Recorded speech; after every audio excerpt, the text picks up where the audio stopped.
Prologue. The snow fell steadily, and the wind howled fiercely. The pyramids of Egypt were blanketed in a veil of white.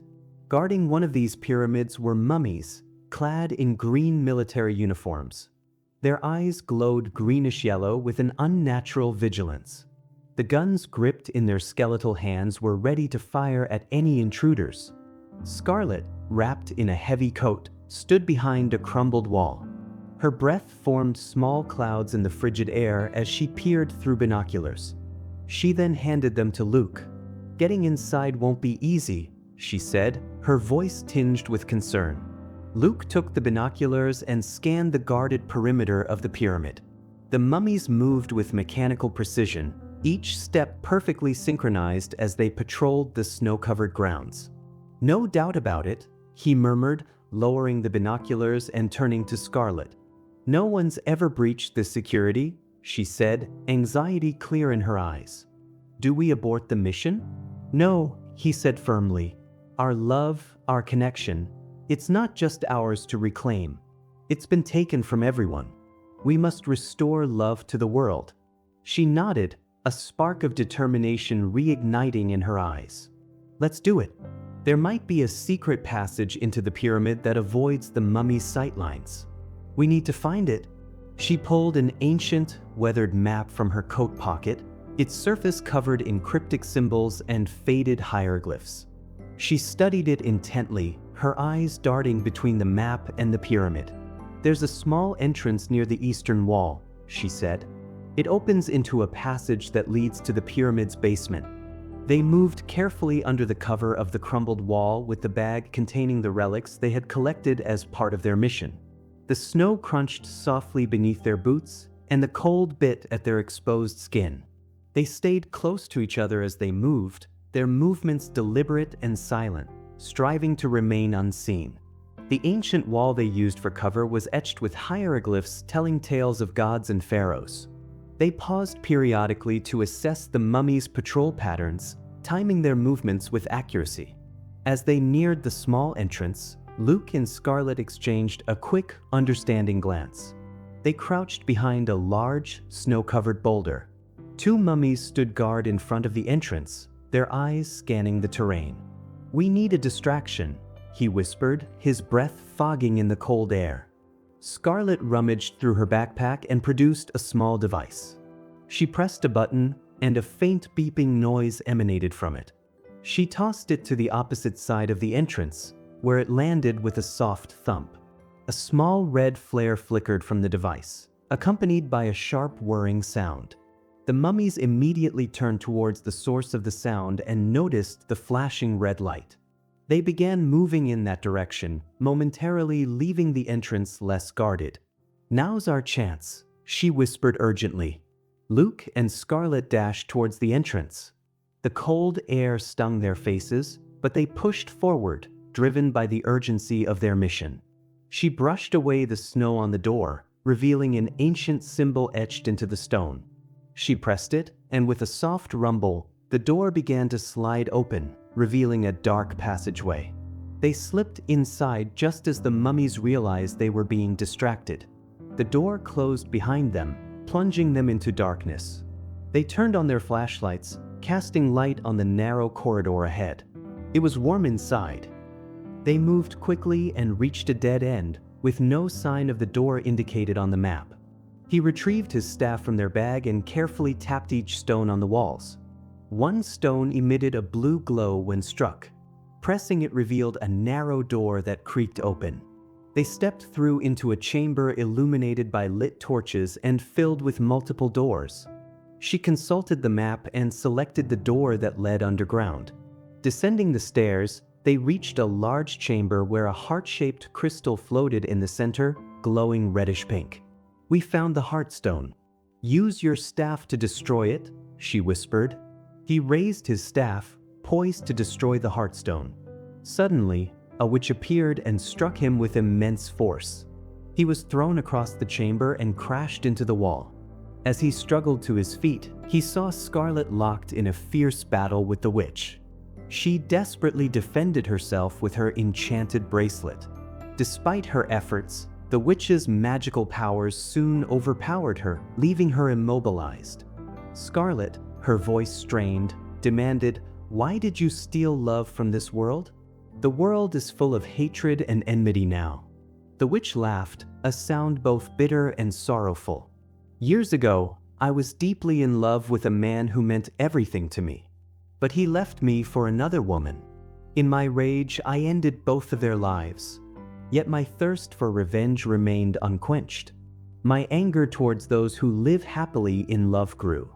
So, I took the emotion of love from the world and transformed it into the Heartstone. Will that make everything right?" Luke asked as he steadied himself on his feet. The witch's expression hardened, her eyes flashing with old pain. "It is the only way I found to ease my pain. If I cannot be happy, then no one else should be. Taking love away only spreads your suffering."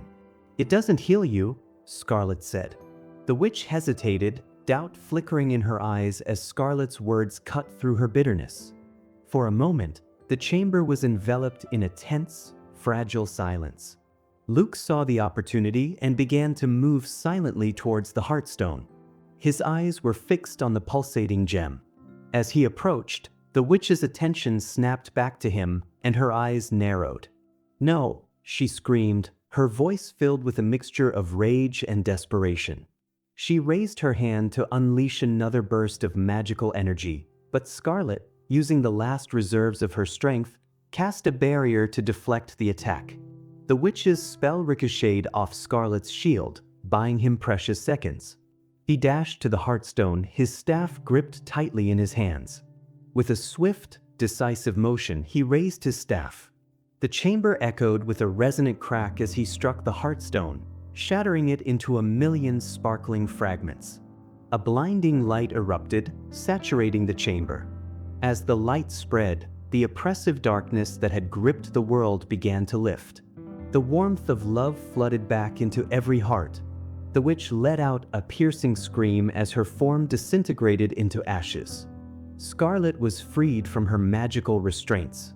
"We did it," Luke said with relief and joy. He held Scarlet close and kissed her. But their victory was short-lived. The witch reborn from the ashes as a dragon, her eyes blazing with fury. With a thunderous roar, she seized Scarlet in her talons and soared towards the pyramid's exit. "Scarlet!" he shouted, reaching out for her, but the mummies, converging from every corner of the pyramid, pulled him back, their skeletal hands gripping him tightly. "Luke!"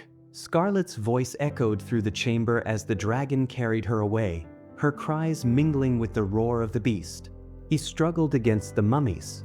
Just as he was trying hard to break free, the scene dissolved into darkness, and he found himself falling to the ground. He quickly realized he was dreaming on a wooden bench in the Golden Gate Park in San Francisco. Nearby, an old man, accompanied by his wife and grandchildren, noticed Luke falling on the ground and approached with a kindly smile and helped him get up. "Are you all right?"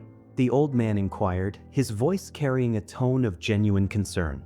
Luke blinked, still grappling with the remnants of his dream. "Yes, I'm fine, thank you," he replied with a faint smile. "Just lost in thought, I suppose?" The old man extended a hand in greeting. "I'm Gregory," he introduced himself, his voice carrying the weight of a lifetime of experiences. "It's a pleasure to meet you, Mr. Gregory," Luke said with a warm smile. "I'm Luke Zechariah." With a gentle gesture, Gregory stooped to retrieve a fallen comic book and a faded, small photo that had slipped from Luke's grasp. Handing Luke the comic book, he paused, his gaze lingering on the photo with a glimmer of curiosity. "Is this your wife?" he inquired gently. Luke's heart constricted as the photo stirred memories within him, a poignant blend of sweetness and sorrow. "No, my girlfriend," he admitted with a soft sigh. "But it's been a while since we last saw each other." Gregory nodded understandingly, a hint of regret flickering across his weathered features. "I wish we could continue our conversation," he remarked with genuine warmth, his attention drawn away by the calls of his family. "But we're on our way to catch a movie. Perhaps we'll have the chance to talk more next time." "Of course," Luke said with a nod. "Enjoy the movie." Hopefully, we'll catch up another time. Luke smiled at the family and he set the comic book aside, holding the photo alone in his hands. As the sun began its descent, Luke allowed himself to be engulfed by the sights and sounds around him. Each moment unfolded with exquisite detail, the delicate flutter of butterflies, the birds splashing and bathing on the lake's surface, the joyous laughter of children at play, the rhythmic cadence of joggers and walkers, the tender exchanges of couples, and the elderly enjoying their strolls. Lost in contemplation, his gaze returned to the photo clutched in his hand. "Where are you, Scarlet?" he murmured, the longing in his voice carried away by the gentle breeze. Chapter 1. It was the final day before the much-anticipated Christmas vacation of 1961, and the College of Engineering Bombay was buzzing with festive spirit. After weeks of grueling semester examinations, the students found themselves on the cusp of a well-deserved respite. Laughter echoed across the campus. From spirited performances to friendly competitions, there was no shortage of activities to indulge in. In the central courtyard, a bustling bazaar sprang to life, with stalls selling everything from handmade crafts to delectable treats. The air was filled with the tantalizing aromas of freshly baked cookies and cakes. Impromptu carolers roamed the campus, their voices raised in joyful song as they spread holiday cheer to everyone. Meanwhile, in the college auditorium, excitement crackled through the air as the eagerly awaited stage competition began after the lunch break. Talented students from every batch and engineering department took the stage, eager to showcase their diverse skills. Performances included traditional carols, dance numbers, dramatic presentations, and musical solos. The audience was enthralled by the talents on display. Applause erupted after each performance, adding to the electric atmosphere and fueling the excitement. While the second-year chemical engineering department girls delivered an enchanting performance, two boys in the audience whispered to each other. "I'm betting they'll win the carol singing category," one observed, his eyes glued to the stage. "I agree. Are they your classmates?" the other asked, peering at his friend. "Yeah," the first boy confirmed with a grin. "And the girl leading the carol, she's stunning." The second boy nodded in admiration. "Scarlet, right? She's quite popular. I've seen her with a guy a few times." "Is he her boyfriend?" The first boy leaned in, sharing the gossip. "That's Luke. He's in civil engineering, same year. We've all wondered, but she insists they're just really close friends from way back." "Ah, I see," the second boy murmured, intrigued. As Scarlett's captivating performance ended, the applause lingered warmly in the air. She and her friends headed backstage, where she quickly grabbed her bag and made her way out. Her eyes scanned the crowded auditorium through the windows and doors, searching for Luke. Failing to find him in any of the seats, she walked through the college corridors. On her way, she spotted Bobby, Luke's close friend, among the throng of students playing darts. "Have you seen Luke?" Scarlet inquired, her voice tinged with urgency. "He's on the playground, playing football," Bobby said with a lively grin. Scarlet quickened her pace. She stopped at a stall, looking for something to buy for Luke. After a moment, she purchased a box of cookies and continued walking. Approaching the playground, she swept her gaze across the field until her eyes found Luke, a blur of motion amidst the spirited game. "Luke," she called out, her voice cutting through the clamor of the match. At the sound of his name, Luke paused mid-stride, his gaze darting in Scarlet's direction. With a quick nod to his teammates, he broke away from the game, running on the ground until he stood before her, his breath coming in ragged gasps from the exertion. "Scarlet, hey," he greeted, his voice warm with affection. She responded sharply, "You missed my performance." His expression softened as he looked at her. "Oh, I forgot. I'm really sorry, Scarlet. I got caught up with the guys and lost track of time." Disappointment etched her features. "You promised you'd be there." With a hint of remorse, he replied, "I know, and I feel terrible about it. I didn't mean to let you down." A heavy sigh escaped her lips. "It's okay, I guess. I just wish you had been there." He reached out to her, his eyes pleading. "I'm sorry, I won't let this happen again." After a moment's hesitation, she reluctantly nodded. "All right." Glancing up at the college clock tower, Luke noted the dwindling hours before Scarlett's father was due to arrive. He suggested, "We've still got 2 hours before the clock strikes 5. How about we make the most of it?" Her irritation melted away in the warmth of his smile, her heart lifted by the prospect of spending precious moments in his company. With a nod of agreement, she fell into step beside him, leaving the playground behind. As they reached the college canteen, Luke ordered 2 samosas and a tea. Scarlet asked for orange juice, but the canteen attendant informed her that only lemon juice was available. Reluctantly, she settled for it. Luke headed to a nearby tap, where he washed the dirt off his face, hands, and legs from playing football. Meanwhile, Scarlet collected the freshly made samosas and secured a seat for him by placing her bag on it. The canteen was abuzz with chatter and laughter, the scent of spices and fried snacks filling the air. Upon returning, Luke brought the tea and lemon juice. He joined her at the reserved seat, ready to enjoy their snacks together. Scarlet took a thoughtful bite, savoring the crispy exterior and spiced filling, before turning to him. "Luke," she began, her voice tinged with curiosity, "do you remember our school friend Nikita? The one with the cascade of curly hair who lived near my house?" He paused, the memory surfacing like a distant echo. "Ah yes, Nikita. What's she up to now?" he inquired, his interest piqued. Her expression softened as she revealed, "I met her last week. Well, after school, she took a different path. She's married now." A playful smirk danced across his lips. "Speaking of marriage, when do you think it'll be our turn?" Caught off guard, she felt a blush rise to her cheeks. "Let's focus on finishing college first," she replied, her tone laced with laughter. Leaning in conspiratorially, she added, "Have you told Bobby about our relationship?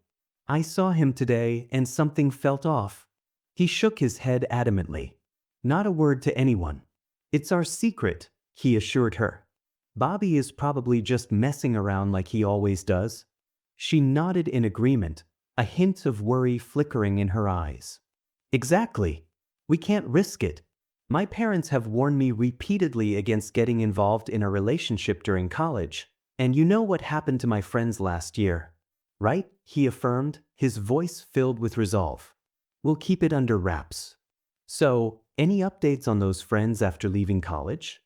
"I heard one got married and the other is now at a women's college," she replied. "Then we have to be more careful," he said, his tone serious. As he savored the last drops of his tea, he suggested, "Shall we take a stroll?" She smiled, feeling the tension ease. "Absolutely, let's go," she said, and together they left the canteen. Walking through the college grounds, Luke and Scarlet stumbled upon a lively game of musical chairs in full swing. Intrigued by the excitement, she turned to him with a playful gleam in her eyes. "Shall we join in?" she suggested, her voice brimming with enthusiasm. "Why not?" he replied without hesitation. With excitement in the air, they rushed to sign up for the competition. 14 chairs were already in place, and the game was set for 15 players. However, they still needed 5 more participants to complete the lineup. Eagerly, they waited for the final few to join in. Soon, the required number of participants gathered, and the game commenced with a flurry of movement and music. In the heat of the moment, Luke found himself eliminated in the very first round, his expression a mix of surprise and amusement as he made his way out of the circle. Scarlet couldn't contain her laughter, teasing him mercilessly. In the following round, she was ousted from the competition. He couldn't help but laugh uproariously, relishing the opportunity to tease her in return. Their laughter mingled in the crisp air as they continued their leisurely walk. Reaching the library, she said, "I need to return this book. It was due yesterday." "I'll be right back." "I'll come with you," he chimed in. "I want to see whether there's a book for my train journey to Madras." "Oh, you're leaving tonight, right?" she asked. "What time does your train depart?" "At 7:45 p.m., he replied. It's just me, my mom, and my brother this time. Dad couldn't get time off from work. All right, she nodded as they entered the library. While Scarlet returned her book at the librarian's desk, Luke browsed the novel section. She came over and asked, "Haven't found one yet?" "No," he admitted. She spotted a book titled Love You Unlimited by Gregor E. Owens and held it up for him to see. Captivated by the cover, he began reading the blurb. She leaned in and whispered, "How much do you love me?" Blushing, he replied, "Is there a word beyond unlimited?" He gazed at her with a romantic look. She blushed in return. As he returned the book to the rack, she asked, "Why not take this one?" He hesitated, admitting, "I'm afraid my mother might scold me for reading a romantic novel instead of educational books." She suggested, "Just cover it with newspapers so no one will know." He smiled at her cleverness and decided to take the book. They headed to the librarian's desk to check it out. After registering the book, they exited the library together. He glanced at the clock tower. "It's almost 4. Let's go to our usual spot," he suggested. On their way, Bobby approached Luke, asking for money to participate in some games. Luke rummaged through his pockets and handed him a coin. Bobby thanked him and asked about their departure time from college. Luke confirmed they would leave at 5 and waved as Bobby ran off. Luke and Scarlet settled on their favorite stone bench in the garden near the clock tower, just as the bell chimed 4. The realization that they would be separated for 11 days set in, causing their hearts to race with unease. "This will be the longest we've been apart since we've been in a relationship," she said. "I don't know how I'll manage without seeing you for so many days." "I'm worried too," he replied. "What are your plans for the vacation?" "I'm participating in a stage show on Christmas evening at the church," she said. "I'll be portraying Mary, the mother of Jesus." "So, have you all practiced?" he asked. "There are only 2 more days left." She nodded. "We had a meeting at the church last Sunday. The main characters from last year are performing again, with only a few side characters changing. 2 days of practice should be enough." "Wow! I wish I could see your performance," he exclaimed. "The organizers might take photos of the show," she said. "I'll bring them after the vacation." Eagerly waiting, he responded with a smile. "Your performance at the last college fest was mesmerizing. How do you act so perfectly? Do you practice every time?" She chuckled. "It's in my genes," she said without missing a beat. "Does your mother act too?" he asked. She smiled and said, "I was just kidding." He laughed and then asked, "What else do you have planned?" "After the Christmas celebrations, I'll mostly spend time studying and completing assignments," she replied. Turning the conversation, she asked, "What are your plans?" "I'll be celebrating Christmas with my grandparents, uncles, aunts, and cousins," he replied. "After Christmas, my cousins and I will hang out with friends and enjoy various games and adventures. Then there's my birthday party. Plus, my cousin's wedding is on January 1st, so we'll be busy with that too." She sighed wistfully. "I'm envious. You have such a big family and so much fun. I don't have relatives. My parents had an interreligion marriage and had to elope. It's just us." Seeing her saddened expression, he tried to lighten the mood with jokes, but her eyes filled with tears. "I'm going to miss you so much these 11 days, she confessed, her voice trembling. His heart sank as he realized the weight of their impending separation. His own sadness mirrored hers, knowing the distance would be hard to endure. She reminisced, "Remember when we used to make and play with string phones in school?" He nodded. "Yeah, that was a blast." She then mused, "Imagine if we had a phone like that but without the string, so we could stay connected no matter the distance." "That would be amazing," he agreed thoughtfully. "Hopefully, someone will invent it someday." "Why can't you invent it?" she asked curiously. He chuckled, "Because I'm studying civil engineering, not designing futuristic communication devices." They both laughed. "I'll think of something," he said playfully. "Let's see if you can hear." Perplexed, she observed him, trying to decipher his meaning. "Did you hear anything?" he asked. She shook her head. "No, I didn't." I was just testing if telepathy works for us, he explained. I read in a book that people can communicate without using words or actions. It's said to work even over long distances. She pondered for a moment and replied, "It would be fantastic if we had that ability. We could talk whenever we wanted." She paused for a moment, sharing a smile with him, silently savoring the fleeting moment. Glancing at the clock tower, Scarlet realized it was nearly 5. Rising from the bench, she turned to him. "Luke, it's time for us to part temporarily. We'll see each other after the vacation. I can't wait to meet you again." Luke, unable to find the right words, simply stood up and met her gaze. She reached into her bag, pulling out a letter and the box of cookies. She handed them to him, giving him a brief hug before stepping back. "I love you," she whispered. "Love you too," he replied softly as she turned and walked away. As she neared the college entrance, she glanced back and waved. He reciprocated. Examining the envelope, he read "Dearest Luke" in bold letters, with a note in brackets indicating it was to be opened on December 29th. Realizing it was likely a birthday message for him, he tucked it into his pocket. Walking towards the entrance, Luke noticed Scarlet getting into her father's car. Her father was the general manager of a prominent textile company in Bombay. Bobby joined Luke, and together they hurried home, as Luke needed to prepare for his upcoming journey. On their way, Bobby confided, "I think I'm in love with that Hydra body girl." Luke raised an eyebrow. "The junior we met on Freshers' Day? What was her name again?" Bobby nodded eagerly. "Thara. I saw her twice today. She was smiling at me." A grin spread across Luke's face. "Then talk to her." Encouraged, Bobby replied, "Yes, I have to. Let's see after the vacation." Luke simply nodded in agreement. Curious about Luke's own romantic journey, Bobby asked, "How's it going with you and Scarlet?" Luke hesitated briefly before replying, "We're just good friends. Right now, we don't have any romantic feelings for each other." Bobby's expression grew thoughtful. "I overheard our college senior Don bragging about his plans to ask her out." Luke shook his head. "I don't think Scarlet is interested in a relationship. She's seen 2 of her friends' relationships end badly when their parents found out. In that case, she'll definitely reject him when Don asks," Bobby said.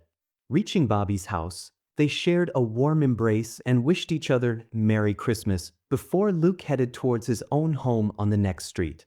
Upon arriving home, Luke discovered his parents and brother engaged in packing. After quickly freshening up, he joined them in the task. The room was a whirlwind of activity, with clothes being folded, bags zipped up, and last-minute items being tossed into suitcases. Luke's brother, John, who was just 2 years younger, approached Luke with a plate.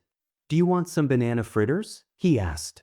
"Yes, keep it on the table," Luke replied, glancing at the delicious snacks. He reached for one and took a bite, savoring the sweet and crispy treat.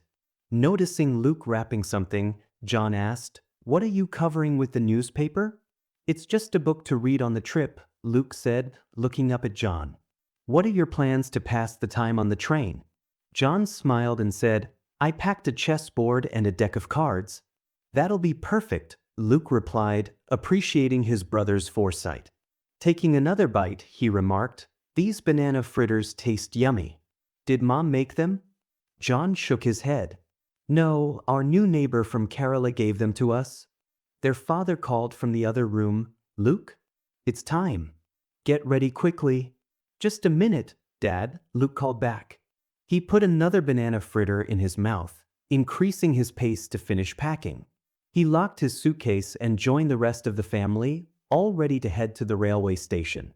At the main entrance of the station, they encountered a group of people protesting for their rights, chanting and holding signs. The commotion made it difficult to navigate, so they opted for the second entrance and managed to board the train on schedule.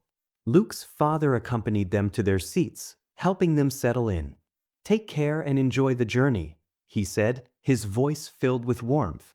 As the train pulled away, Luke, John, and their mother waved goodbye to their father, who stood on the platform waving back until they were out of sight. The journey had begun, and despite the separation, Luke felt a sense of excitement for the days ahead. Chapter 2. With just an hour left before reaching Madras, Luke was absorbed in the pages of Love You Unlimited. His anticipation mounted with each turn of the novel. Across from him, his mother and John were deep in a game of chess, their concentration evident in their furrowed brows and occasional triumphant smiles. Just then, John made a fatal move and lost the game. With a sigh of resignation and a grin, he turned to Luke. "Luke, can we play cards?" he asked. Luke, always ready to bond with his brother, replied, "Sure." He carefully marked his place in the book and set it aside, shifting his focus to the card game. He reached for the last 3 cookies, sharing them equally among himself, John, and their mother. As they shuffled the deck and dealt the cards, their mother looked on with an amused smile. "Remember to play fair, John," she teased. John chuckled, "I always play fair, Mom." Luke smirked. "Last time, you tried to cheat by hiding a card under the berth." Their mother laughed. "And you still lost, John." John shrugged with a grin. As the game continued, the conversation flowed. The train pulled into the railway station. Luke and John quickly gathered their belongings and made their way to the platform. They scanned the crowd for their grandfather, who had promised to meet them. Their mother suggested they head towards the entrance. Near the entrance, they spotted their grandfather approaching with a radiant smile.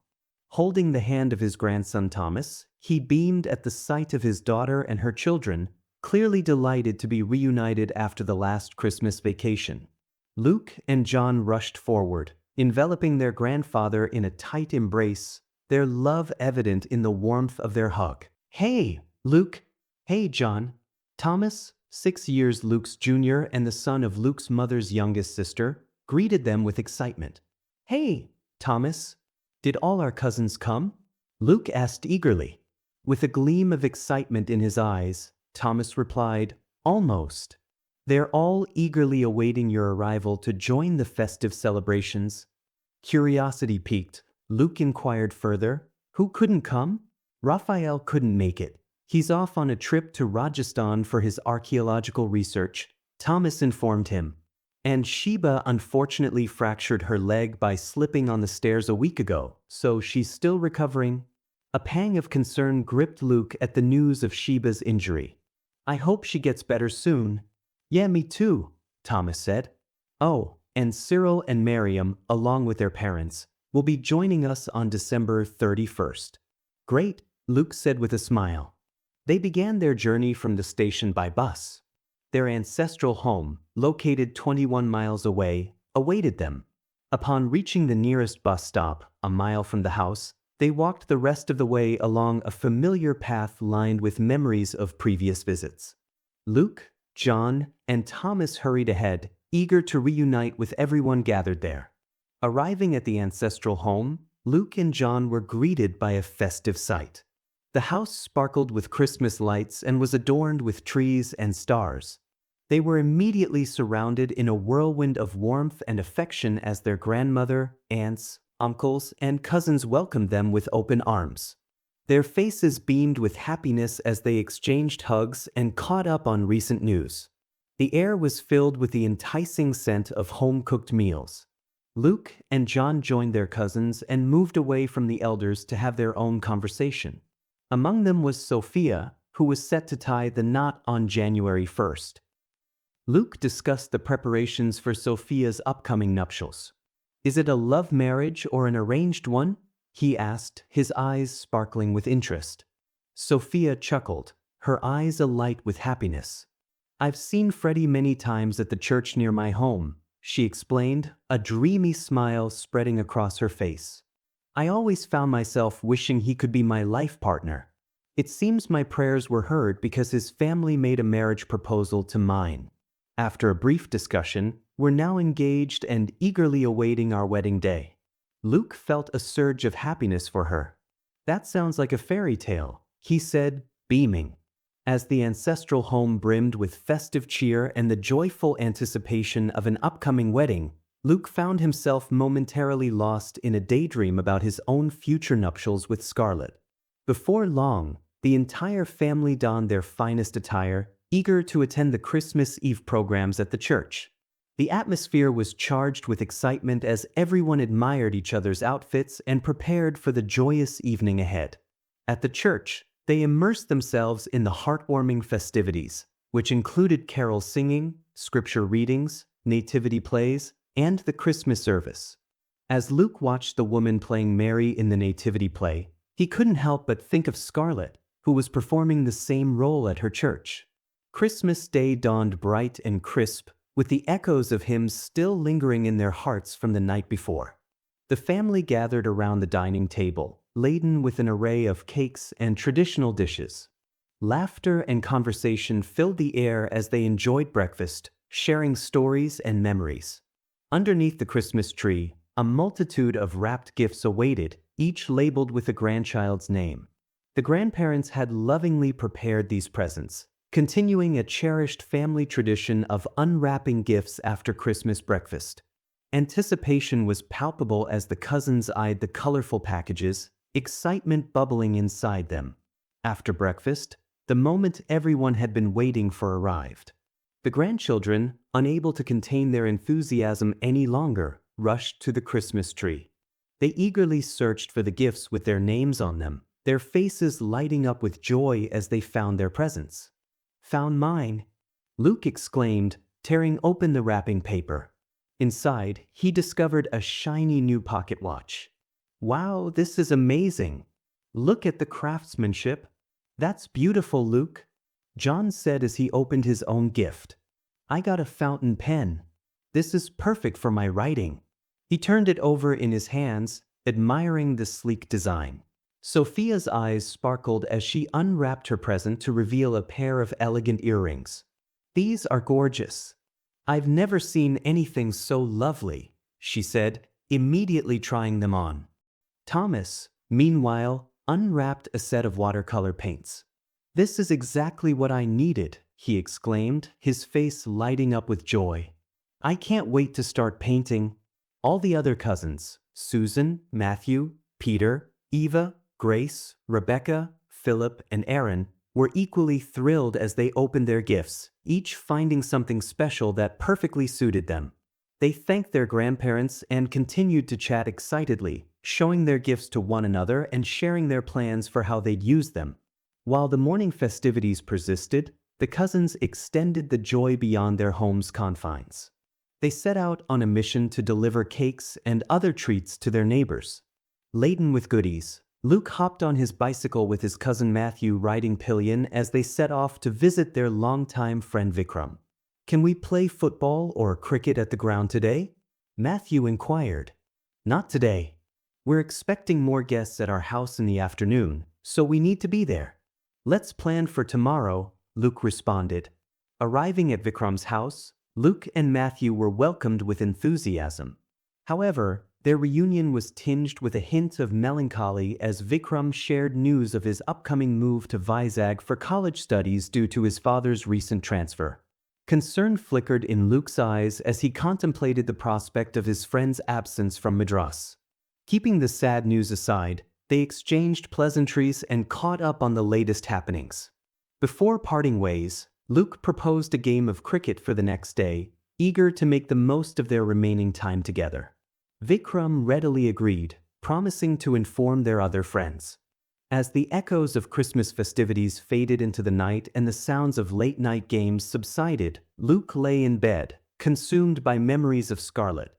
Recollections of their shared moments flooded his mind, her infectious smile, her melodic voice, leaving his heart heavy with longing. With a sigh, he acknowledged it would be another week before he could see her again. The following morning, Luke, John, Matthew, and Peter gathered with their friends at the neighboring ground to play cricket. As the match progressed, their skills and teamwork shone. After 2 intense matches, they took a break for lunch. Post-lunch, Thomas joined them, and they headed to the beach. They quickly set up an impromptu volleyball court, marking the boundaries with driftwood and seashells, and began playing with a football. "Man, this is harder than regular volleyball," John panted. "But it's way more fun," Thomas replied, laughing as he tried to return a tricky serve from Peter.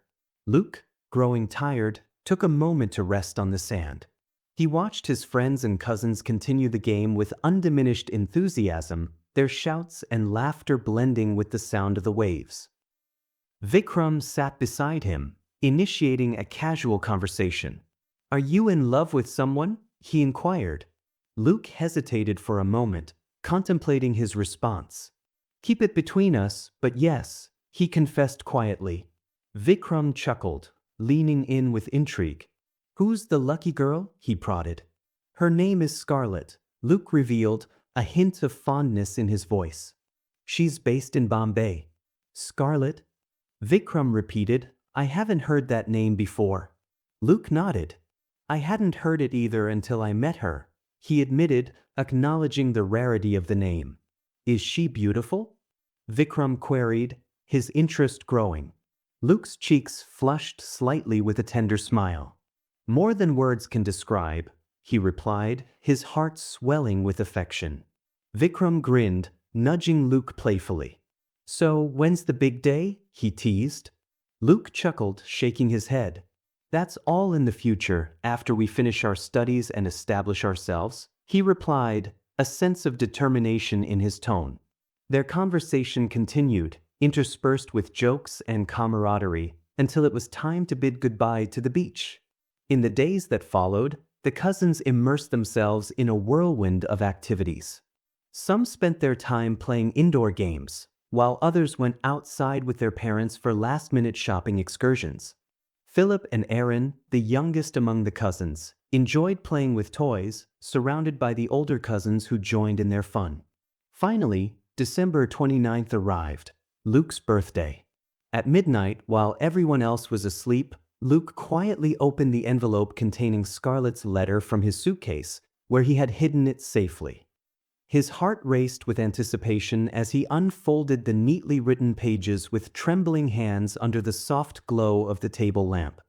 He eagerly scanned the familiar curves of her handwriting, each word seeming to dance before him, carrying the essence of her presence and the warmth of her love. In her heartfelt letter, Scarlet bared her soul, conveying the depth of her love and how much she missed being with him on his birthday. Her tender and soothing words eased the pain of their separation, promising the joy of their future reunion. Each line drew Luke closer to her, making him feel her presence as if she were right there beside him. As he finished reading the letter for the 9th time, a tear formed in his eye. Smiling softly, he folded the letter and pressed it to his heart. A wave of longing swept over him, wishing they could share this special day together. He then took out a small portrait of Scarlet from his notebook, cherishing the memories of their time spent together. In the morning, surrounded by a burst of birthday greetings from family members gathered in the house, Luke's heart swelled with gratitude for their love and affection. He received thoughtful gifts and enjoyed spending time with his cousins and friends. With the birthday celebrations concluded, attention shifted to the eagerly awaited wedding of Sophia. The entire family was immersed in preparations, bustling with boundless energy and excitement. That night, alone in his room, Luke took out Scarlett's letter and photo from his suitcase, feeling her absence keenly. Reading the letter once more, Luke felt his awareness of her love deepened with each reading. Just then, Grace, who was the same age as Luke, silently approached from behind. Observing what he was doing, she noticed the photo and letter in his hand. In a swift motion, she plucked the photo from his grasp and ran towards the door. Luke quickly pocketed the letter and chased after her, calling out, "Give it back." She laughed. "No, tell me who this is." He caught her hand and tried to retrieve the photo. "I'll shout and tell everyone you have a girl's photo," she threatened, her voice playful yet determined. He sighed and loosened his grip. "Okay, I'll tell you, but please don't tell anyone." She grinned. "Okay, tell me." "She's my college friend," he admitted. She raised an eyebrow. "Just a friend?" He fumbled. "I mean, she's very close." "How close?" she asked, noticing his nervous hands. "Show me the letter then." "No, I won't," he said firmly. Her eyes twinkled with mischief. Show me the letter or tell me the truth. Or I'll tell everyone. Surrendering to her blackmail, he confessed, "Okay, she's my girlfriend. We're in love. Please don't tell anyone." As he stepped closer to retrieve the photo, she stopped him with a hand on his chest. She examined the photo carefully and said, "She's beautiful." She smiled and added, "Tell me how it happened." Luke, wary of her sharing the secret, replied briefly, "We were friends in school and for a year in college. Then I expressed my love for her. We got into a relationship a few months ago. We plan to get married after we both have jobs." "Everything is planned, huh?" she teased. He nodded. "Promise you won't tell anyone." She handed back the photo with a sly smile.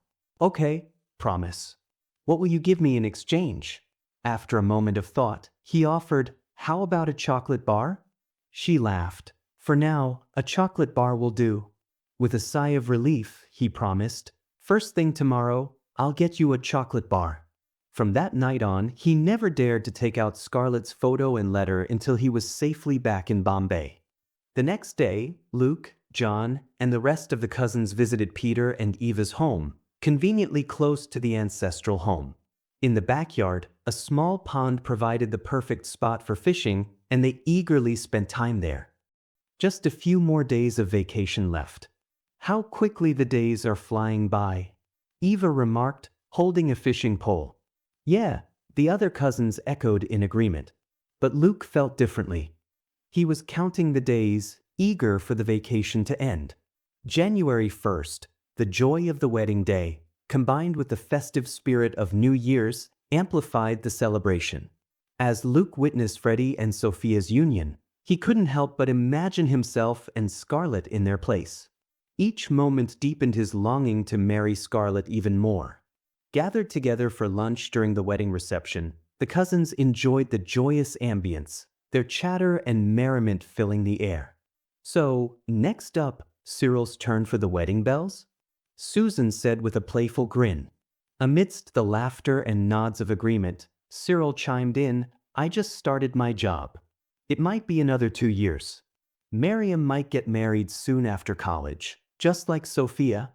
Rebecca, still in elementary school, asked, "When is mine?" The question elicited another round of chuckles from the group, who exchanged amused glances at Rebecca's youthful curiosity. Susan, the ever-nurturing elder cousin, gently replied, "You have to wait many years, dear." Grace's eyebrows raised playfully at Luke, her mischievous grin hinting at her thoughts about his connection with Scarlet. Sophia and Freddie joined the cousins, and Sophia seized the moment to introduce each one to Freddie, sharing anecdotes and memories that highlighted their unique personalities. The cousins responded by recounting joyful experiences with Sophia and playfully teasing her about past mishaps. To their delight, Freddie joined in the fun, his jovial nature dispelling any initial impressions of him being serious. With stories and laughter flowing, Freddie's friendliness and easygoing demeanor won the cousins over, and they welcomed him as one of their own. After the final family photo was taken, Luke, John, and their mother prepared to depart for Bombay, bidding goodbye to their relatives. In past vacations, Luke had fully immersed himself in the joy of being surrounded by family at the ancestral home. The spirit of cousins, the warmth of familial bonds, and the adventures they shared always filled him with a deep sense of belonging and contentment. He often wished he could stay indefinitely, leaving Madras with a sense of reluctance. This time, however, was different. His excitement to leave Madras was palpable, almost as if his love for Bombay outweighed everything else.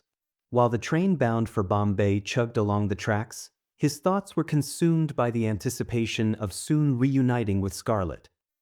Chapter 3. On the college reopening day, Luke raced to the campus carrying Christmas gifts and cakes for Scarlet. Normally, he arrived just as classes were about to begin, alongside Bobby, but today he chose to come much earlier, opting to skip Bobby's company. As he settled onto the stone bench in the garden, the pathways began to bustle with the steady influx of students heading to their classes. The peaceful morning was soon filled with the eager chatter of students reconnecting with friends and gearing up for new academic adventures. Luke's eyes darted eagerly across the crowded courtyard, his pulse quickening with each familiar figure he glimpsed. He felt a surge of excitement when he saw someone dressed like Scarlet at the entrance, only to have his hopes dashed as the figure came into clearer view, revealing someone else entirely. With each passing minute, his excitement gave way to frustration. The dwindling flow of students entering the college signaled the start of classes, causing his hopes of seeing her to wane. With a heavy heart, he resigned himself to the reality that their long-awaited reunion would have to be postponed until lunch break. With mere seconds left before classes began, Luke rushed to his classroom. Once inside, his mind was consumed with thoughts of her, making it impossible to focus on the professor's lecture. Luke's classmates diligently took notes, but he absently scribbled on the last page of his notebook. He glanced at the professor occasionally to ensure he wasn't being observed. Amidst the doodles, he attempted to sketch a picture of Scarlet. Although he had a clear image of her in his mind, his drawing skills fell short, resulting in a chaotic jumble of lines.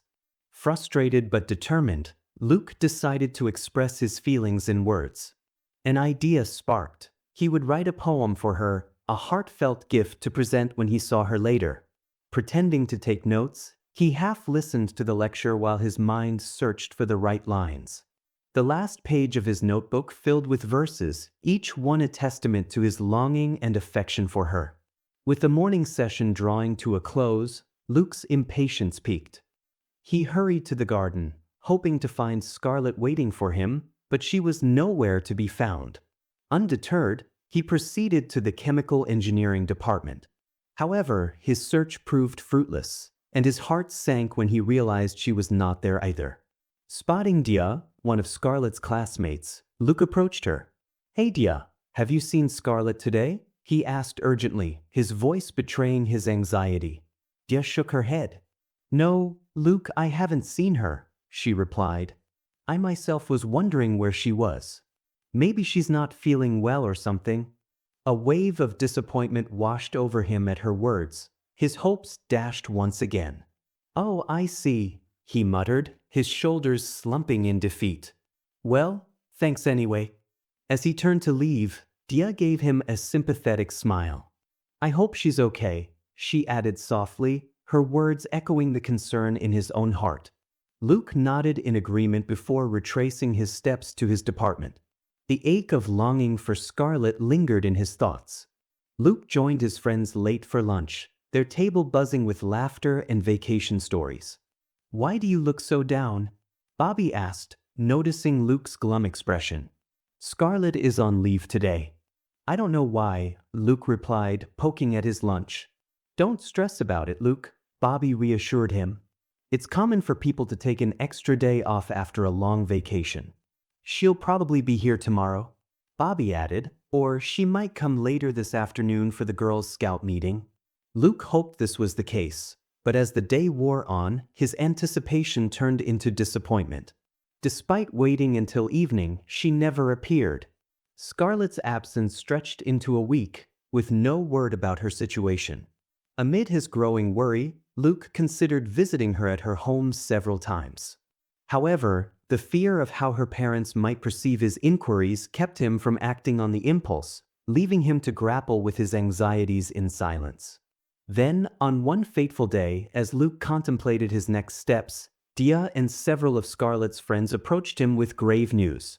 Their teacher had announced in class that Scarlet had abruptly discontinued her studies, with the cause unclear. The teacher's speculation about the possibility of marriage only deepened Luke's turmoil. Stunned by the revelation, Luke leaned against the nearest wall, the weight of the news pressing down on him like a heavy burden. Scarlet's friends offered their concern, but he could only nod in response, his thoughts swirling in a maelstrom of disbelief and anguish. The possibility of marriage seemed inconceivable, contradicting her earlier assurances of her unwavering commitment to him. Yet, as he struggled with the reasons behind her sudden exit from college, he was haunted by the nagging fear that their secret relationship had been discovered by her parents. On that evening, Luke visited Bobby at home. Bobby was on leave after falling off his bicycle the previous evening. Usually full of energy and laughter, he now lay on the couch with his leg bandaged. "How are you feeling?" Luke inquired softly. Bobby managed a weak smile. "I'll survive," he replied, attempting to downplay the pain he was undoubtedly feeling. "The doctor said I just need a couple of days' rest." Relief washed over Luke at the news of Bobby's relatively minor injury, but beneath the surface, his heart still ached with the weight of his troubles. "That's good to hear," he replied. Sensing his friend's distress, Bobby gently probed, "So, Scarlet didn't come to college today either?" Luke's facade crumbled, tears welling in his eyes as he struggled to find the words to convey the depth of his anguish. She discontinued her studies," he confessed, his voice barely above a whisper. "I don't know what to do." Bobby's heart went out to his friend, understanding the pain of uncertainty. "We'll figure it out," he assured Luke, his voice firm with determination. Bobby then asked, "Her house is near your old school, right?" Luke shook his head. "No, she moved from there last year.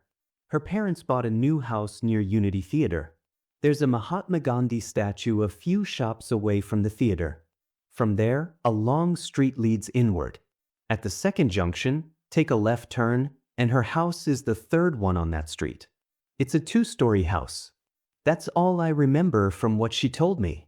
I haven't been there before. Let's go to her house and find out what's going on. If my leg wasn't acting up, I'd come with you right now. But let's wait 2 days and then we'll go together," Bobby said. Luke nodded, grateful for Bobby's support. After spending some time together, he made his way home. Though he tried to maintain a facade of cheerfulness in front of his family, the weight of his emotions proved too much to bear. Tears silently streamed down his cheeks as he lay in bed that night. The next day at college, Luke found himself engulfed in thoughts of Scarlet, unable to focus on anything else. The memory of their last meeting, the hug she gave him, her words of "I love you" before she left, and her final wave as she disappeared into the crowd, haunted him, as though signaling they would never see each other again. Restless and craving clarity, Luke decided to visit Scarlet's home on his own, unwilling to wait for Bobby. Luke set out following his afternoon class, torn between hope and despair. Each step seemed heavier as he replayed memories of their time together. However, upon arrival, his hopes were shattered when he found the gate locked and no signs of life. Disheartened, Luke turned to the neighbors for information. An elderly woman watering her plants told him that the family had been absent for over a week, possibly on a long trip or even moved to another area.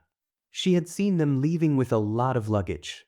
The news hit him like a punch to the gut, deepening his sadness as he made his way back home, his mind swirling with unanswered questions. Despite the setback, Luke refused to give up. He continued visiting her home every weekend, sometimes accompanied by Bobby, hoping for any sign of her return. Each visit ended the same way, with nothing but a closed gate greeting him. Nevertheless, he remained determined, holding on to the possibility that one day she would come back. In a series of class tests, Luke barely scraped by with borderline marks, a stark contrast to his usual high scores. Concerned teachers advised him to refocus on his studies, knowing he had great potential. His classmates and friends, aware of his close bond with Scarlet, tried to console him and encouraged him to move forward. After a lab session, as Luke and Bobby were making their way back to class, Luke spotted Thara heading towards the canteen. "There she is," Luke said, nudging Bobby. "Who?" Bobby replied, looking around. "Thara, you said you'd talk to her after vacation, but you haven't done it yet." Bobby sighed. "I just don't have the guts to talk to her.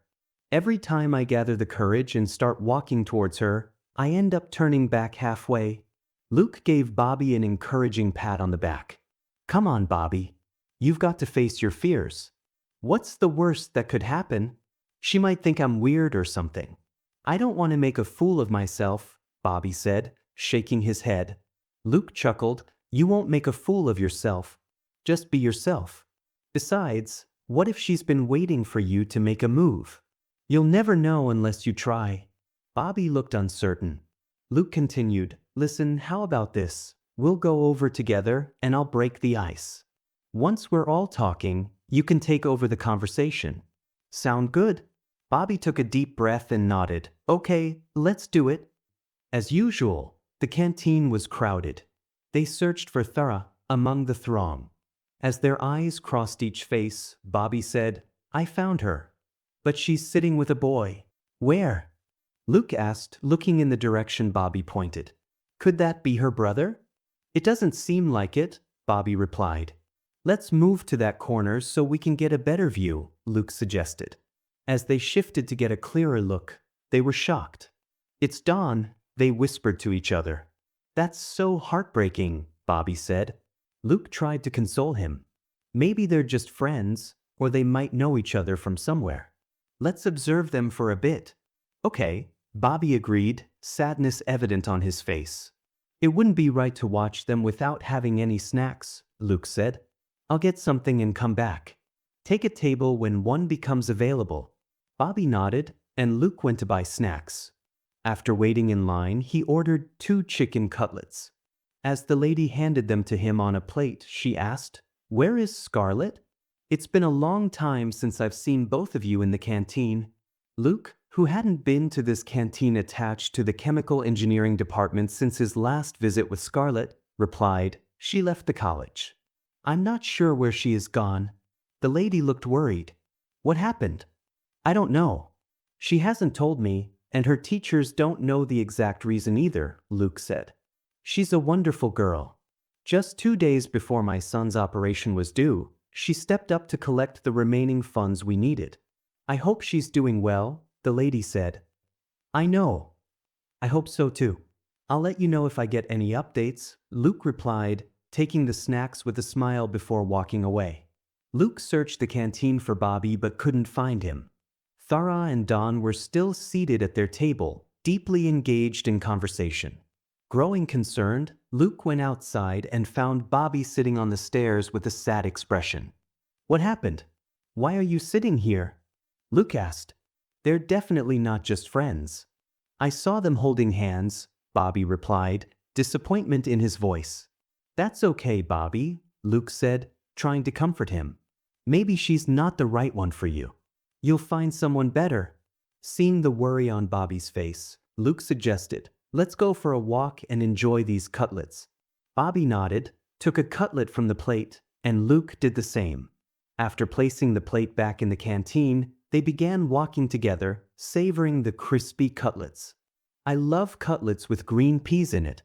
The canteen near our department doesn't have them, Luke said, trying to lighten the mood.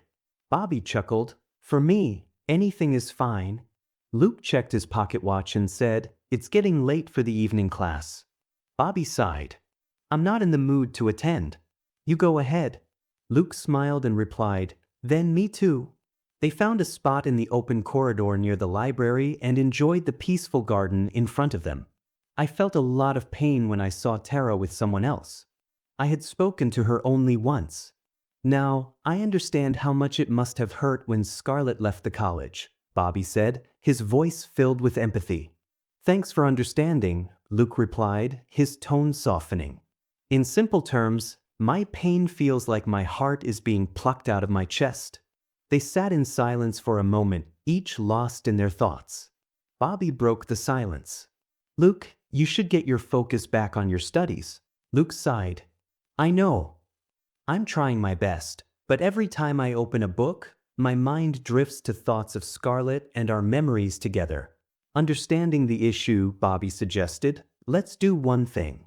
Until you recover from this situation, we'll study together. That way, we can focus better in each other's company. Luke looked at Bobby, a grateful smile spreading across his face. That sounds like a good plan. Thanks, Bobby. From that day on, Luke and Bobby made it a point to study together. In the evenings after class hours, they alternated between each other's homes, catching up on missed portions. This routine helped Luke regain his focus and gradually get back on track. One afternoon, as Luke received the results of several class tests, he saw how significantly his grades had improved from his previous scores. This progress reflected his hard work and the support he had received from Bobby. Sitting beside Bobby, Luke said, "I couldn't have done this without you." Bobby smiled warmly. "That's what friends are for. We help each other out." Luke nodded, feeling a renewed sense of determination. "We should keep this up. Not just for now, but always." "Agreed," Bobby said, giving Luke a supportive pat on the back. "We have exams coming up. Let's do our best." With a sense of solidarity, they immersed themselves in their studies, determined to excel in their second-year final exams. Luke found he could concentrate better, and the pain of Scarlet's absence began to dull. He ceased visiting her house and packed all the items that reminded him of her into a carton, ready to move forward. Chapter 4. Luke's second year of college concluded. This marked the beginning of summer vacation and pulled him into a whirlwind of goodbyes with classmates and friends. They shared their excitement about vacation plans, the sadness of parting, and the anticipation of reuniting for their third year. Amid the bustle, his thoughts turned to Scarlet, and he wished she were there. This remembrance soon enveloped him, prompting a nostalgic journey through the familiar places he had once frequented with her. Entering the canteen, Luke couldn't resist ordering Scarlet's favorite orange juice. The taste evoked a flood of memories from their countless rendezvous in this very spot. With each sip, he was transported back in time, reliving the laughter and conversations they had shared, the warmth of her presence filling his heart once more. Moving through the corridors of the college, Luke visited the auditorium, the library, and the playground, each location bringing a nostalgic smile to his face. Yet, when he arrived at the stone bench in the garden, his heart sank. There, another couple laughed and gazed at each other, reminiscent of how he and Scarlet once did. Shocked and disheartened, he could barely believe his eyes. Among the many stone benches on campus, this one was unique. Carved from a single block, it featured a backrest adorned with a delicate pattern of intertwined vines and leaves. Designed for two, its armrests flared outward, and the seat was smooth and contoured for comfort. The base displayed intricate hexagonal patterns, each containing floral motifs. Beneath the seat was a discreet inscription, 1832 Toretto, suggesting the year and creator of this elegant piece. Though its charm was evident, the bench had a subtle flaw, a partial break at the center, carefully repaired with cement, which could only be noticed upon close inspection. Luke went back behind the stone bench and leaned against a tree, which stood a short distance away. From there, he could see only two figures enjoying each other's company. As he imagined himself and Scarlet in their place, he recalled the stories, jokes, gossip, and moments they had shared on that very bench. Although it was now occupied, he knew the love and happiness they had experienced there would last forever. At that moment, he resolved to make one final visit to Scarlet's home.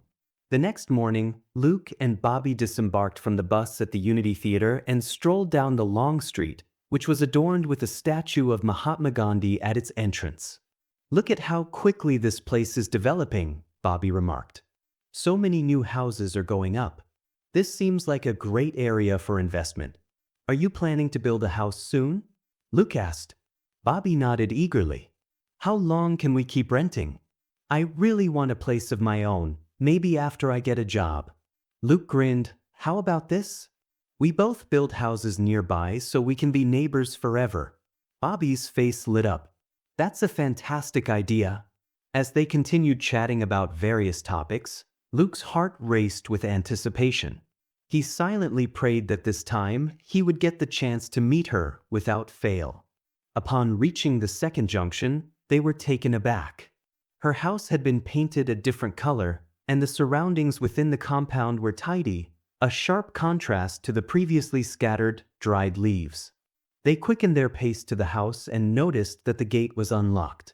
Peering through, they saw that the front door was ajar.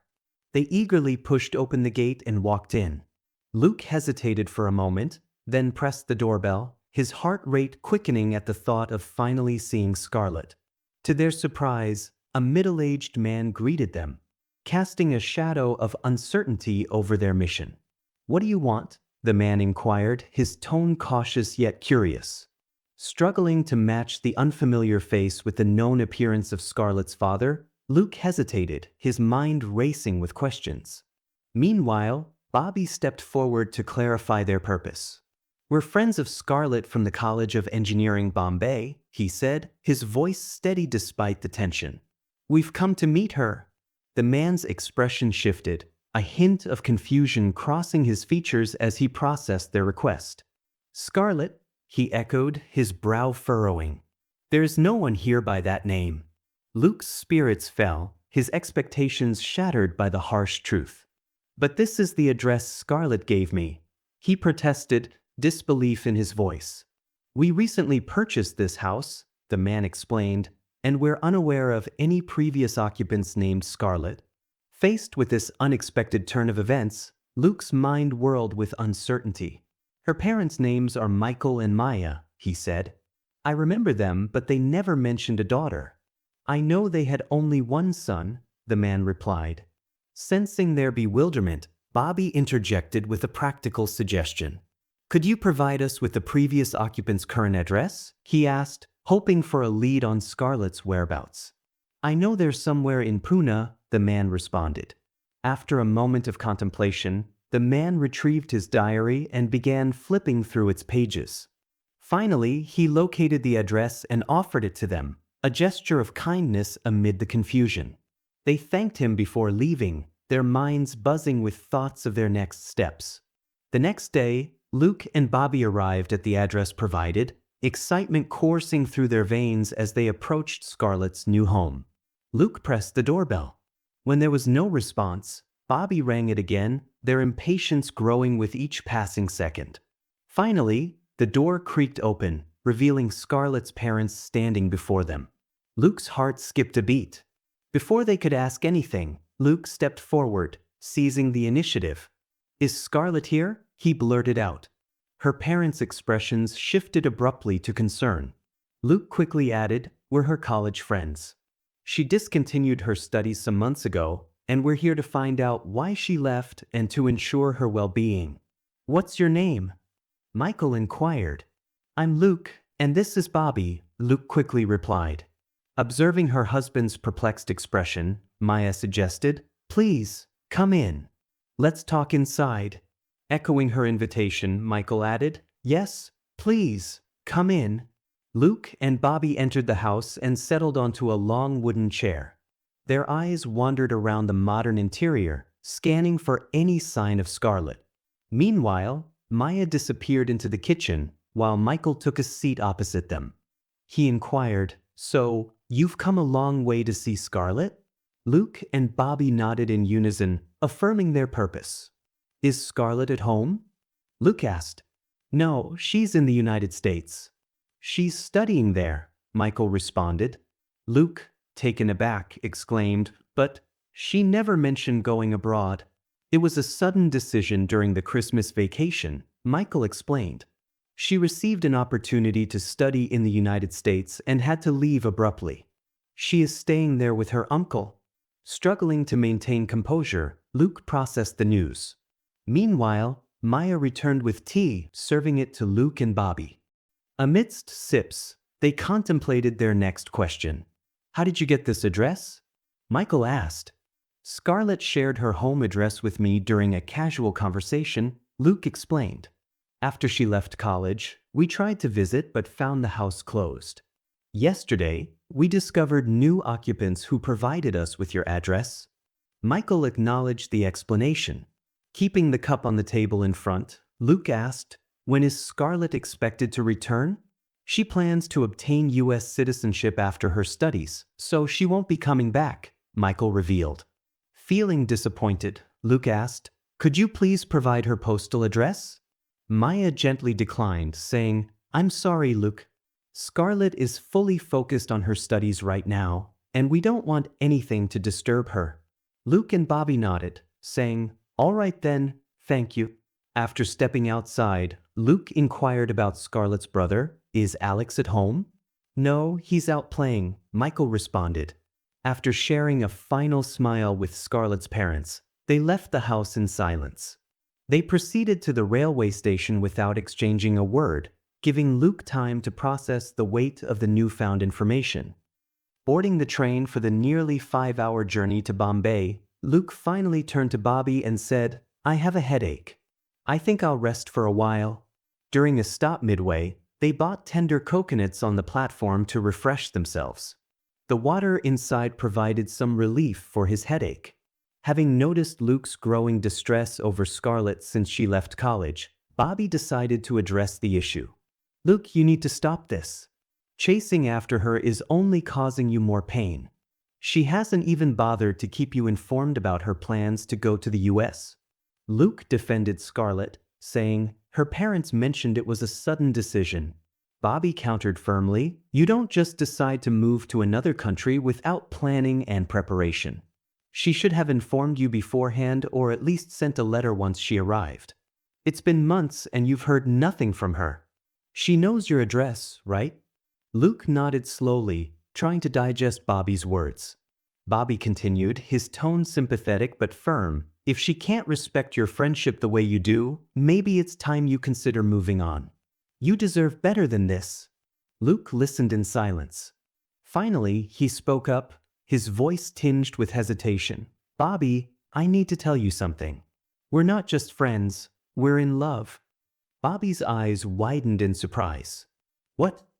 But you said you didn't have any romantic feelings for her?" Luke sighed heavily. "I know. She didn't want our relationship to be known and made me promise not to tell anyone, including you. I've been in a position where I had to lie to you." Bobby's initial surprise turned into anger. "All this time, I've been there for you. You should have trusted me enough to tell me. It's hard for me to understand why you kept this from me." Luke's expression was pained. "I'm sorry. She was afraid that if her parents found out about us, she'd be forced to leave college. Until recently, I even thought she might have left because of it. But now, it seems her parents don't know about the relationship." Bobby felt hurt and betrayed. "I understand your situation, but it's a lot to take in. We've always been open with each other, especially about our love interests. This feels like too much." Luke tried to explain further, but he sensed Bobby needed time to process everything. They remained silent for the rest of the train journey, lost in their own thoughts. Upon reaching their station and walking towards their homes, Bobby said, "Maybe you're right. It's important to be cautious in a relationship. I haven't been in that situation yet, so I can't fully understand." Luke nodded solemnly. "No, your anger is justified. Any best friend would react the same way. I'm sorry for keeping this from you. I never meant to jeopardize our friendship." Bobby took a moment to absorb Luke's words, his initial anger gradually giving way to understanding. "It's okay," he replied gently. "So, what are your next plans?" Luke sighed, uncertainty etched on his face. "I'm not sure. As you pointed out, she could have communicated with me about her move to the US. I can't come to any conclusions until I hear it from her. My worst fear was that she might have gotten married, but her moving to the US is better than that, though it's still close to my worst fear. Right now, I'm at a loss for what to do next. The only thing I know for certain is that she's made a permanent impact on my heart. I don't think I'll easily forget her." Bobby interjected, "Did Scarlet ever mention her uncle in the US?" Luke paused, recalling slowly. "Her uncle? Yes. She used to receive gifts sent by an uncle living abroad on her birthdays and special occasions. I can't recall her mentioning the specific country, though. It could be the US?" Bobby suggested, "Since we don't have any further actions to take, let's wait and see if you receive any mail from her." They embraced each other tightly, hearts heavy with emotion, then went their separate ways home, each deeply aware of the intricate complexities of love, friendship, and trust. In the following days, Luke felt her absence profoundly. He stayed mostly at home, making only rare outings. He thought that if she had moved anywhere within India, he might have been able to figure out how to meet her. Instead, he spent hours gazing at the globe, dreaming up ways to reconnect with her, but none seemed practical. While sitting alone, he concentrated on her photo, trying to communicate with her through his mind, but received no response. It was the most tedious summer vacation he had ever experienced. However, amid this melancholy, his family decided to take a short trip to visit his paternal grandparents in Bangalore, who were staying with Luke's father's elder brother. This getaway offered a welcome distraction, providing him a brief respite from the constant ache of missing her. Chapter 5. With summer break over, the college campus resumed its usual bustle. Yet, within the familiar environment, Luke couldn't shake the emptiness left by Scarlet's absence. Her sudden disappearance and the inability to reach her made it feel as though she had been nothing more than a beautiful dream. Determined to forge ahead without being weighed down by past pain, he faced the challenges of his third year. Time seemed to slip away faster than ever before. Despite an abundance of friends and opportunities for fun, nothing compared to the joy he had experienced with Scarlet. September 20th held special significance for Luke, as it was Scarlet's birthday. It was on this day the previous year that he had gathered the courage to propose. Though their relationship had been built on years of friendship, that moment of declaration had truly transformed their connection. Sitting on the beloved stone bench, Luke was lost in memories of that unforgettable day. He remembered how Scarlet had waited for him with a box of sweets and a bag by her side, taking time from her busy schedule of class tests and preparations to celebrate with him. "Happy birthday, my dear," Luke greeted Scarlet as he approached the bench. "Thank you, my dear," she replied warmly, handing him a box of sweets. "All this for me? You didn't give any to your other friends?" he asked, surprised. She smiled. "I brought 2 boxes. I distributed one among my other friends. This one is completely for you." "That makes me feel special," he said, touched. She beamed as she asked, "So, you didn't get me a gift?" He chuckled softly. "Of course I did." With a grin, he retrieved a box wrapped in pink and blue paper from his bag and handed it to her.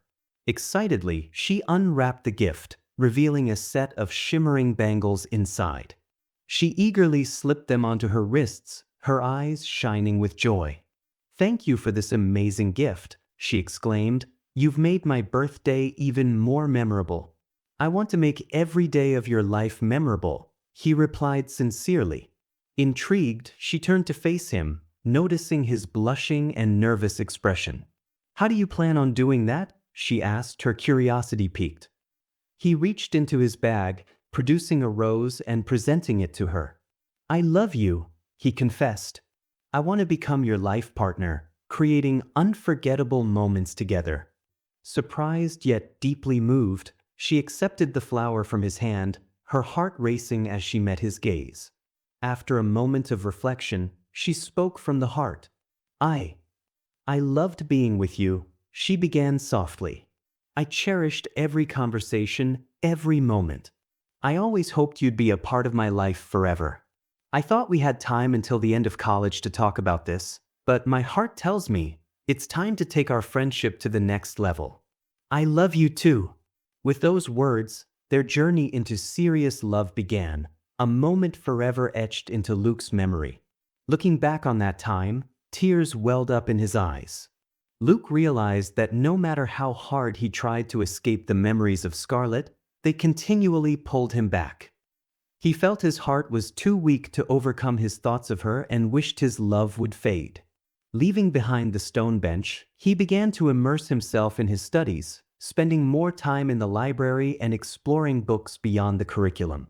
During the college fest, Luke noticed a girl performing on stage who bore a striking resemblance to Scarlet. He watched her for a while, recognizing similarities in her expression and features, but he knew it couldn't be Scarlet. He shrugged off the thought and moved on. The following week, while in the library, Luke saw the same girl from the fest sitting near his table. Having not seen her before the college fest, he assumed she must be a junior. As days went by, he noticed her frequent presence in the library whenever he visited. Though he felt an urge to talk to her, he held back. One afternoon, the library was crowded. As Luke pulled a book from the shelf, he caught a glimpse of the girl through the gap, completely absorbed in her reading. He smiled to himself, then turned his attention back to his own book, skimming through its pages. After selecting a set of books, he scanned the hall for an empty seat. He soon noticed someone gathering their belongings and leaving a chair. Moving in that direction, a book slipped from his grasp and fell to the floor. He quickly retrieved it and continued towards the seat, only to see that the girl was heading in the same direction. Missing the chair by a meter, he watched as she settled into it. Catching his eye, she offered a warm smile. At that moment, another seat beside hers became available, and she invited him to sit near her. Luke observed that she was reading a chemistry book, hinting that she might be from the chemical engineering department. He briefly glimpsed her identity card among the books in front of her but couldn't make out her name. Shaking off the distraction, he buried himself in a book on structural engineering. He was so absorbed in his reading that he didn't notice when the girl left her seat. It wasn't until he turned a page and saw the empty chair next to him that he realized she was gone. Partially hidden under a book on the table, Luke discovered the identity card of the girl who had been seated nearby. Her name was Anita Dave. He intended to hand the card to the librarian, but then saw Anita re-entering the library, clearly searching for her card. As she glanced at the spot where she had been sitting, he quickly returned her identity card. "So, you're Anita, studying in the second year?" he asked. She nodded with a smile. "Yes, and you're Luke?" Exiting the library together, he asked, "How do you know my name?" Her smile widened. "I first heard about you from a friend whose sister is in Scarlet's class," she said. "I'm also Scarlet's friend."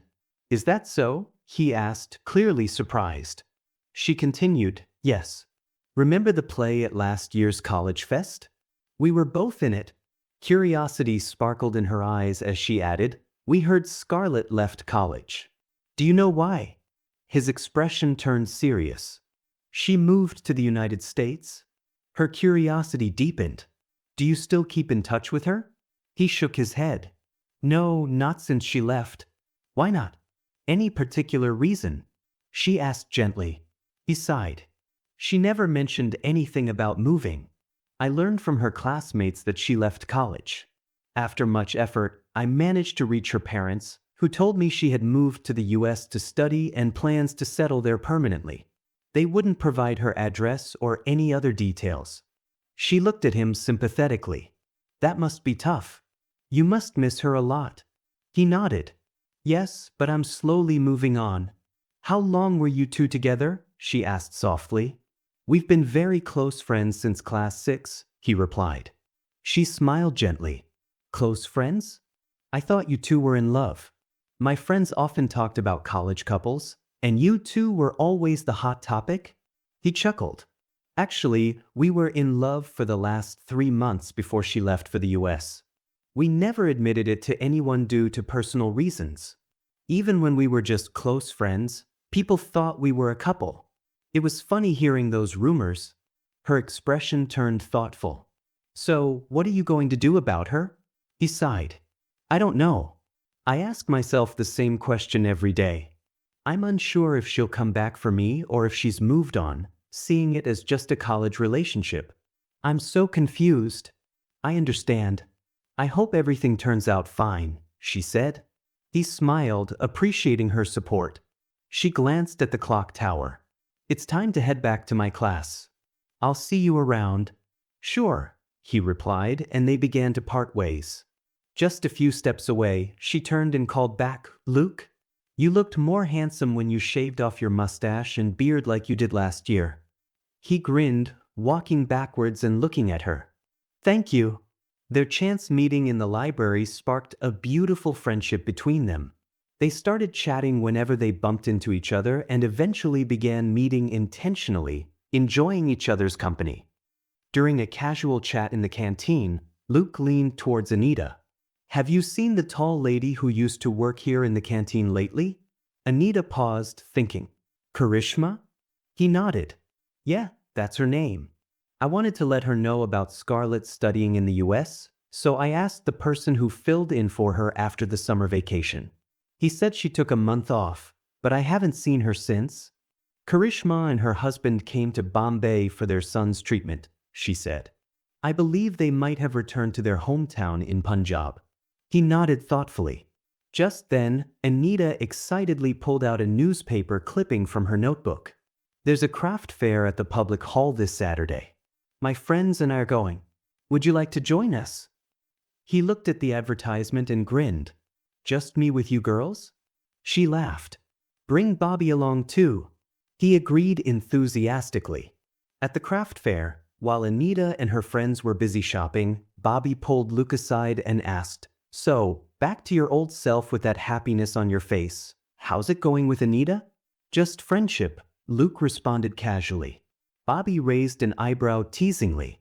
"Is this friendship like what you used to say when you were in love with Scarlet?" Luke chuckled, recalling the past. "I promised you I wouldn't make that mistake again. Whatever it is next time, I'll be sure to be clear about it." Bobby nodded understandingly. "Anyway, it's good to see that Anita helped you move past your tough times with Scarlet." Luke agreed. "Yeah, I feel more at ease now. Sometimes Scarlet still visits my dreams, leaving me feeling nostalgic. But being with Anita helps me focus on the present and move forward." In the midst of their conversation, Anita approached Luke, wearing a black multi-strand beaded necklace and her eyes sparkling with excitement. "How does this necklace look on me?" she asked eagerly. Luke took a moment to study the necklace, his eyes tracing the beads carefully. "It looks stunning on you, Anita. However, one of the beads appears to be damaged. Do you have another option?" Anita smiled and replied, "I do have another one selected. Come with me." Luke glanced at Bobby and asked, "Care to join us?" Bobby shook his head with a casual smile. "You two carry on." As they made their way to the stall, Bobby stood by, feeling a bit bored. He glanced around at the various crafts on display, his attention wandering aimlessly. His gaze then landed on one of Anita's friends, who was a few stalls away. She was examining some handcrafted jewelry, her face lit up with a warm smile. His inner voice began to chatter. What was her name? He tried to recall the names Anita had mentioned when introducing her friends. The short girl is Somia, the one next to her is Kavya, so she must be Leela. She seems beautiful, has a great smile, and looks intelligent. Should I talk to her? But how? How should I start? Endless questions raced through his mind, filling him with both excitement and anxiety at the prospect of striking up a conversation with her. As his gaze lingered on Leela, a thief snatched her handbag and was making a swift escape. Her shout pierced the air, but before her cry could fully register with the crowd, Bobby was already in motion. Adrenaline surged through his veins as he sprinted after the thief, weaving through the throngs of people. The chase felt intense as Bobby closed the gap between them. With a final burst of speed, he lunged forward and caught the thief just as he neared the exit of the public hall. Swiftly, he retrieved the handbag from the thief. A nearby security guard, alerted by the commotion, rushed over and detained the thief, preparing to hand him over to the police. Bobby walked back to Leela, who had followed the chase with Luke, Anita, and Anita's other friends. "Here's your bag," he said, handing it to her. "Thank you so much," Leela exclaimed, her eyes gleaming with gratitude. At that moment, Anita's friends erupted into applause, cheering for Bobby's quick thinking and bravery. Luke clapped Bobby on the back, his face beaming with pride. "Well done, man." From that day on, a friendship blossomed between Bobby and Leela. They frequently met up with Luke and Anita, enjoying group outings and discovering shared interests. The four of them created wonderful memories, supported each other, and made their remaining college days more interesting and enjoyable. It was the farewell day for the final year students, a bittersweet occasion marking the end of an era for Luke and Bobby. Despite the approaching final exams, each student stood before their peers and professors, delivering heartfelt speeches that reminisced about cherished memories, celebrated friendships, and expressed deep gratitude for their time at the institution. Emotions ran high as they bid farewell to the place that had been their second home for 4 years. After the group photo and farewell lunch, Luke and Bobby found Anita and Leela at the library. Luke and Anita then decided to step away from the group for a private conversation. They settled in a quiet corner of the open corridor near the library, seeking a peaceful spot to talk. "How was the farewell?" she asked softly, her voice tinged with sadness. He sighed deeply. "It was emotional. I'm really going to miss this place and everyone." She nodded silently, her thoughts already dwelling on the impending separation. "I'll miss you too. It's going to be so hard without you next year. I wish we were in the same year." He tried to comfort her, speaking gently. "I'll try to visit often, or we can plan outings on weekends." She nodded again, her expression somber. "Okay, but it won't be the same as before. We used to meet whenever we wanted. Now we'll have to plan, and the frequency will decrease." He agreed solemnly. "Yeah, it's going to be tough. Even Bobby and Leela feel the same way. They only found love a month ago, and now they're facing being apart." She hesitated briefly, then gathered her courage. "Can I ask you something?" He nodded, sensing the gravity of her question. "I've been waiting for you to say it," she began quietly. "I love you, Luke." He was taken aback, his heart heavy with conflicting emotions. He looked into her eyes, seeing her genuine affection and sincerity. I haven't reached that point yet. There's no reason for me to say no to you. But my heart is still trying to move on from Scarlet." She looked down, tears welling up in her eyes. He continued gently, "I value our friendship deeply. I can't see you in that way while Scarlet is still in my heart." Her voice trembled with a mixture of anger and sadness. "Okay then," she replied curtly. She stood up and walked away. Luke called out to her, his heart sinking as she ignored him and continued walking. He waited for a while, hoping she would return, but she didn't. He grappled with the weight of his words and the unintended pain he had caused. The next day, Luke went to college to submit his project report. Anita approached him, apologizing for her abrupt leaving the day before and expressing her gratitude for his honesty during their conversation. "Why hadn't you considered going to the United States to find Scarlet?" she asked, genuinely curious about Luke's intentions. "I've been thinking about it a lot," he said thoughtfully. "Once I get my graduation certificate, I'm planning to apply for higher education in the US." She posed another question, her concern evident. What if Scarlet has moved on and found someone else? His expression became pensive as he contemplated the possibility. "There's a chance," he admitted reluctantly. "But what if she's still waiting for me to find her for some reason?" Anita was deeply touched by Luke's steadfast commitment to Scarlet amidst all the uncertainties. They pledged to treasure their friendship indefinitely. Chapter 6. After graduating from college, Luke was determined to pursue higher education in the United States, driven by his hope of finding Scarlet. However, the financial burden of studying abroad was a significant challenge for his parents, who encouraged him to continue his education locally. Undeterred, he explored various ways to secure the necessary funds but was unsuccessful. Consequently, he decided to work for a few years to save enough money to achieve his goal. With his new plan in mind, Luke embarked on an earnest job hunt. He faced numerous rejections due to a lack of suitable vacancies. Additionally, he received offers for underpaid positions, which would prolong the process of funding his goal. Despite these setbacks, his persistence ultimately paid off. He received an offer from Galton Ewell Construction Company, a prestigious British-American firm headquartered in California. His exceptional academic record, coupled with his deep knowledge of building engineering and the latest construction technologies, made a strong impression on General Manager William Hobbs. The innovative project report Luke crafted during college highlighted his ingenuity. His adept handling of the interview questions further strengthened his candidacy. As a result, he was assigned to the team of assistant engineers working on a prominent 5-story building project in Delhi. Over the span of 2 years, Luke seamlessly transitioned his college knowledge into practical skills, impressing his superiors with his dedication and proficient leadership. Initially, he kept in touch with Bobby and Anita through letters and frequent meetups, but these interactions dwindled as they all became busier with their lives. Bobby secured a job in Calcutta, while Anita got married and moved to Australia with her husband. William had consistently monitored Luke's performance and recognized him as a valuable asset for the company's growth. During a recent meeting, Luke was praised for his rapid progress and offered an opportunity at the company's headquarters.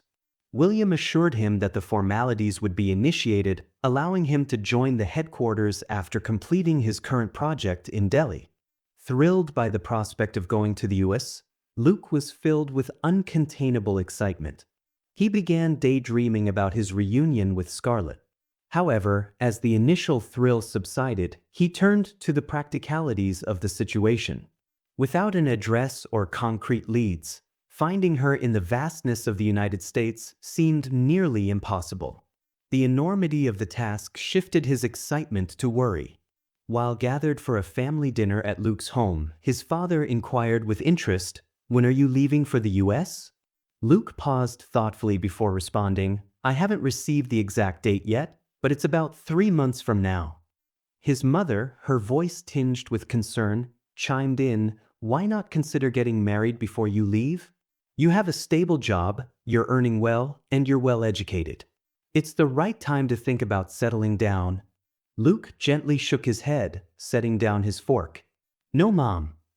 I'm not ready to think about marriage right now.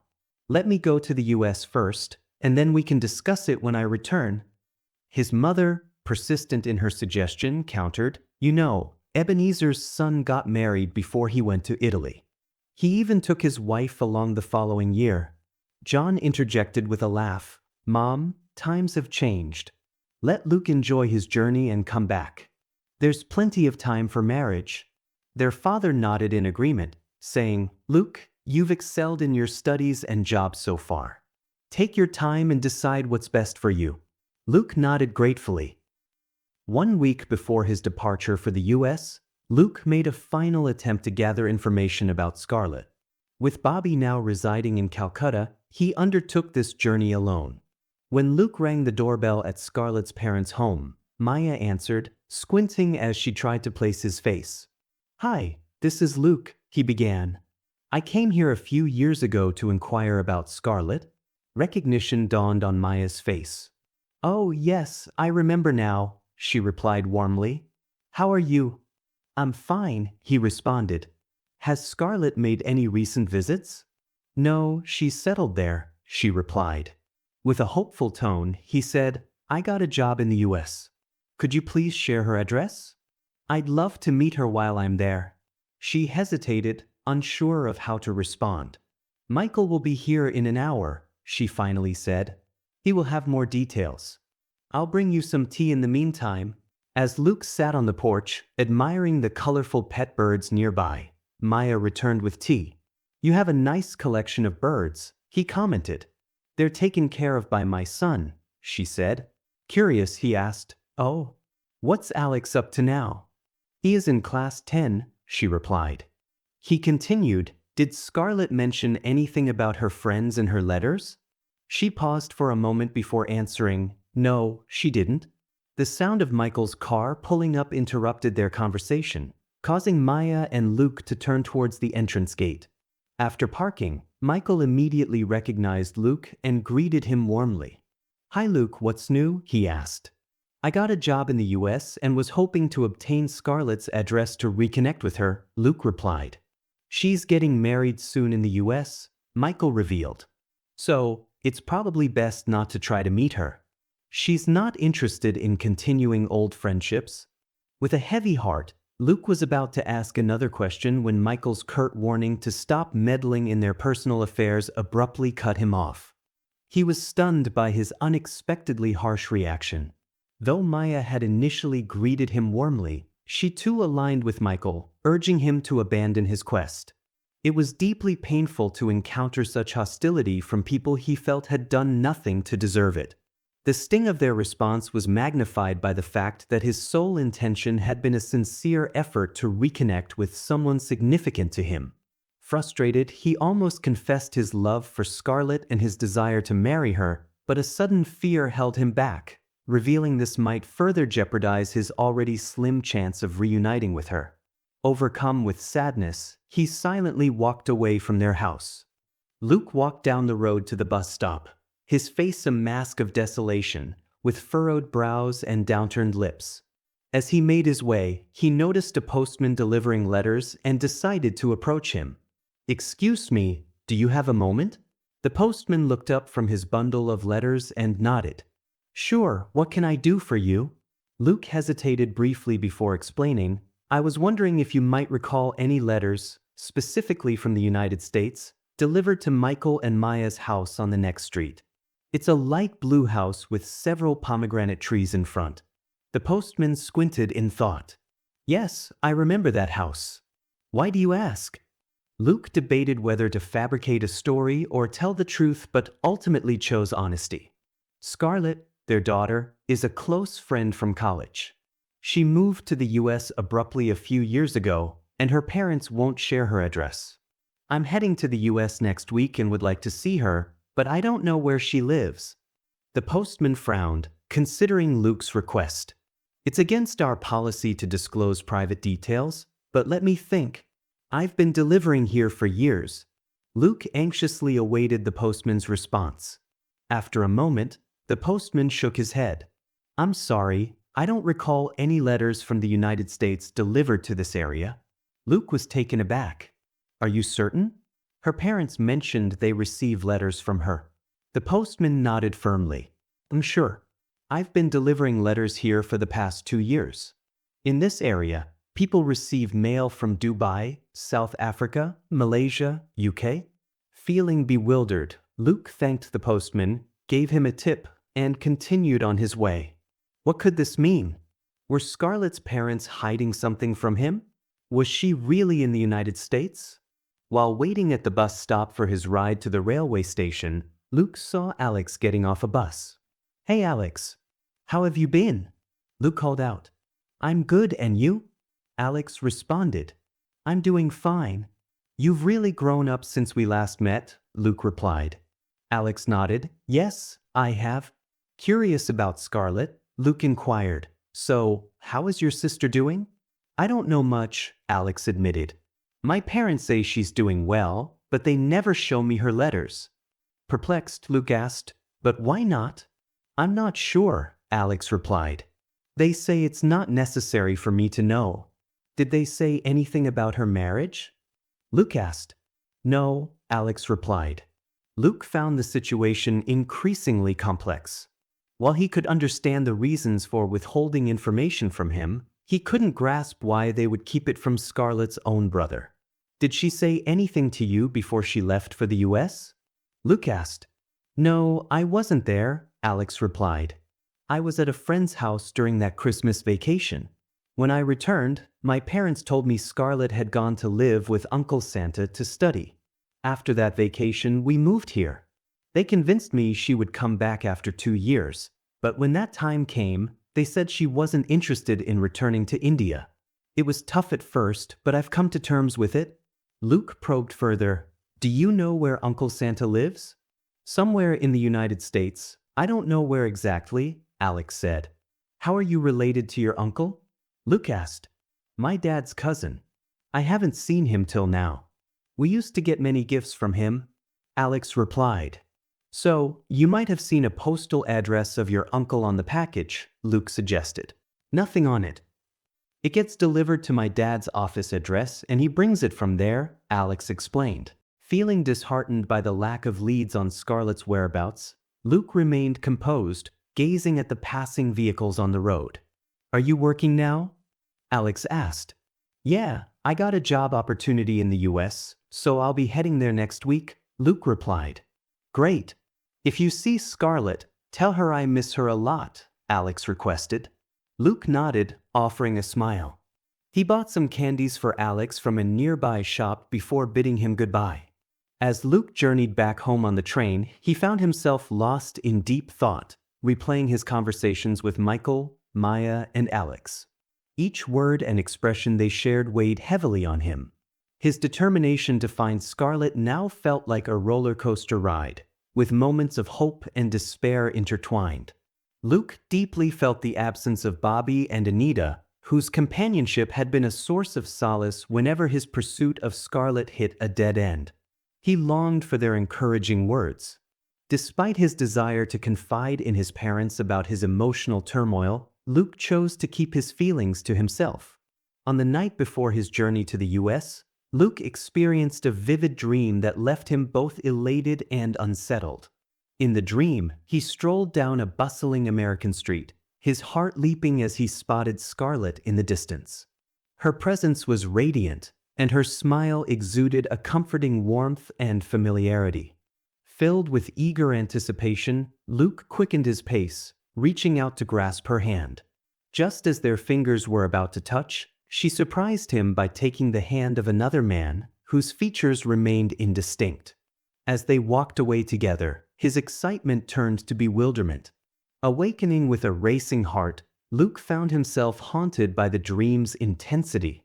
Scarlet's luminous smile, coupled with the sting of seeing her with someone else, stirred a whirlwind of emotions in him. He lay in bed, troubled by the uncertainty of their relationship and the challenges that awaited him in the US. Chapter 7. Luke arrived at San Francisco Airport early in the morning. A company staff member approached him, holding a photo of Luke. Extending his hand, the man introduced himself, saying, "Welcome to San Francisco. I'm Steve, a staff member of Galton Yule. I'm here to take you to the accommodation provided by the company." "Thank you," Luke replied warmly, shaking Steve's hand. Steve helped Luke carry his luggage to the car. They loaded a large suitcase into the trunk and placed two smaller bags in the back seat. As they set off, Steve asked, "How was the journey?" "It was good," Luke responded, though a hint of exhaustion was evident in his voice. "There was some delay with the connecting flight in New York, so I couldn't arrive last night. I heard the announcement at the airport," Steve said. "I ended up crashing there myself." "Thanks for waiting for me," Luke said appreciatively. "It's my duty," Steve replied with a friendly smile. Curious about their destination, Luke asked, "How far is the housing complex from here?" "About 16 miles, Steve informed him. "Okay," Luke acknowledged, settling back into his seat.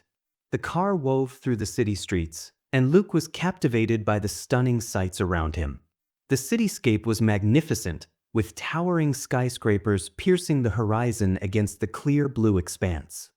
His mouth was slightly agape, awed by the reality of the place that exceeded what he had imagined from conversations, articles, and photos. His gaze lingered on the majestic Golden Gate Bridge. The glow of street lamps mingled with the gentle caress of the morning sun. Traffic was light, and early risers went about their routines. Even as he took in the beauty of the city, Luke remained alert, his eyes diligently searching for Scarlet.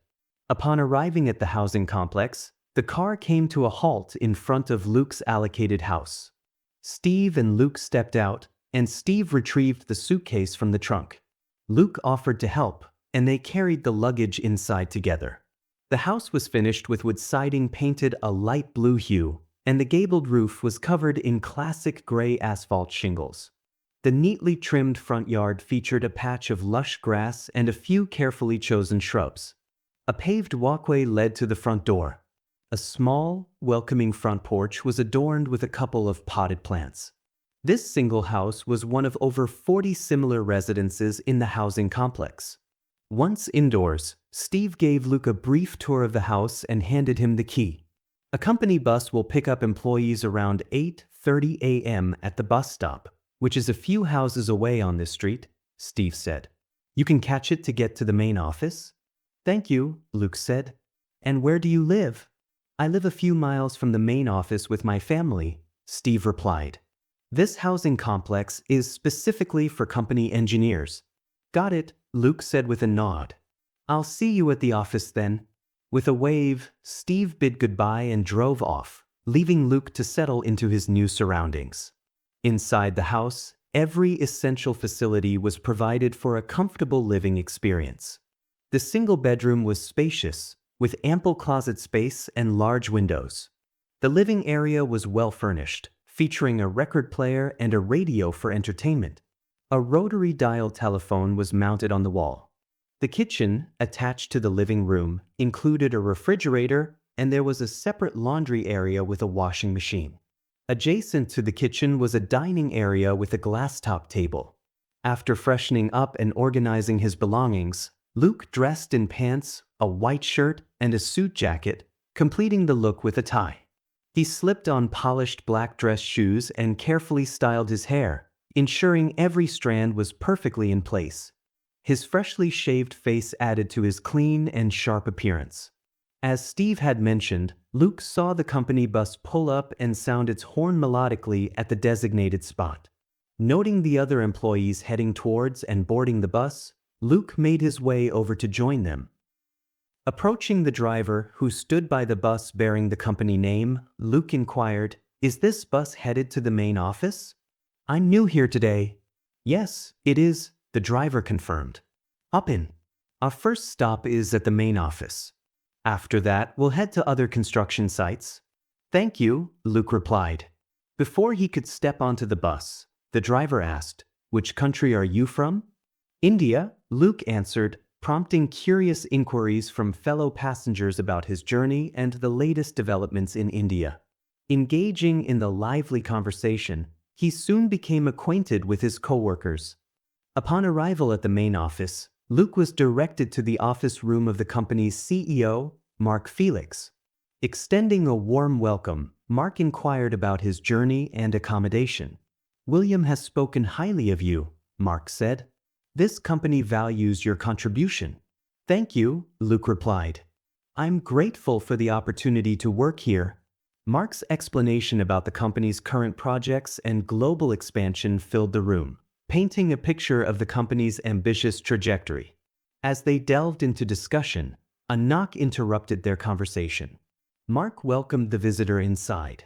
"This is Luke, the new engineer assigned to your project," Mark announced to the visitor. Gesturing towards the visitor, he continued, "And this is Parker, your new project manager.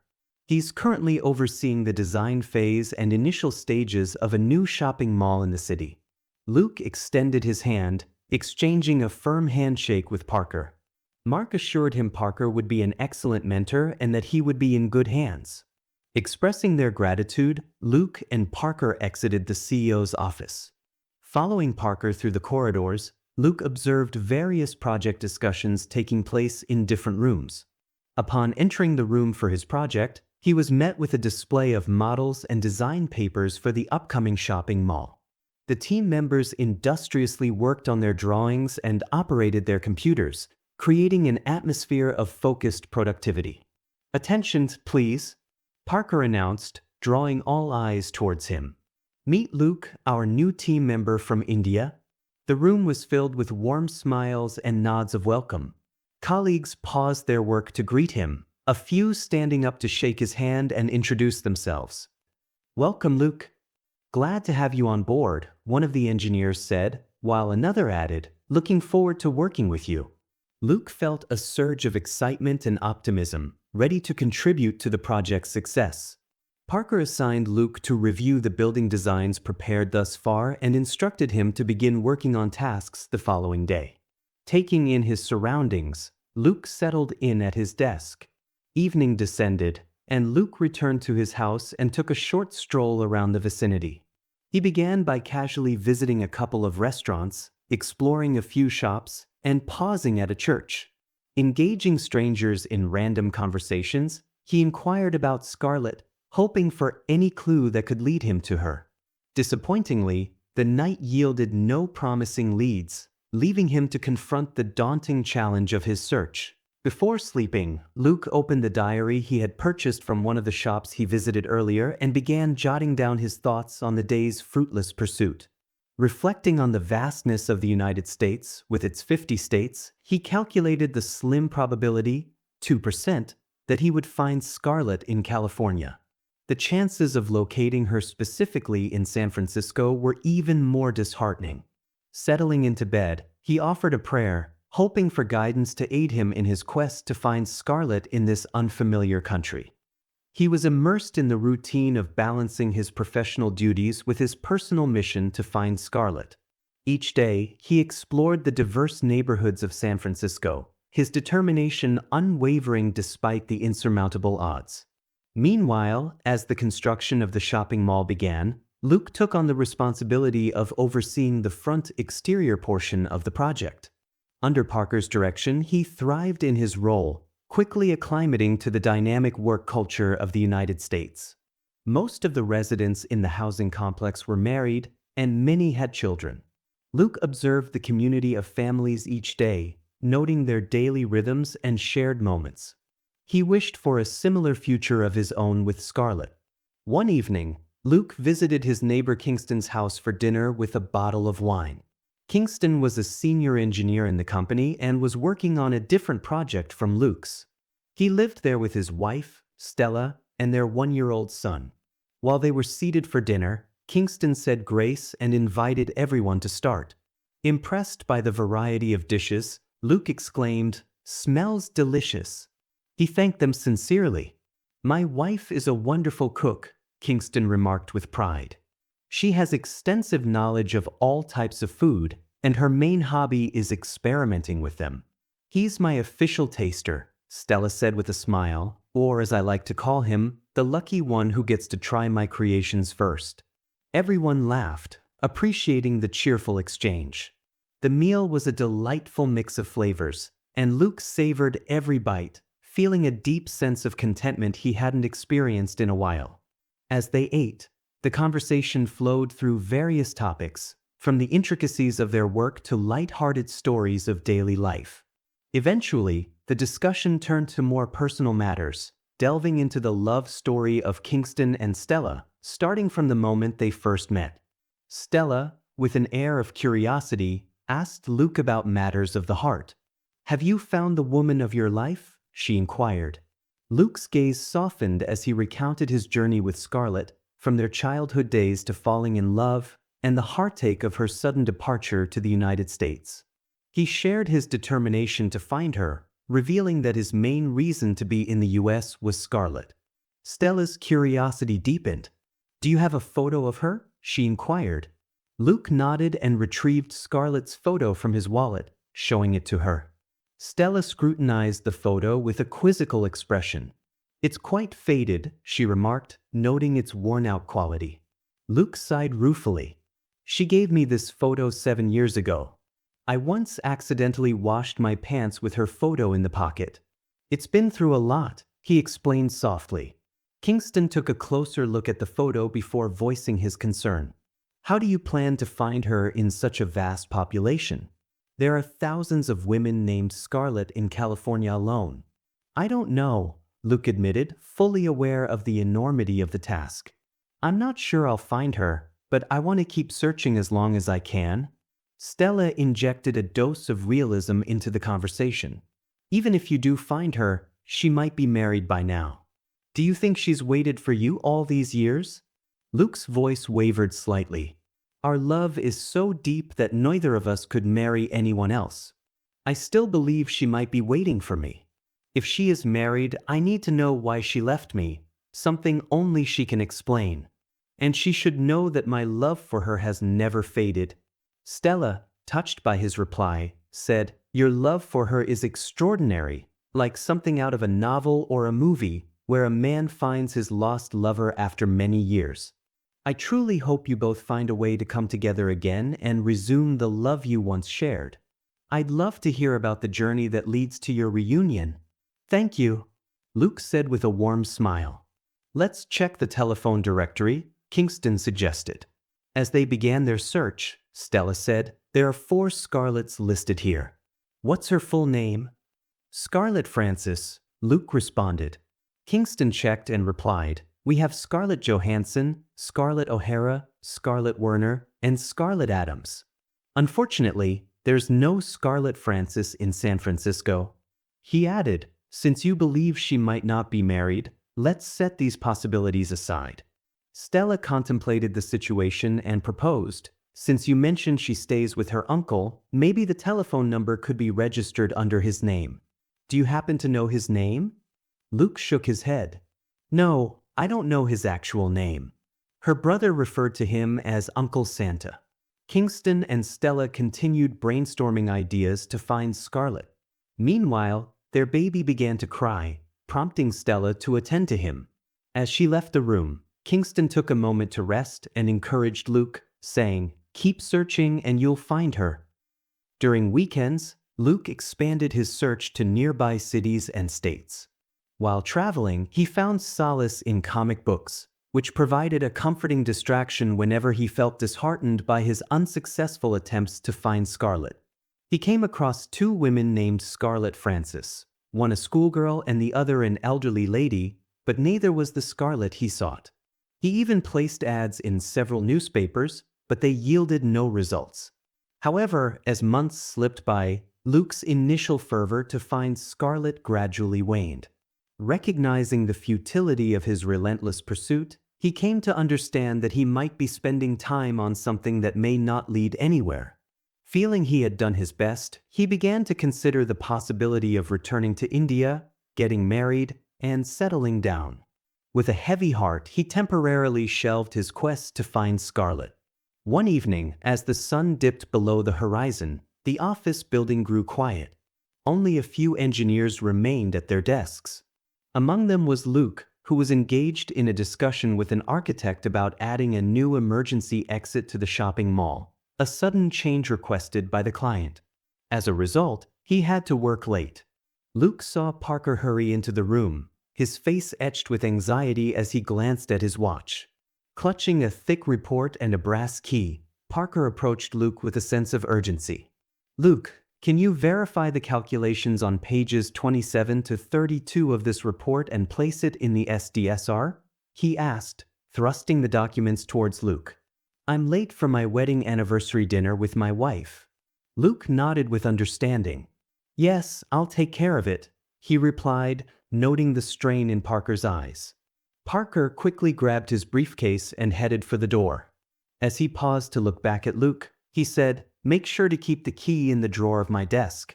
With a final nod of gratitude, he hurried out, leaving Luke to handle the task at hand. Luke turned to the architect and said, "We'll continue this discussion tomorrow." He then concentrated on Parker's report, carefully reviewing the calculations. Everything seemed accurate.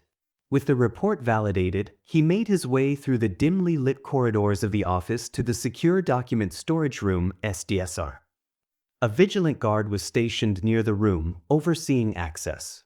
Luke dutifully recorded his name, the time of entry, and his purpose in the register book.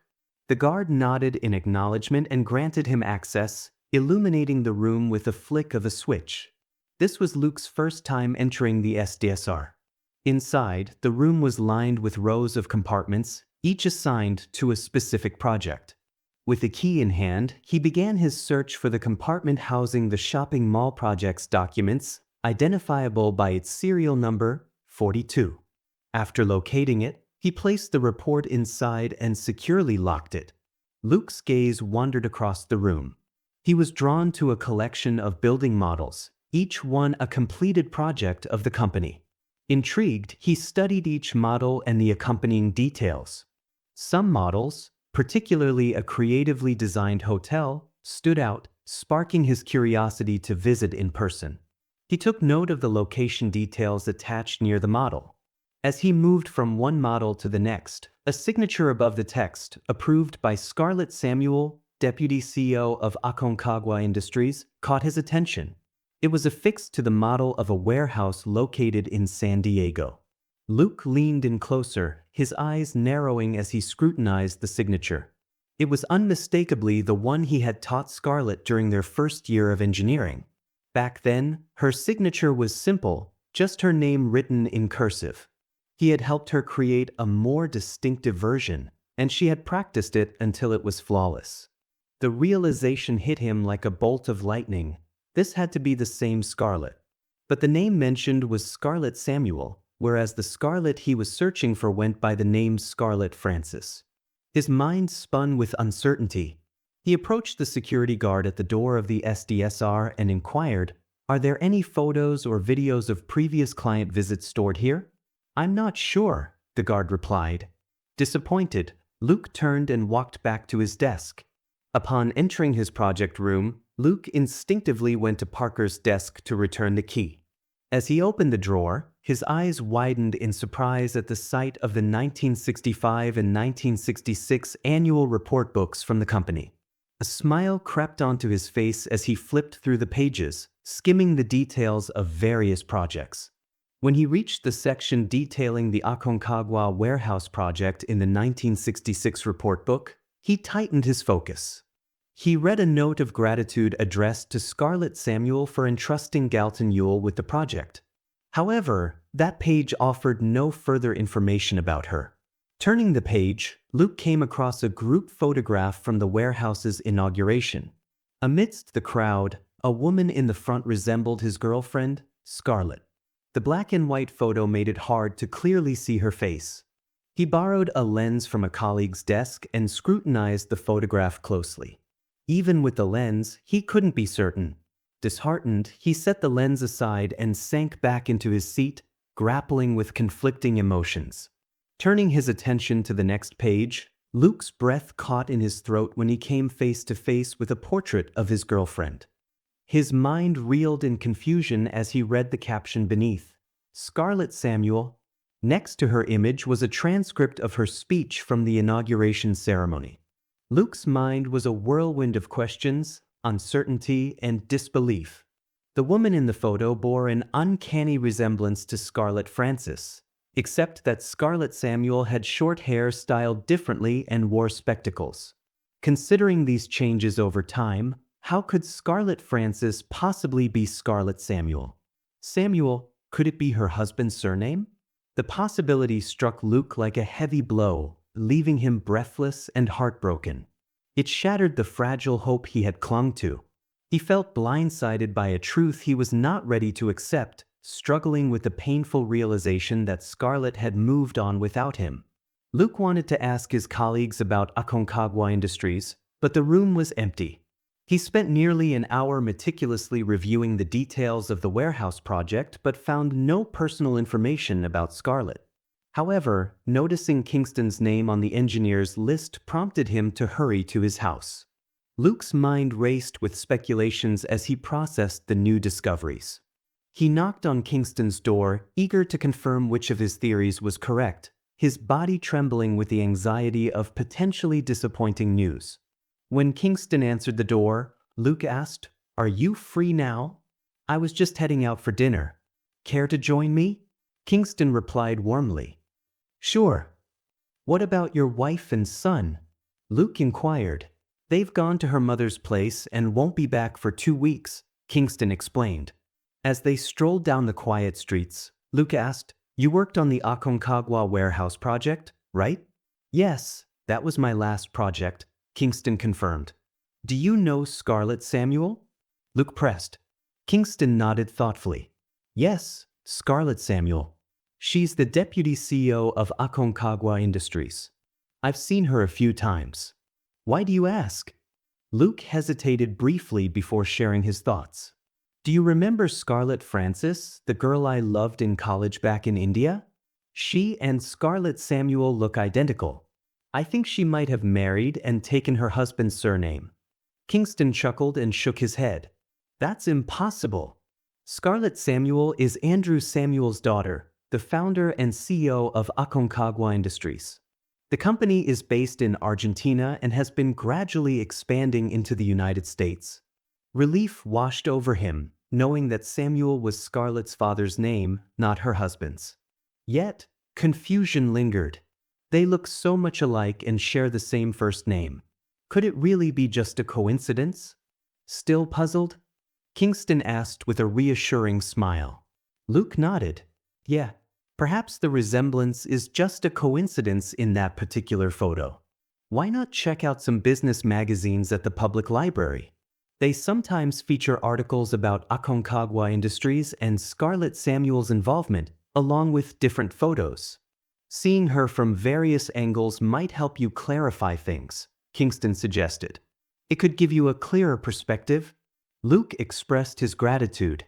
"Thanks, Kingston. I'll head to the library first thing tomorrow." Chapter 8. A week later, Luke and Kingston met at a neighborhood coffee shop. Kingston was still catching his breath from his usual Saturday morning jog. a routine he never missed. They settled into their seats and placed their orders. "Look at this," Luke said, sliding a paper across the table towards Kingston. It was torn from a business magazine published in April 1965, which he had found at the library. Kingston picked it up and flipped through both sides, his eyes moving over the 3 highlighted sections marked by Luke. Luke leaned in and explained, "This is an interview with Andrew Samuel of Aconcagua Industries, conducted before Scarlet became the deputy CEO. It begins with a discussion of his company's growth and their developments in the US, as well as the impact of their products on the market." He pointed to the first highlighted section. "The personal details begin here. It mentions that Scarlet is Andrew's daughter from his second wife, Lily, who was a well-known Argentine actress. They were married for just a year. Tragically, Lily passed away in a car accident a year after their divorce." Kingston's eyebrows raised in curiosity. "Interesting. Go on." Luke pointed to the second highlighted section. Here it mentions that after the divorce, Scarlet was placed under the guardianship of an Indian couple who were living in Argentina at that time. Kingston nodded, clearly intrigued. "That's quite a backstory." He continued reading beyond the highlighted sections. Their coffee arrived, and they took a moment to sip their hot beverages. Luke flipped to the next page, pointing to the final highlighted section. This part mentions that Scarlet completed her schooling in India before pursuing a degree in economics in Texas. It also states that she's poised to become the deputy CEO of Aconcagua Industries to assist her father, undergoing formal training to eventually take over as CEO. Kingston leaned back, absorbing the information. So, Scarlet Samuel and Scarlet Francis could very well be the same person. She must have taken the Samuel name after reconnecting with her father. Luke sighed with a mix of relief and confusion. "Exactly. It all makes sense now," he said. "But why wouldn't she have told me any of this while she was in India? Even her guardians were tight-lipped about it." Kingston shrugged.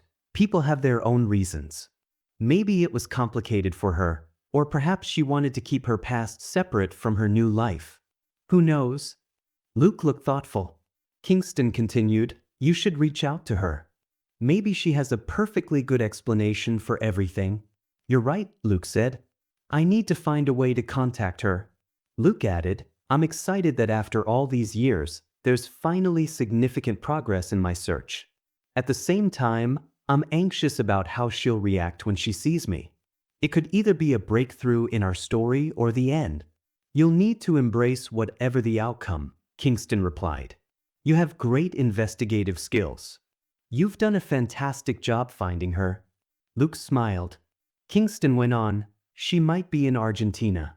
During the construction of the Aconcagua warehouse, she used to fly in for meetings in the morning and leave in the evening.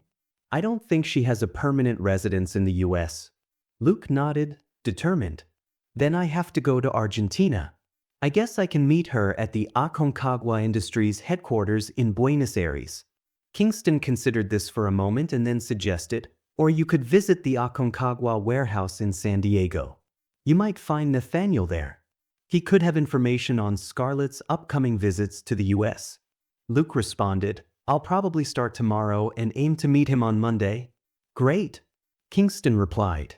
They continued to chat for a while before walking back to their houses together. On that afternoon, Luke took his usual stroll through Golden Gate Park, a place he frequented often in San Francisco. As he meandered along the path, he spotted Gregory seated on a bench, deep in thought.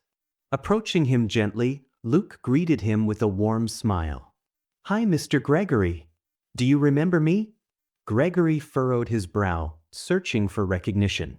Luke offered a prompt. "Last month, you saw me take a tumble from the bench near the lake when you were headed to a movie with your wife and grandchildren. You kindly helped me up." A spark of recollection lit up Gregory's eyes as he nodded slowly. "Yes, I remember now." Curious about Gregory's somber demeanor, Luke gently inquired, "You seemed so youthful and active that day. Why do you look so sad today?" Tears brimmed in Gregory's eyes as he replied with a heavy heart, "My wife passed away last week." "I'm so sorry to hear that, Mr. Gregory," Luke said softly, his voice filled with genuine compassion. Losing someone you love is incredibly tough. If there's anything I can do or if you need someone to talk to, please don't hesitate to reach out. I'm here for you. Gregory took out his handkerchief, wiping his tears as he tried to compose himself. I never felt so old, I never felt so weak, he admitted, his voice trembling. When she was by my side, I felt youthful and strong. She was my rock, my source of strength. Luke listened intently, his heart aching for Gregory. The older man continued, his voice laden with sorrow, I never expected she would leave this world first. I always worried about how she would cope without me, how painful it would be for her. But now, I'm the one living that pain. The world feels so empty without her. Luke reached out, gently placing a hand on Gregory's shoulder. I can't imagine how hard this must be for you, Mr. Gregory. She sounded like an incredible woman, and your love for her is evident. Grief takes time, and it's okay to feel weak and lost right now. Just know that you're not alone. You have people who care about you, and I'm one of them. Gregory thanked him and recalled suddenly, that day you were saying it's been a long time since you've seen your wife. Actually, girlfriend, Luke corrected quickly. Gregory nodded. Girlfriend? What happened? Luke briefly recounted his love story, outlining his journey to find Scarlet and the recent discovery about her potential identity as the daughter of Aconcagua Industries CEO, Andrew Samuel. Gregory listened attentively and then asked, So, you're still not sure? Luke sighed. Based on all the information I've gathered and their striking resemblance, I believe she must be the Scarlet I've been searching for. But doubts linger, and I find myself questioning everything. Gregory nodded thoughtfully. If she loved you as deeply as you do, wouldn't she have returned to India to see you? Luke nodded solemnly. Yes, that's one of the doubts that keeps haunting me. I hope to find answers to all my questions when I finally meet her. Gregory offered reassurance. Don't worry, Luke. You have a good heart. May God grant you all the happiness you deserve. Thank you, Luke responded sincerely. Now, tell me about your love story. Gregory's mind flashed back to the beginning of his tale. My love story. It all began with a disaster. He took a deep breath and continued. In 1906, a devastating earthquake struck San Francisco. I was only 17 at the time. The quake took everything from me, my home, my family. He paused for a moment, his eyes reflecting the memories of that time. I found myself in a relief camp in this very park, surrounded by others who had lost everything too. That's where I first saw Elizabeth. She was about my age, with tears in her eyes and a sadness that mirrored my own. She had lost her entire family in the quake, just like me. We found comfort in each other's company amidst all the chaos. We helped others in need, and slowly, a bond formed between us. We were inseparable and couldn't bear the thought of being parted, even when they talked about sending us away to live with relatives outside the city. Elizabeth and I chose to stay in San Francisco. With the help of volunteers and aid workers, we found jobs and a place to live. He smiled, reminiscing about their wedding. We got married quietly, surrounded by those who had become our new family. Elizabeth was known for her kindness and caring nature. We volunteered to care for survivors with severe injuries and worked tirelessly to help as many people as we could. I took on odd jobs, clearing debris, rebuilding shelters, and doing whatever needed to be done. We fully embraced the community spirit, working alongside others who shared the same goal of rebuilding the city. As the years passed, we grew older together, blessed with children and grandchildren. He looked around the park, his eyes misty with tears. This park holds so many memories for us. It was here that we found each other, and it was here that we watched San Francisco rise from the ashes. Luke listened intently, deeply moved by Gregory's story. Thank you for sharing that with me, Mr. Gregory. Your story is truly inspiring. Gregory smiled gently. Thank you, Luke. I know you're facing a challenging situation, much like we did. Hold on to your hope. It will guide you to where you need to be. On Monday morning, Luke arrived at Aconcagua warehouse and approached Nathaniel. "I'm Luke, an engineer from Galton Yule. I need to see Scarlet Samuel, the deputy CEO," he said. Nathaniel raised an eyebrow. "And what's the purpose?" Luke hesitated briefly. "It's personal. We knew each other from college," he said. "She might be in Argentina," Nathaniel responded. "Do you know when she'll be visiting the US?" Luke asked.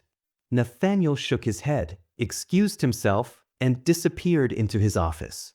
Luke waited anxiously, his mind racing with anticipation. After a while, Nathaniel returned and handed him a flyer.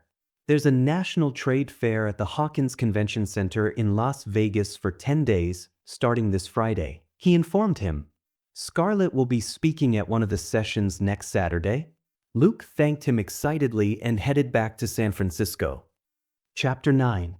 Luke arrived at the Hawkins Convention Center, where companies were showcasing and demonstrating their latest products and services.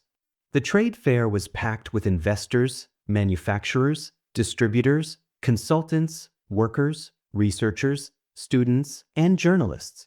Various conference halls hosted speeches by prominent business figures. On his way through the bustling venue, he spotted a banner displaying the day's schedule of key speakers. Scarlet's session, titled "Preparing Industries and Workers for the Next Phases of Industrial Growth," was set for 11:30 a.m. to 12:30 p.m. in Phoenix Hall. Eager not to miss it, Luke headed straight to Phoenix Hall and registered, securing his entry pass. 2 hours before the meeting, Luke waited outside the hall, his anticipation mingling with impatience. At 11:15 a.m., the current session concluded, and a rush of attendees surged in for the next. Amid the crowd, Luke maneuvered his way through and managed to secure a seat, though it was positioned further back from the stage. Excitement coursed through him as he awaited Scarlet's appearance. The hall was filled with movement as people settled in. The event hostess took the stage and began a brief introduction of Scarlet and her company. Luke listened intently, though he was already familiar with much of what she was saying. At precisely 11:30 a.m., Scarlet was called to the stage to deliver her speech. Luke watched as a group approached from a side door. Surrounded by a phalanx of bodyguards, Scarlet made her entrance. The bodyguards took their positions beside the stage as she approached the microphone. Luke concentrated on catching a clear glimpse of Scarlet through the shifting crowd as she began her speech. The moment he saw her face and heard her voice, he was certain it was unmistakably his Scarlet. He listened to her words with rapt attention, overwhelmed by a sense of nostalgia and relief. Towards the end of the session, Scarlet opened the floor for questions. Many hands shot up, including Luke's, as he hoped to catch her attention. However, before he had a chance to speak, the clock struck 12:30 p.m. and the meeting concluded. The hostess began the thank you note, and attendees started to rise, making it difficult for Luke to approach Scarlet. He followed her, resolute in seizing this opportunity to finally speak with her.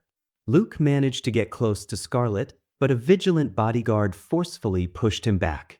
She entered a sleek black car and quickly departed, flanked by 2 escort vehicles, one in front and one behind.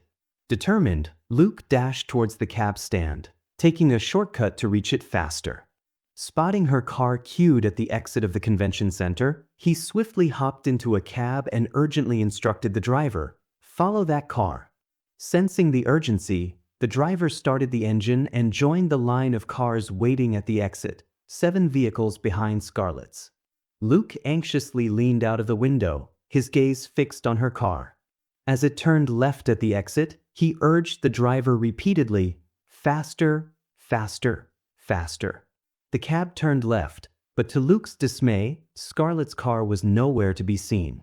"Accelerate," he insisted. The driver pressed on the accelerator, weaving through the traffic. After a few miles, they reached a traffic signal. Luke scanned the surroundings but couldn't determine which way her car had gone. Desperation clawed at him as he decided, "Go straight." As they approached the next junction, they encountered a road maintenance diversion, causing the driver to veer left. Luke's eyes darted in all directions, searching for any sign of her car. Suddenly, he spotted it approaching a bridge at the subsequent junction. "There it is," Luke shouted, his voice a mix of relief and urgency. "Don't miss it this time." The driver, now fully engaged in the chase, accelerated towards the bridge. Despite their efforts, Scarlet's car remained ahead, moving swiftly. The cab driver struggled to keep up, the gap between them growing wider. Luke's heart pounded as he watched her car speed away, its taillights diminishing in the distance. He urged the driver, "Keep going. Don't let them out of your sight." They followed the car as closely as possible, navigating through traffic and turns, but the high-speed chase was taking its toll. The cab driver pushed the vehicle to its limits, yet Scarlet's car remained elusive, darting through the city with practiced ease. Luke's mind raced with anxiety and worry. He couldn't bear the thought of losing her now, especially when he was so close. Sensing Luke's desperation, the cab driver did his best to keep pace. Scarlet's car entered the highway, where traffic was minimal. Luke, leaning forward with intense focus, asked the driver, "Where does this road lead?" "It leads to the private airport on the outskirts of the city," the driver replied. Realizing she might be heading to catch a flight, Luke instructed, "Stay close to the car." As they followed her car, Luke kept his eyes locked on it, determined not to lose track again. Suddenly, he heard a car honking continuously from behind. Turning around, he saw a vehicle overtaking them at high speed. He quipped to the cab driver, "Next time, you should get a car like that for your cab service." But it wasn't just one car. A series of 5 identical vehicles sped past in a coordinated pattern. Luke's heart pounded as he watched Scarlet's car and its escorts increase their speed in response. The rear escort car blocked the path, preventing the 5 cars from overtaking. "Why can't they just let them pass?" Luke muttered, feeling the tension build. Luke's eyes widened in shock as one of the 5 cars opened fire on the trailing escort vehicle. The sound of gunfire echoed through the highway, and the escort car slowed down, unable to keep up. All 5 cars overtook the disabled escort vehicle and closed in on Scarlet's car. Luke's breath caught in his throat as he saw one of the attackers' cars ram into Scarlet's car from behind with brutal force. The driver of her car lost control, swerving off the road. The car careened wildly before crashing into a tree, the impact sending a shudder through the air. "Scarlet!" Luke shouted, fear and desperation filling his voice. Luke could hardly believe what he was witnessing. Both his cab and the cars carrying Scarlet's bodyguards came to an abrupt halt. A shootout erupted between her bodyguards and the attackers, filling the air with tension and gunfire. Bullets flew in every direction, and Luke's heart raced as he struggled to assess the chaotic scene. In the midst of the gunfire, Luke instinctively got out of the car, intending to run to her vehicle. The cab driver, sensing his impulsive move, shouted, "Don't be a hero now. Have patience." Just as Luke was about to ignore the driver's advice, a bullet whizzed past and shattered the cab's side mirror, sending shards flying. He ducked reflexively, a piece of the mirror scratching his left hand and causing minor bleeding. He muttered to the driver, "Yes, you're right." As the gunfight raged on, Luke realized just how intense it had become. Injured bodies lay scattered on the ground. He spotted an attacker limping towards her car with a gun in hand. Despite his injury slowing him down, his intent was clear. He was going to kill Scarlet. Desperation filled Luke as he turned to the cab driver and asked, "Do you have any tools?" The driver frantically searched the dashboard and handed Luke a small screwdriver.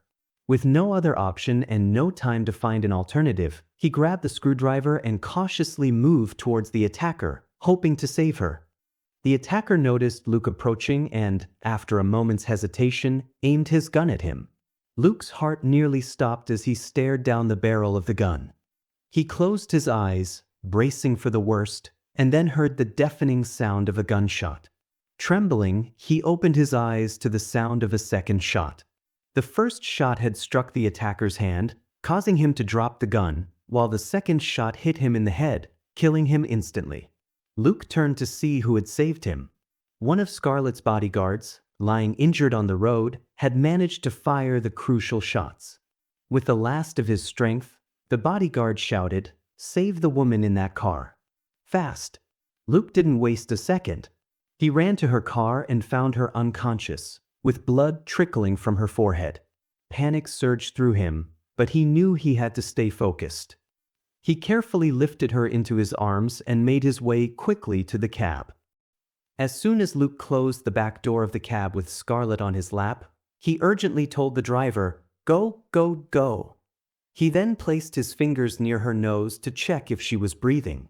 "Oh God, thank you," he murmured with relief when he felt her faint breath. Luke asked the cab driver, "How far is the nearest hospital from here?" "There's a shortcut on the next left turn, a quick route to Las Vegas," the driver replied, pressing the gas pedal harder. "We'll find a hospital on the way." The cab took the left turn, speeding down the shortcut. After half a mile, they encountered local police officers standing by a truck, talking to its driver. The cab driver quickly stopped and shouted, "There's been a crime on the highway. We have a victim here. We're taking her to the hospital." The police officers sprang into action, relaying information through their radios. With a nod from the officers, the cab driver hit the accelerator again, driving as fast as possible. Nearing the hospital, Luke held her tightly, whispering, "Hold on, Scarlet. We're almost there." The cab driver skillfully wove through the traffic with urgency. Upon arrival, Luke opened the door and gently but swiftly carried Scarlet towards the entrance. The emergency team, alerted by the cab driver's shouts, rushed out with a stretcher. "She needs help. She's been injured," Luke yelled as he handed Scarlet over to the medical team. They carefully placed her on the stretcher and wheeled her inside. Luke followed them, his heart pounding with fear and hope. Inside the emergency room, doctors and nurses swarmed around Scarlet, assessing her injuries and beginning treatment. One of the nurses turned to Luke and said, "We'll take care of her. Please wait outside. We'll update you as soon as we can." Exhausted and filled with anxiety, Luke nodded and walked to the waiting area. He sank into a chair, his mind racing with thoughts of Scarlet and the events that had led to this moment. The adrenaline that had fueled his actions began to fade, leaving him feeling the full weight of worry and uncertainty. He knew that she was in good hands now, but he couldn't shake the image of her unconscious and bleeding. He prayed silently for her recovery, knowing that their reunion had come with unexpected danger and challenges. Now, all he could do was wait and hope for the best. Chapter 10. In the evening, Luke sat in the hospital cafeteria, sipping coffee and eating noodles, his hand wrapped in a bandage. His anxiety grew as Scarlet remained unconscious in the observation room. The hours dragged on, stretching into what felt like days, as he waited for any news. Deciding to check on her again, Luke climbed the stairs from the cafeteria and made his way down the faintly illuminated corridor to the observation room. As he neared, he saw two men talking with the nurse outside the room. Unsure of what they were discussing, he moved closer. The nurse suddenly pointed at Luke and said something to the men before walking away in the opposite direction. The two men then turned and approached Luke. As they came closer, one of their faces came into clearer view. It was Andrew Samuel. Andrew extended his hand to Luke. "Thank you so much, Luke, for saving my daughter." Luke shook Andrew's hand firmly, a modest smile on his face. Andrew continued, "I was in San Antonio when I heard the news. I was so worried. My pulse only returned to normal after I arrived here." "How is she now?" Luke asked. "She woke up half an hour ago but had a severe headache. Painkillers were administered, and she is now resting," Andrew said, his voice tinged with sadness. "The test results came back good, so the doctors aren't too concerned. They mentioned it's just a matter of time before she wakes up fully after relieving the pain, which will help them better understand the extent of her recovery." Luke breathed a sigh of relief. "Thank God," Andrew continued. "I was just asking the nurse about the person who brought my daughter here. She told me how your quick response in getting her to the hospital on time prevented her condition from worsening. And your bravery to save her during the attack is truly commendable." I'm just grateful I could help, Luke replied modestly. Andrew smiled and asked, Are you working? Yes, Luke said. I'm an engineer at Galton Yule. Andrew nodded approvingly. That's great. He then introduced the person next to him. This is my assistant, Alberto. Both Luke and Alberto exchanged greetings. Just then, Andrew spotted a doctor passing by and went to ask for more details about Scarlet's condition. Turning to Alberto, Luke said, I'll just see Scarlet for a moment. He entered the room where Scarlet lay. She looked peaceful, her forehead covered with a bandage. He stood by her side, watching her breathe steadily. He felt a mix of emotions, relief, concern, and lingering shock from the day's events. After a while, Luke left the room and saw Alberto waiting outside. He approached him and asked, Who were those attackers? They're hired goons employed by Andrew's sons, Alberto replied. Luke, shocked, asked, Andrew's sons? Alberto continued, Yes, Scarlet's stepbrothers. During Andrew's illness some years ago, his sons exploited Aconcagua Industries, collaborating with various criminal entities in South America. This led to significant financial losses and substantial debt for the company. When Andrew recovered, he dismissed his sons from the company and took over as CEO, later appointing Scarlet as deputy CEO. This decision sparked a fierce conflict between Andrew and his sons. Scarlet, the target of their grudge, requires constant protection. The recent incident marks their second attempt on her life. Luke was stunned by the revelation. Can't there be a peace talk with his sons? Alberto shook his head. We've tried many times, but they refuse to negotiate unless they get control of the company, and they have no intention of running it for any good purpose. Can't the police do something about this? Luke asked. Unfortunately, their hands are tied, Alberto responded. Is Scarlet engaged or married? Luke asked, watching Alberto's lips for the answer even before hearing it. No, she isn't, Alberto replied. Luke felt a quiet smile inside. At that moment, an injured bodyguard with a bandaged right arm and a slight limp approached Alberto and handed him a packet. Luke recognized him as the man who had saved his life during the shootout. Thanks for saving me, Luke said. The bodyguard paused, then recognized him and replied, Oh, it's you. Thank you for getting Scarlet to the hospital in time. He then turned to Alberto and said, This is the person I was telling you about. Alberto nodded. I know. We met an hour ago. Andrew, with a serious demeanor, stood nearby. Luke felt hesitant to engage in much conversation with him. Before midnight, Scarlet woke up with a moderate headache. She smiled at everyone, which brought happiness to Luke. A nurse assisted her in using the attached restroom and returning to bed. Andrew tried to engage her in conversation, but she couldn't talk much as the headache seemed to intensify. After taking some medication, she rested again, giving herself time to recover. Luke stayed in the room with Andrew for the night. The next morning, when Scarlet awoke, a doctor examined her while Andrew and Luke observed from behind.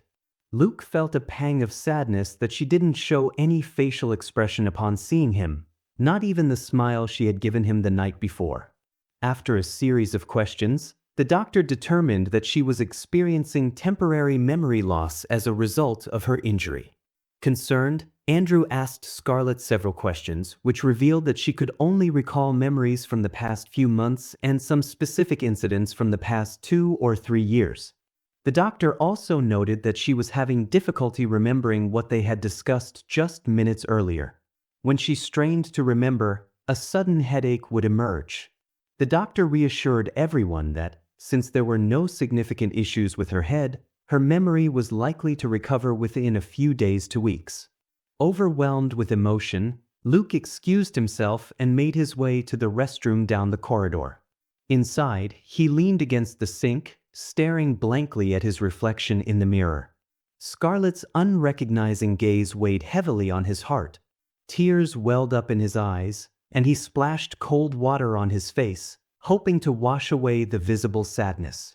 Luke returned to Scarlet's room, where Andrew was conversing with her. She glanced up as he entered but soon turned her attention back to Andrew. With a gesture towards Luke, Andrew said, "This is the person who saved you."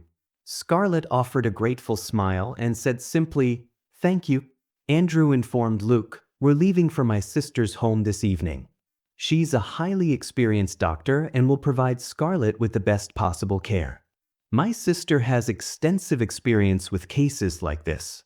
Once she is stable and recovering well, we'll return to Argentina.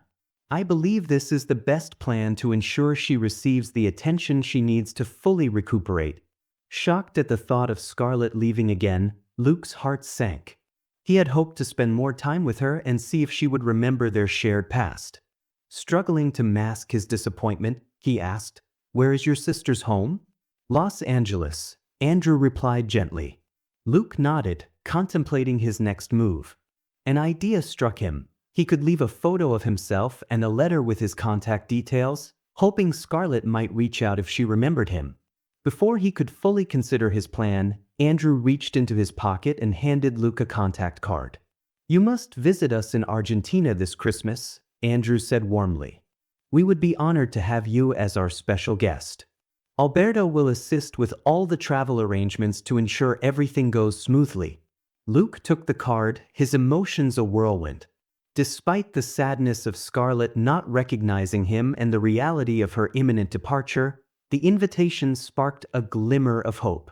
It meant he would have another chance to see her, perhaps to rekindle the connection they once shared. Back in San Francisco, Luke recounted the Las Vegas incidents to Kingston and Stella in vivid detail. They listened intently, their faces reflecting a mix of shock and relief. The risky events and narrow escape of both Luke and Scarlet left them speechless. However, their initial concerns soon gave way to joy as they learned about the new developments in Luke's efforts to reunite with Scarlet.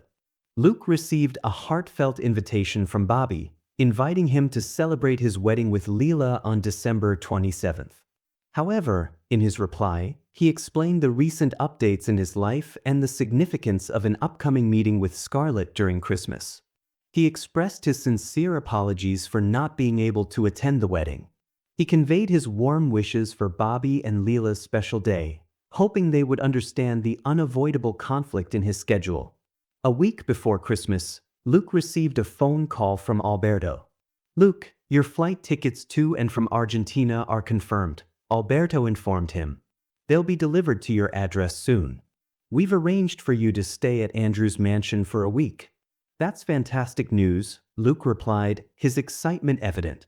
"I'll be in my hometown in Uruguay for Christmas," Alberto continued. "So, Andrew will arrange for someone to pick you up from the airport and take care of everything you need."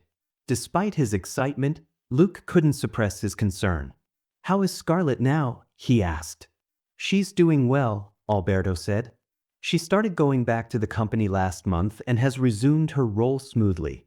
"Will she be there for the Christmas week?" Luke inquired, hoping for a positive response. "She'll definitely be there on Christmas Day," Alberto assured him. "But on other days, she might be busy with meetings and managing things." Luke thanked Alberto and ended the call. The prospect of staying at Andrew's mansion was both exhilarating and nerve-wracking. It was the perfect chance to resume contact with Scarlet and understand the person she had become. He knew this trip would be pivotal for his future. Chapter 11. On Christmas morning, Luke landed at Buenos Aires Airport in Argentina. He was met by Andrew's security officer, who guided him through the busy terminal to a sleek, white car waiting outside. The journey to Andrew's residence was smooth and swift, with the city waking up to the festive day. The streets were adorned with vibrant lights and cheerful decorations. As they drove through the outskirts of Buenos Aires, the urban environment gave way to rich, green countryside. Soon, the car turned onto a long, private driveway flanked by tall, ancient trees.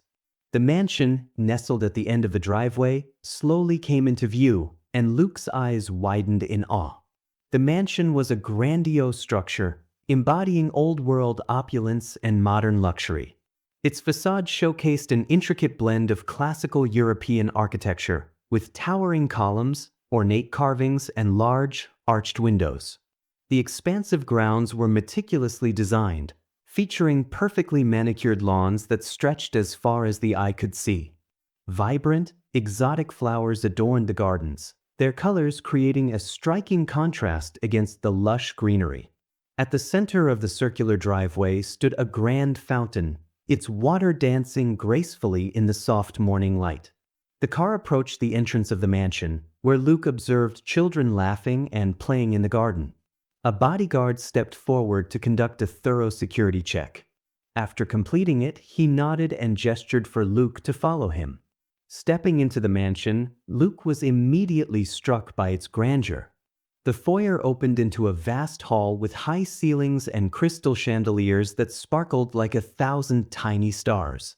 Marble floors mirrored the luxury of the surroundings, and the walls were adorned with fine art and tapestries reflecting the family's rich history and taste. To the right, a grand staircase with a polished wooden banister ascended to the upper floors. To the left, an inviting sitting area with plush furniture and a roaring fireplace. The scent of pine from the beautifully decorated Christmas tree filled the air. Luke was guided through the hall by the bodyguard and brought to a set of double doors that opened into a spacious room. Inside, Andrew was deep in a serious discussion with a lawyer, but his face broke into a warm smile upon seeing Luke. "Welcome to our home, Luke," Andrew said, extending his hand. "I'm so glad you could join us for Christmas." Luke shook his hand, still absorbing the magnificence of his surroundings. "Thank you for having me, Mr. Samuel. Your home is breathtaking." Andrew chuckled softly. "It has been in the family for generations. Come, let me show you to your room, and then you can join us for breakfast." As Luke followed him, Andrew turned with a warm smile. "How was the journey?" Luke nodded enthusiastically. "It was awesome." Glancing around, Luke couldn't help but ask, "Where is Scarlet?" "She and my wife, Lydia, have gone to a children's home nearby. They often volunteer there during the holidays," Andrew explained. "They'll join us for breakfast." "How is she doing now?" Luke inquired. Andrew smiled. "She is doing great," he assured Luke. Then, leaning in slightly, he added with a twinkle in his eye, "I didn't tell her that you are coming for Christmas. Let it be a surprise for her." Once Andrew had shown him to his room, Luke felt immensely grateful, realizing the importance Andrew placed on his presence.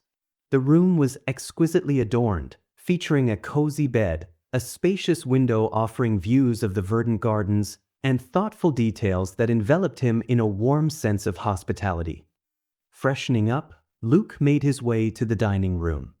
His heart brimmed with joy at the prospect of seeing Scarlet again, yet a knot of tension remained as he worried about how she would react. The long table was laden with a variety of delicious foods, and more dishes were still being brought in by the servers. Andrew was seated at the head of the table, surrounded by children who had been playing in the garden, along with many other family members. Luke scanned the room for Scarlet but couldn't spot her among them. "Come, sit here," Andrew called out, pointing to a seat near him. Luke settled into his seat as Andrew made the introductions around the table. "This is Luke," Andrew announced warmly, "the man who saved Scarlet." A round of applause broke out, and a middle-aged man added, "You're our family's hero." Luke chuckled modestly, humbled by the praise. He glanced at Andrew, who continued introducing the family members, Andrew's eldest brother and his wife, their children and spouses and grandchildren, who had traveled from Rosario for the vacation. Luke smiled and waved at everyone, feeling warmly welcomed. As he turned back to Andrew, he noticed Andrew looking past him. "There are my daughter and my wife," Andrew announced. Andrew stood and walked towards Scarlet, continuing to speak. "Scarlet, I have a surprise for you today. Here is the person who saved your life in Las Vegas." Luke, filled with excitement, stood up and turned to face Scarlet. Her mouth dropped open, first in response to the mention of a surprise, then widening in astonishment. Her brain frantically compared the face in front of her with the one from her memories. "Is this Luke?" her mind repeated over and over. With each passing second, the recognition became clearer. Her legs trembled with nervousness. Finally, she shouted in surprise, "Luke?" Noticing her reaction, Andrew exclaimed, "You're more surprised than I expected." Turning to her father, Scarlet said, "This is Luke, a very close friend from my school and college days in India." Andrew and the others were taken aback by this revelation. Luke stepped forward, addressing both Scarlet and Andrew. "I came to the convention center in Las Vegas to meet Scarlet," he began. Turning to Scarlet, he continued, "But I couldn't get a chance to speak with you, so I followed you to talk. Unfortunately, the attackers intervened, and I couldn't speak with you in the hospital due to your memory loss." He then turned to Andrew. "I wanted to explain everything then, but you invited me to your home. So I decided to share it here." Andrew smiled warmly, tears glistening in his eyes. "It must have been fate that brought you to meet Scarlet at the convention center, led you to follow her, and ultimately saved her. Without you there, she might not be here today." Lydia comforted him, saying, "It's all right, Andrew. Scarlet is fine now. Let's celebrate this Christmas morning together, with gratitude and joy." Andrew nodded, his face softening with relief. "Yes, of course." Turning to Luke and Scarlet, he suggested, "You two must have plenty to catch up on. After breakfast, take some time to catch up." Both Luke and Scarlet exchanged smiles with Andrew and each other, appreciating his understanding. Luke felt relieved that everything had worked out positively so far. With the breakfast commencing, the aroma of freshly baked pastries filled the air. The group shared stories and laughter while savoring a delicious spread of eggs, pancakes, roasted turkey, crispy beef, salad, fruits, and freshly brewed coffee. It was a warm and joyful start to the Christmas day. After breakfast, Luke and Scarlet went out to the balcony, where the cool breeze carried a hint of the morning's warmth. Overcome with emotion, Scarlet embraced Luke. As she stepped back slightly, he noticed a scar on her forehead. "Does it still hurt?" he asked gently. "No," she replied, shaking her head. "How have you been?" "I'm good," he answered softly. "So, you're married?" she asked gently. "No," he responded immediately. Hesitantly, she continued, "Engaged?" "No," he said firmly. After a brief pause, she asked, "Are you in a relationship?" He shook his head, his gaze fixed on her. "No. I haven't been in a relationship since you left." "Why? Didn't you find anyone better than me?" she asked with a curious smile. "I didn't find you," he replied, his voice heartfelt and sincere. "I thought you moved on," she said, her shock evident as her eyes darted left and right. "I wouldn't be standing here in front of you if I had," he said, his words cutting through the confusion. Her worry deepened as she asked, "Why didn't you write to me all this time?" "Write to you?" he said with a pained laugh. "How could I when I didn't know your address? I searched everywhere I could think of. I even asked your parents, your former guardians in Pune. They told me you were studying in the US and wouldn't be returning to India. They refused to give me your address." Luke's revelation surprised Scarlet. "When I arrived in the US," she began, "I sent Dad and Mom a letter to let you know where I was and asked them to provide you with my address. I even left a note with them before leaving for the US. They assured me they passed it along to you. But after several months without any response, I asked them to follow up. They told me you weren't interested. Believing you had moved on, I eventually stopped trying." "Why did they do that?" "I know they were hiding something from me. I tried everything to get your details from them," he said, frustration evident in his voice. Her confusion was evident in her eyes as she replied, "I don't know. I even sent you a few letters to your home address." "I never received any," he responded. "What?" Her voice trembled. "I was so angry at you for ignoring me, especially when I needed you the most." She then asked, "If you didn't get my letters and Dad and Mom didn't tell you about me, how did you find me?" Luke began to recount his long and arduous journey to find Scarlet after she didn't return from her Christmas vacation during their second year of engineering, detailing the events that ultimately led him to meet her in Las Vegas. Scarlet was taken aback as she absorbed the other side of the story. I had no idea you were searching for me all these years, she said, her voice tinged with disbelief. When Dad and Mom told me you weren't interested, I found it hard to believe. I wanted to hear it from you directly, but I was in a helpless situation and couldn't take any action. I began to resent you and even thought you might have fallen in love with someone else.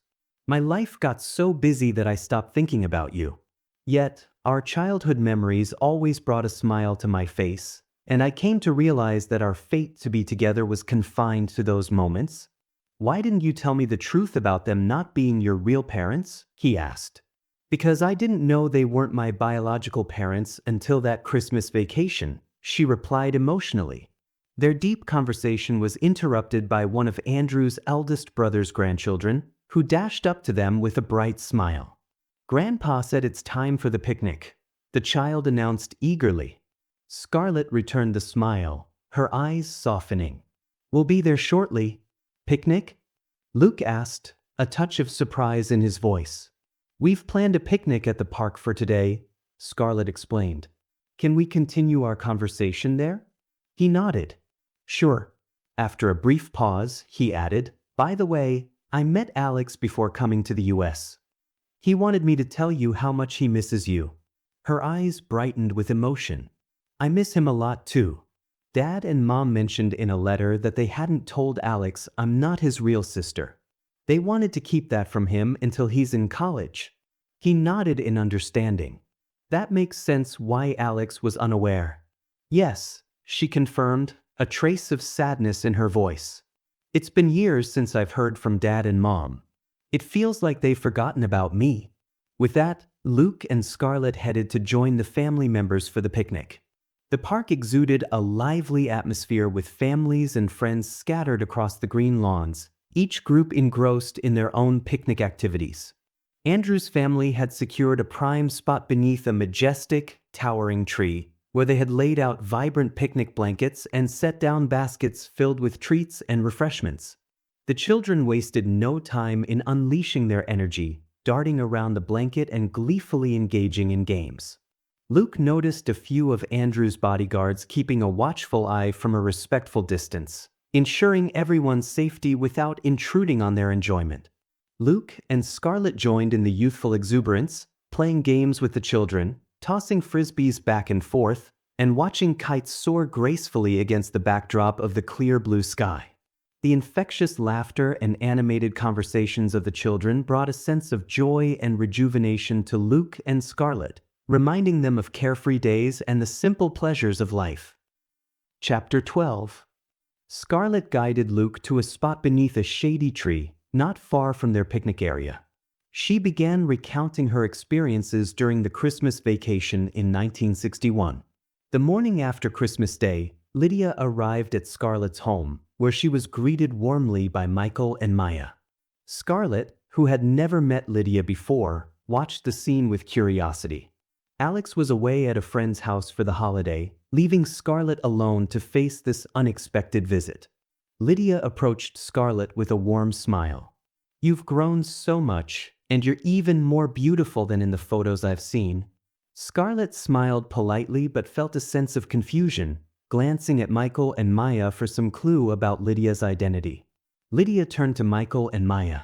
You didn't tell her anything?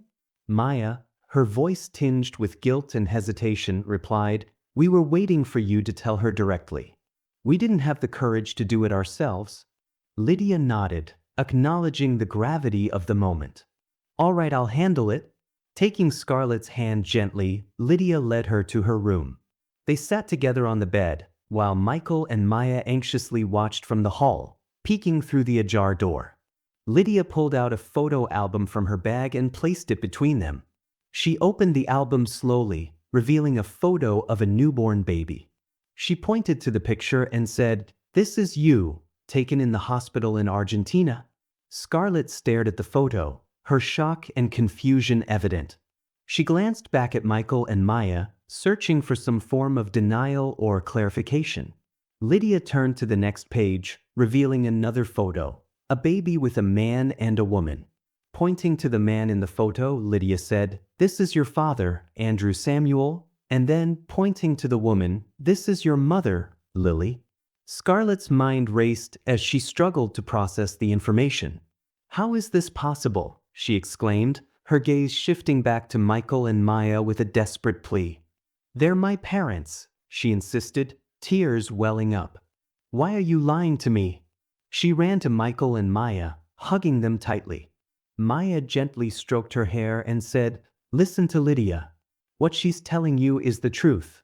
We're not your real parents." Scarlet's voice trembled as she asked, "Then why didn't you tell me until now?" "We didn't want to tell you at all," Michael replied. "We hoped you would stay with us forever. But that's not the reality." Maya added, "Go to Lydia. It's time for you to learn the truth." With a heavy heart, Scarlet returned to Lydia, ready to uncover the hidden details about her past.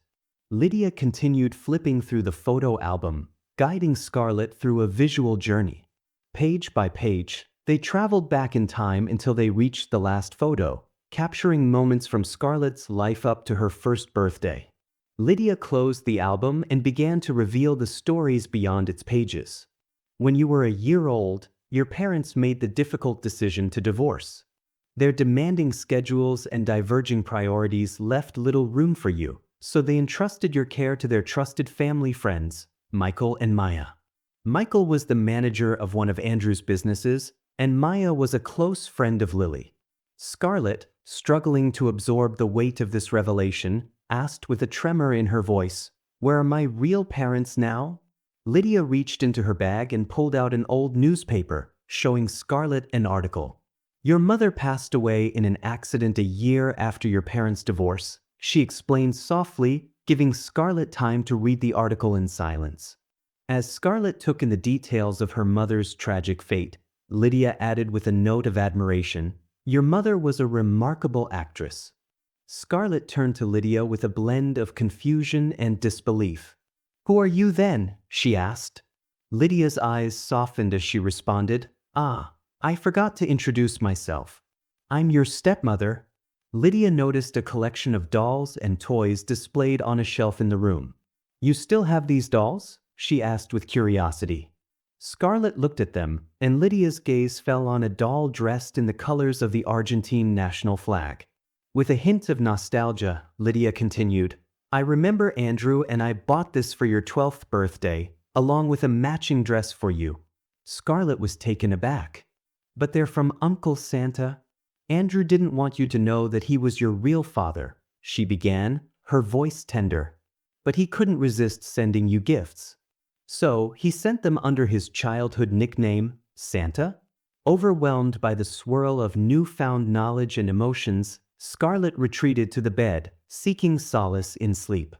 Upon waking up, Scarlet wished everything had been just a bad dream.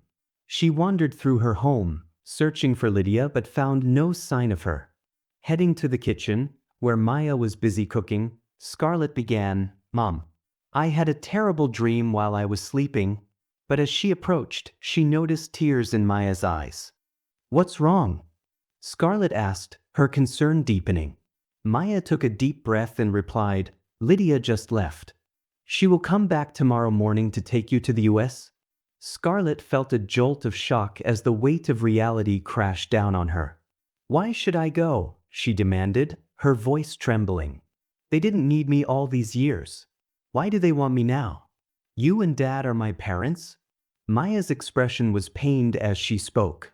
"Your father has been ill for many months. He has been undergoing treatment in the United States and wants to see you." She paused, gathering her thoughts. Andrew was first married to Lydia, and they had 4 sons together. But then Lily, a famous actress at that time, came into his life. Andrew fell in love with her, divorced Lydia, and married Lily. However, misunderstandings soon arose between them, and they both became engrossed in their careers. When you were 8 months old, Andrew and Lily would leave you with us whenever they were away from home. After they divorced, neither wanted to give custody to the other's family, so they made a mutual decision to entrust you to us. Being childless then, we were very happy to receive you. We signed a contract to care for you until you turned 18. In return, Andrew covered our expenses and provided other benefits. Her voice faltered slightly as she continued. A few months after divorcing Lily, Andrew reconciled with Lydia and remarried her. However, Lydia didn't like Andrew visiting you. After Lily died, Lydia persuaded Andrew to send us to India with you. We were given a good house, and Michael received a high-ranking job at Andrew's subsidiary in Bombay. Initially, we took care of you as part of the job, but we grew to love you more with each passing day. We believed Andrew had moved on with Lydia and their 4 sons and wouldn't be focused on you anymore. We hoped to have you as our daughter forever. Scarlet listened in silence, tears streaming down her face. Maya continued, "We were eventually blessed with a child of our own, but our love for you never faded. Even after you turned 18, Andrew didn't inform us about taking you back. We were happy that you would remain with us." A few months ago, we received a letter from Andrew stating that he was very ill and feared he might not survive. He wanted to see you. Lydia came to India to make arrangements for your travel. We met her at Michael's office. We were shocked but had to accept the reality. Since then, we've been preparing your travel documents. Scarlet, her voice breaking, asked, "Do I have a choice to stay here forever?" Maya shook her head sadly. "I wish you did, but this is your father's request. He loves you deeply. He couldn't express his love for you as he became absorbed in his businesses and family issues. Nonetheless, he ensured you were always well cared for. Lydia has also changed. She once hated you as part of her resentment towards Lily, but she's kind now. You'll be in safe hands." "I want to see Alex," Scarlet said, desperate for comfort. "We sent him to his friend's house on purpose," Maya said. "We weren't sure how he would handle the truth that you're not his actual sister." Scarlet, filled with determination, declared, "I'll go to see my father, but I won't stay there for long. I'll come back here." Maya simply nodded, her eyes filled with sadness and understanding. The next day arrived, a day Scarlet had fervently prayed would never come. Yet time, relentless and unyielding, marched on regardless of her wishes. Michael and Maya packed all of Scarlet's luggage while she spent most of the time crying, her heart heavy with dread and sorrow. When Lydia arrived early in the morning, she tried to lighten Scarlet's mood with a friendly smile and gentle words. Despite Scarlet's resistance, Lydia eventually succeeded in persuading her to accompany her to the United States. As she left, Scarlet handed Maya a letter to give to Luke. After days of travel, Scarlet and Lydia arrived in New York, where Andrew was undergoing treatment. When Scarlet was led into his room, Andrew was overjoyed to see his daughter after so many years. He had been admitted to the hospital after suffering a stroke during a business trip to New York, but he was now in the process of recovering.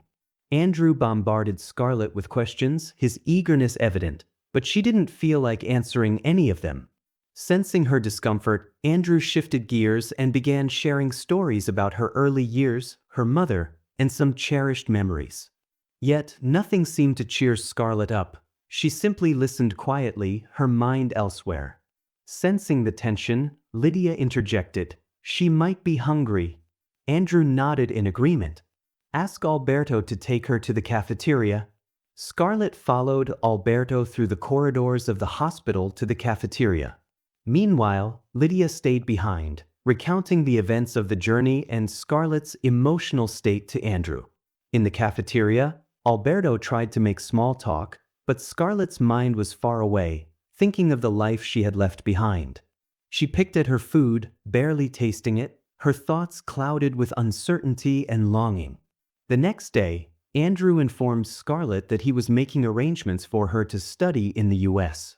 Shocked, Scarlet responded, "I want to return home. I want to see Dad and Mom."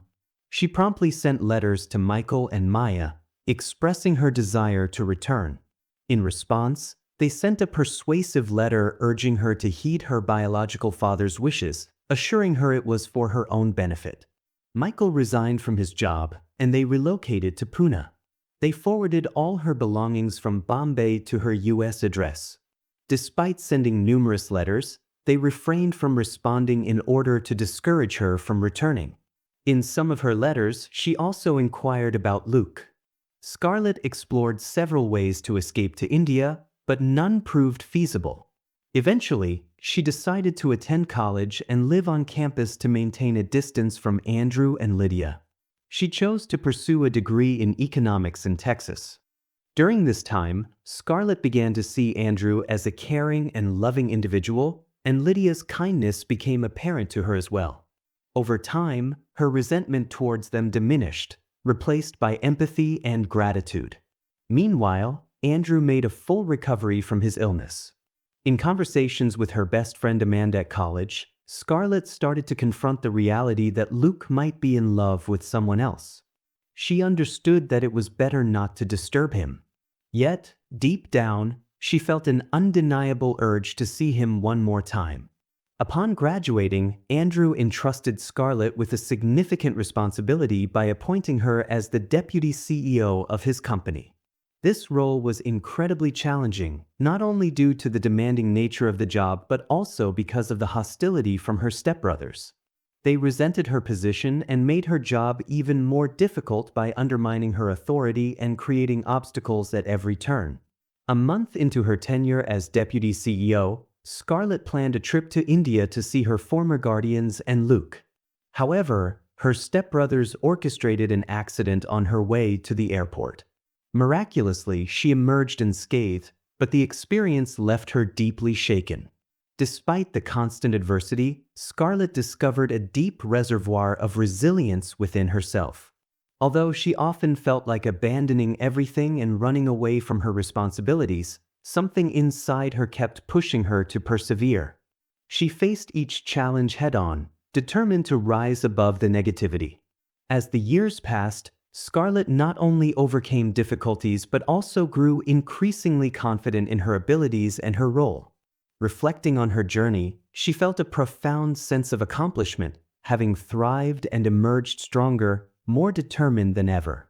After Scarlet finished recounting the events since the Christmas vacation of 1961, Luke realized she wasn't to blame for what had happened.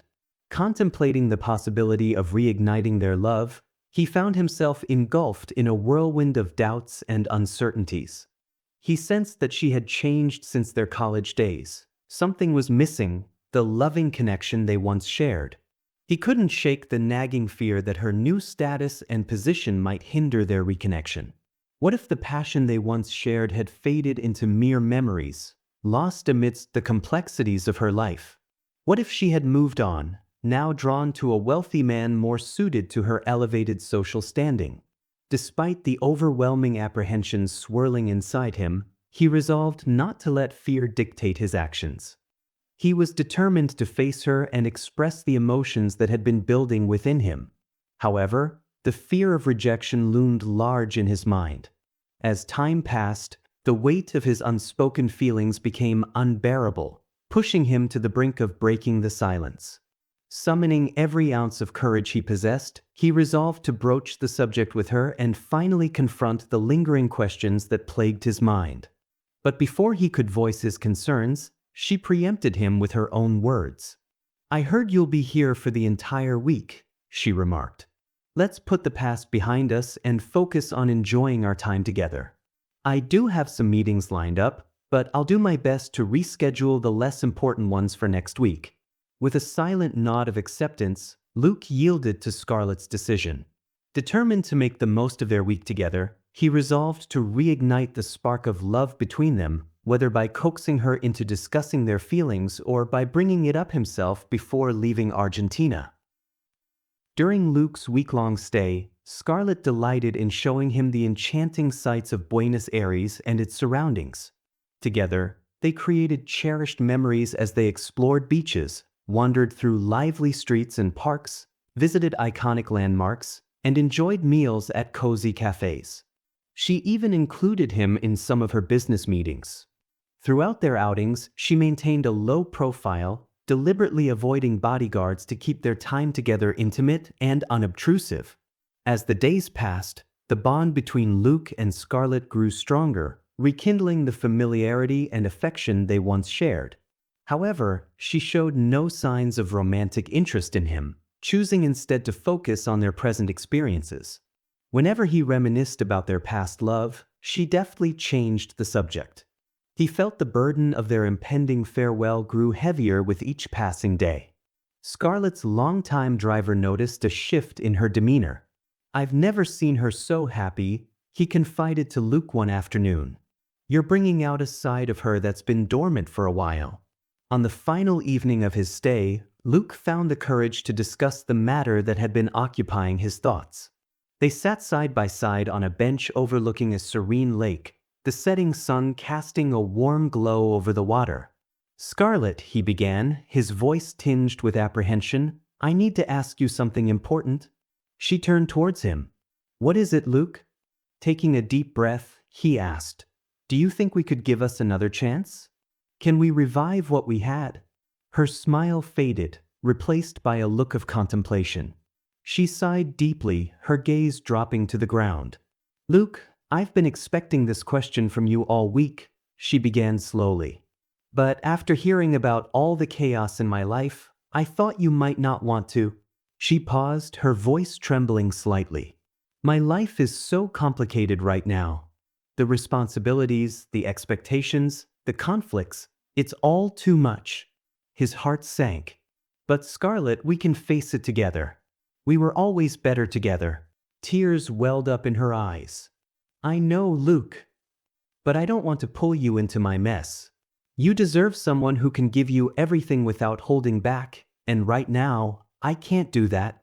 She looked away, tears slipping down her cheeks. "Please understand, it's not that I don't care about you. I just don't want to hurt you. Scarlet, you don't have to protect me from your life. I want to be part of it," he pleaded, his voice breaking with emotion. She shook her head, her voice heavy with regret. "You deserve to find new love, Luke." He reached out and gently wiped a tear from her cheek. "I don't want anyone else. I've spent so long searching for you. Please, let's try." But Scarlet, her heart breaking, pulled away. "No, Luke. I'm afraid I don't have the same feelings for you anymore. It's like they've faded." "Do you love someone else?" he asked. She shook her head. "No, it's not that. I'm not interested in relationships at all right now. Please, let's not talk about this anymore." The evening was filled with a somber silence as they returned to the mansion. Scarlet's tears fell quietly as she watched Luke pack his belongings. Neither of them spoke, the gravity of their unspoken words hanging heavily in the air. After expressing his gratitude to Andrew and bidding goodbye to the family members, Luke was accompanied by Scarlet and her bodyguards to the airport. In a quiet moment at the terminal, Scarlet's voice trembled with emotion as she spoke to Luke. "I misjudged you," she admitted. "I never thought you'd go to such lengths to find me. Do I really deserve that?" His eyes reflected a mixture of love and pain as he responded, "It's not about whether you deserve it. I don't deserve you, and that's why you're always slipping away from me." Her eyes softened as she replied, "Don't say that, Luke. You're everything any woman could wish for. I'm the one who doesn't deserve you. Please, stop thinking about me, and you'll find someone who's right for you. She'll be the luckiest woman." His voice wavered as he asked, "What if I'm not looking for the right one? All I want is you." She sighed deeply, her eyes reflecting a world of sorrow. "It will be very hard. I'm not the same person you knew from our childhood. I'm not lovable anymore. If we start over now, we might taint those beautiful memories we shared. I hope you understand." Luke recognized how much hardened Scarlet's heart had become. There was no way to break through. Asking another question might only anger her, and that was the last thing he wanted. He cherished every moment spent sitting beside her, savoring each fleeting second. When the time came for him to leave, they stood together at the airport. She hugged him tightly. "Thank you, Luke, for everything," she whispered, her voice trembling. He held her close, his eyes brimming with tears. "I'll never forget you, Scarlet. Never." He hesitated, then asked, "Will we meet again?" She pulled back slightly, her eyes filled with sorrow. "It's better if we don't," she replied softly. With one last, lingering look, Luke turned and walked towards the departure gate. He boarded his flight back to San Francisco, his heart heavy with sadness and confusion. As the plane ascended into the sky, He clung to a faint hope that somehow fate might bring them back together again. Chapter 13. Several months later, on a cool, windy Saturday morning, Luke was deep in sleep after a late-night celebration. His office had hosted a party to mark the successful completion of the shopping mall project, which had exceeded all expectations and delighted the clients. Suddenly, the ringing of the doorbell pierced through his slumber. He groaned, refusing to get up, hoping the person would go away. But the doorbell rang relentlessly, showing no signs of stopping. Half awake and irritated, he shouted, "Come later!" Yet, the ringing continued. Annoyed and curious, he stumbled out of bed, still in a daze. "Who is it?" he called out multiple times, but received no answer. Finally, he opened the door, squinting as the sunlight hit his eyes. There, standing before him with hair flying in the wind, was a woman wearing goggles. His eyes widened in disbelief as he recognized the familiar features of Scarlet. He rubbed his eyes, wondering if he was dreaming, but there she was, undeniably real. Scarlet didn't wait for him to invite her in. She took off her goggles, brushed past him and entered his house, looking around with a mixture of curiosity and amusement. "Wow, you've kept your house so neat and tidy," she remarked. "Why did you open the door so late? Is there anyone else here?" She wandered through the rooms, inspecting his house. Still in shock, he followed her silently. "Seems like no one," she declared, plopping down on the couch. "I've been calling you for the past 2 days. Why didn't you pick up the phone?"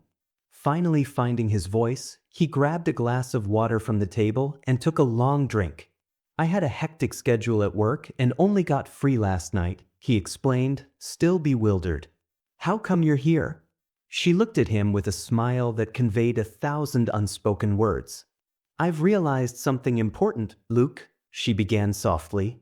"When you left, I kept thinking about everything over and over. I understood that my love for you never faded. It was just buried beneath the recent changes in my life, and my mind was occupied with issues surrounding my father's company. Spending that Christmas week with you helped me open my heart and see what I truly need. So here I am. I left everything behind, ready to start over and make things right." He felt a wave of happiness wash over him. He sat down beside her and asked, "What about your job?" She sighed. "I stepped down as deputy CEO. My father was trying so hard to protect me from my stepbrothers, but it only fueled their grudge against him. Recently, they even attempted to kill him. I hope stepping down will ease their anger and relieve my father from having to constantly protect me." Luke looked concerned. "Is your father okay with your decision?" "He was disappointed at first, but when he considered my safety and happiness, he understood and accepted it," Scarlet replied. Luke then asked, "Was he okay with you coming here?" Scarlet shook her head. "No, he actually wanted me to bring you to Argentina, but I needed a break from there. So, yesterday, I left him a note explaining I was coming to see you and caught a flight." "So, you told him about us?" he inquired. "Yes," she replied softly. "I shared our history, described the depth of your love for me, and assured him that I am safe in your care. Then, he began." She interrupted with playful exasperation, "Are you going to keep questioning me? I'm starving." He laughed. "Oh, I'm sorry. Let me make breakfast?" "Thanks," she said, gently brushing her fingers against his cheek. "I'll freshen up in the meantime." At that moment, the telephone rang. Scarlet, sensing it was her father, answered with a brief nod to Luke. Andrew's voice came through, filled with relief at finally reaching her, and he inquired about her journey. She assured him that everything was fine. Andrew then had a brief chat with Luke, advising him to take good care of her. He informed them both that he was scheduled to meet with his sons next week for peace talks, aiming to resolve ongoing issues amicably. She responded with a hint of relief, expressing her hopes for a positive outcome. Andrew promised to keep them updated and reminded her to let him know her return plans. He signed off with affectionate words. Luke headed into the kitchen, a blend of joy, disbelief, and anticipation swirling inside him. As he began preparing breakfast, the reality of Scarlet's presence started to sink in. He whipped up a quick meal, making sure it was something special to match the unexpected reunion.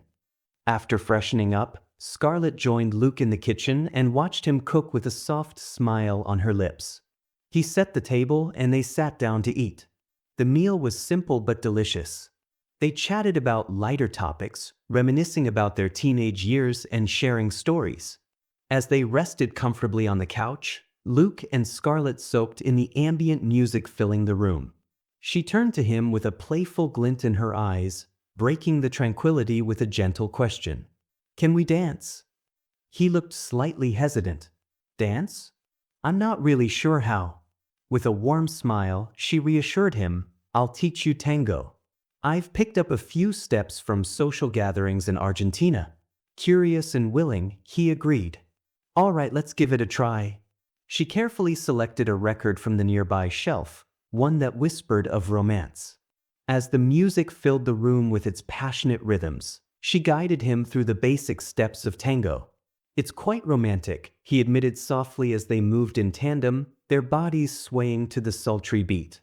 Emboldened by the music and the closeness they shared, Luke and Scarlet continued to dance. They experimented with different moves, occasionally stumbling but always laughing together in the safety of each other's arms. With each step, they seemed to rediscover the chemistry that once bound them, now reignited with a newfound intensity. Their dance became a silent language, articulating hopes and desires that words struggle to convey. Through the fluid motions of the tango, they effortlessly bridged the gap between their past and their present, heralding the beginning of a new chapter in their love story. In the following days, Luke and Scarlet enjoyed several outings with Kingston and Stella, who were thrilled to see them reunited. Luke shared his worn diary with Scarlet, revealing a cherished photo of herself that he had kept as a precious treasure. He then took her on a tour of the neighborhoods and bustling streets that had become deeply significant to him during his search for her. He pointed out the cafes where he had sat, contemplating his next steps, and the park bench where he had spent countless hours imagining their reunion. Hand in hand, they strolled through the paths he had once traversed alone, finally fulfilling the vision he had long wished for. They also visited Gregory's house, where his eyes shone with happiness at seeing them together. He shared in their joy, celebrating their long-awaited reunion. While Luke was at work, Scarlet found herself bored and decided to skim through his diary. The pages mostly contained addresses, telephone numbers, and route maps related to various women sharing the first name Scarlet. He had traveled to 8 states, exploring numerous cities and towns in each. Among the pages, she discovered anecdotes about incidents he had encountered during his search, some humorous, others deeply emotional. One particular note caught her attention and left her shocked. When he returned from work, she was eager to talk to him. "Luke, have you ever been to Albuquerque?" she asked. "Yeah, I have," he replied, intrigued by her sudden interest. She held up the diary and pointed to a note. "Did you visit a residence called La Mansion Escarlata?" He repeated the name, trying to jog his memory. "La Mansion Escarlata? I think so." He took the diary, scanned the pages, and nodded. "Yes, I went there about a year ago. When I arrived at a post office in Albuquerque and asked about you, someone directed me to La Mansion Escarlata. But there was no one named Scarlet there, and the guard told me the mansion had been renamed." He looked at Scarlet, puzzled. "What's the connection? Why is this important?" She took a deep breath. "That was my father's mansion." He was stunned. "Are you serious?" "Yes," she confirmed. "When I was in college in Texas, my father took me there once before it was being sold. He built the mansion when the company was at its peak, and he had plans to expand it to the US.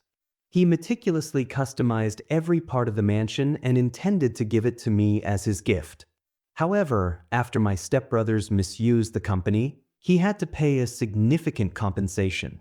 During that time, he sold 24% of the company to Neptune Corporation and liquidated many assets, including the mansion." "Oh my God! I almost crossed your path," he said. If the mansion hadn't been sold, we might have met there. Perhaps, she replied with a thoughtful smile. What led your stepbrothers down the path of crime? He inquired. I've heard many stories from various sources, she replied. After a brief pause, she began to piece together the details and explain everything she knew to Luke. Andrew's second son, Martin, was a classmate of Ricardo, the son of a notorious drug lord. Along with his older brother Enrique, Martin joined Ricardo in distributing drugs both at their college and beyond. Their involvement wasn't driven by the allure of money but by the thrill and excitement of the illicit trade. They were careful to keep their activities hidden from their family, especially their parents. Meanwhile, Andrew's younger twin sons, Diego and Jose, had always shared a close bond. However, their relationship became strained when Diego fell for Vanessa, Ricardo's sister, and they entered the drug business together. This new alliance caused friction with Jose, who vehemently opposed Diego's involvement in illegal activities. Despite Jose's persistent efforts to steer Diego away from the criminal path, his attempts led to frequent and heated confrontations with Vanessa, who viewed Jose as a significant obstacle to their plans. Determined to protect her interests, Vanessa framed Jose in a drug case, leading to his arrest. Unaware of the true circumstances, Andrew was furious with Jose. Despite Jose's claims of innocence, Andrew chose not to intervene, believing his son needed to face a harsh lesson. Consequently, he was sentenced to 4 years in prison. During Andrew's illness and treatment in New York, he uncovered the extent of his other 3 sons' involvement in the drug trade. They had used Aconcagua Industries' assets and connections to facilitate their illegal activities, flourishing in South America at the company's expense. Upon his recovery, Andrew took decisive action. He expelled Martin, Enrique, and Diego from the company and publicly exposed their criminal activities, placing them on the wanted list. Their powerful political connections and backing from other drug lords made it difficult for law enforcement to apprehend them. The relationship between Andrew and his sons deteriorated into outright hostility. Jose, now exonerated, was released from prison early but chose to leave Argentina and vanish from public view. Andrew worked tirelessly to restore Aconcagua Industries' reputation but struggled to manage the task alone. Scarlet provided the crucial support Andrew needed. Together, they managed to clear the company's name and stabilize its operations. However, her takeover of the company threatened his remaining sons, who feared losing their father's business empire. In response, they began plotting to eliminate Scarlet, seeing her as a significant obstacle to reclaiming their former influence.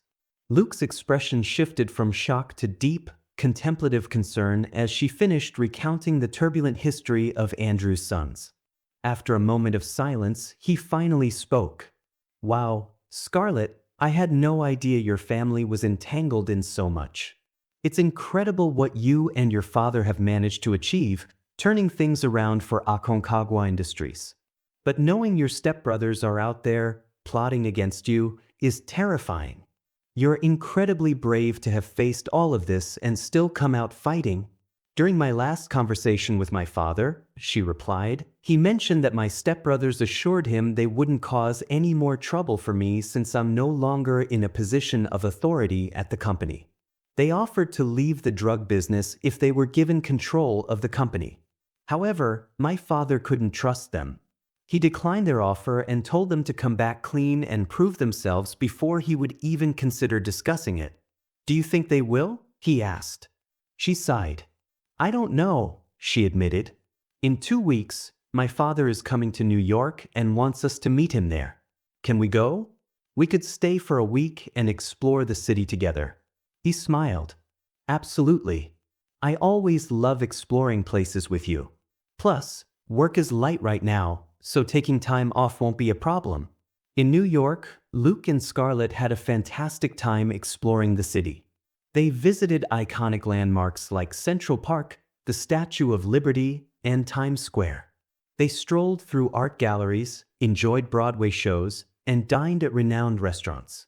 Andrew couldn't make it due to urgent company issues but assured them he would take care of everything. Standing by Niagara Falls, Luke turned to Scarlet, curiosity and hope shining in his eyes. "What are our plans for the future?" he asked.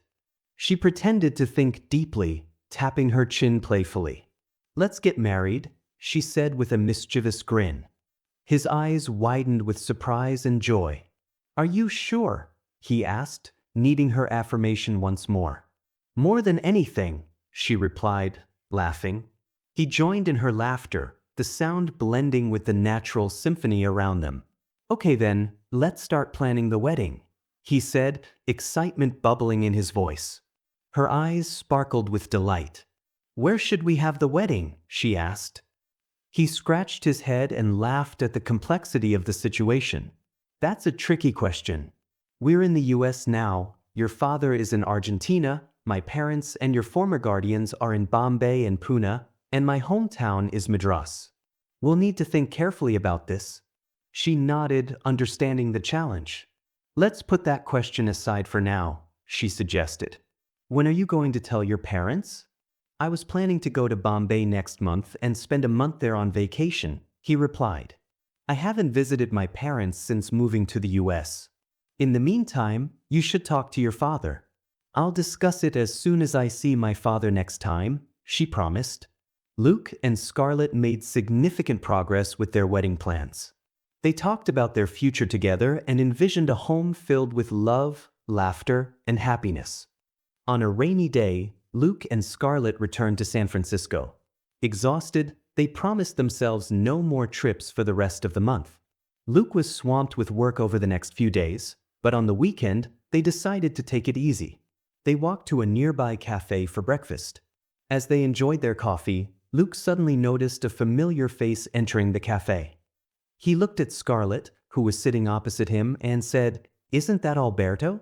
She turned around and saw Alberto waving at them. She waved back and asked to Luke, "What is he doing here?" Alberto walked over to their table, and before he could speak, Luke invited him to sit down. "Thank you," Alberto replied, taking a seat. He looked at Luke and said, "I was on my way to your house. When I saw you both walking towards the cafe, I asked my cab driver to stop and followed you in here."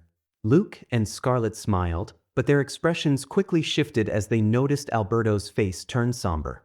"What happened, Alberto? Why did you come to the US so suddenly?" she asked, her tone full of concern.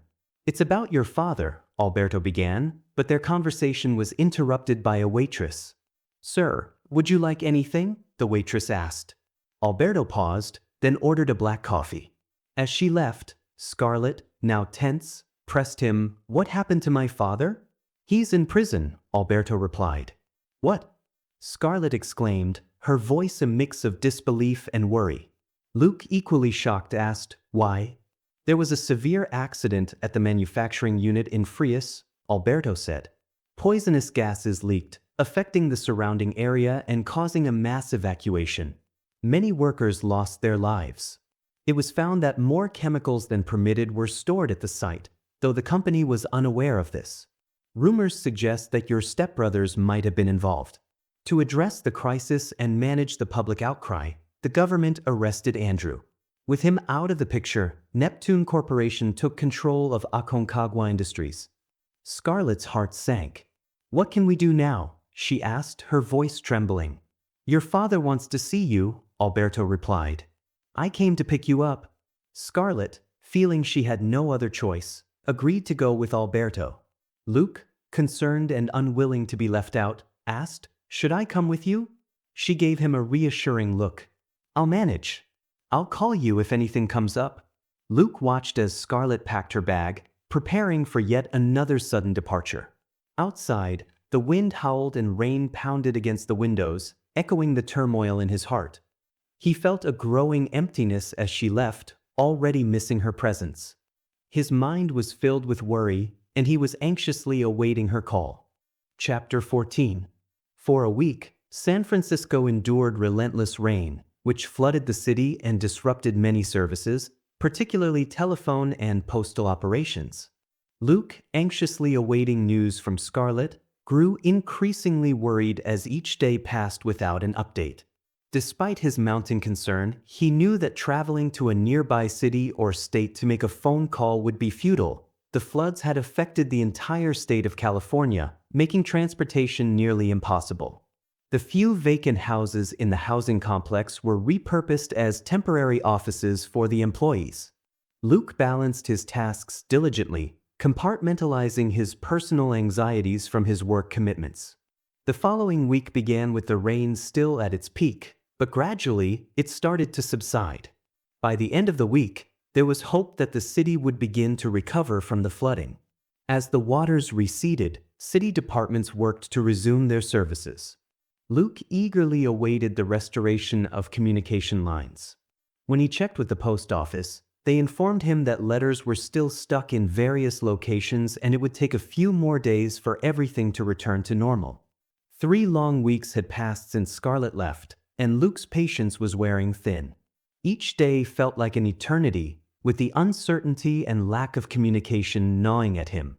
A persistent fear that something terrible had happened to her haunted his thoughts. Unable to bear the weight any longer, he decided to take action. He booked a flight to Argentina, determined to find out what was happening and to see her. Boarding the plane, Luke was overwhelmed by memories of their recent time together. He stared out the window, his thoughts racing. What if she was in a dangerous situation? What if she needed his help? The fear gripping his heart was unshakable. The flight felt interminable, each minute dragging on as he imagined all the possible scenarios awaiting him in Argentina. Finally, the plane landed. Luke hurried through customs, grabbed his luggage, and hailed a cab, directing it to Andrew's mansion. The drive through the city was a blur, his mind solely focused on Scarlet. He thought about how she must be coping with her father's arrest and the turmoil within her family. Feeling a pang of guilt for not arriving sooner, he resolved to support her in any way he could. When the cab pulled up to the mansion, Luke felt a surge of nervousness.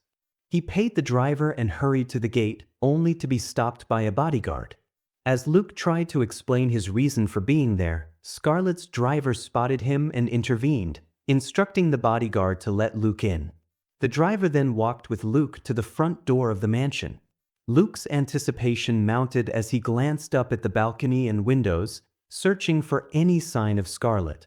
The driver instructed a servant to inform Scarlet of Luke's arrival. Luke entered the grand hall of the mansion, his eyes scanning the surroundings. The place seemed both familiar and different since his last visit, with subtle changes in decor and furnishings. As he approached the stairs, he saw Scarlet descending them. Tears filled her eyes, but she was smiling at the same time. She stopped midway down the stairs and motioned for him to come up with a simple hand gesture. Scarlet stood on the balcony, gazing out at the scenery before her. Luke approached quietly from behind and softly called her name, Scarlet. She turned and hugged him tightly, repeatedly saying, "I'm sorry." Confused and concerned, he asked, "Why are you apologizing, dear?" Gently holding her hands, he pulled her slightly away to look at her face. As he did, he noticed something unusual on her hand, a ring. Surprised and trembling, he asked, "Is this an engagement ring?" She nodded, tears streaming down her face. "Yes." He felt as if his world had been turned upside down. "Why did you do this to me? What happened to our promises and dreams?" Her eyes met his, both filled with tears. "I'm sorry, Luke. It all happened so fast." His voice was thick with pain. "What happened?" She struggled to speak through her tears. "You didn't read any of my letters?" He shook his head. "No, I didn't receive any. There were terrible floods in California, and communication was cut off. I thought you knew." Her face crumpled with despair. "I knew about the floods, but I thought you came here after reading my letters." He took a deep breath, trying to steady his emotions. "I didn't. When I didn't hear from you, I couldn't wait any longer. I had to come." Seeing Scarlet unable to stop crying, Luke calmed himself. He gently cupped her face, wiping away her tears with his thumbs.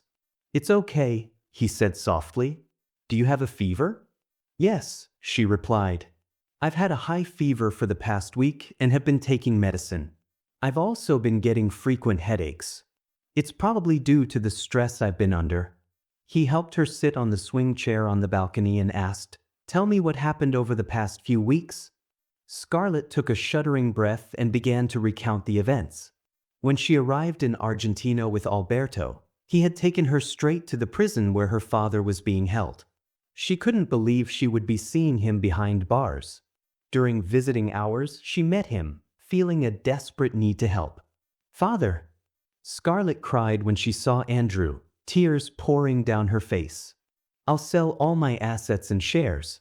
That could help to get you out of here." Andrew looked down for a moment before replying. "2 days ago, our lawyer informed me that your brothers have filed a case against our assets, temporarily freezing all transactions." He sighed heavily. "I took on enough debt already to stabilize the sinking company. Now, those who lent us money are alarmed by our financial situation. More cases are piling up, and the market value of the company has plummeted.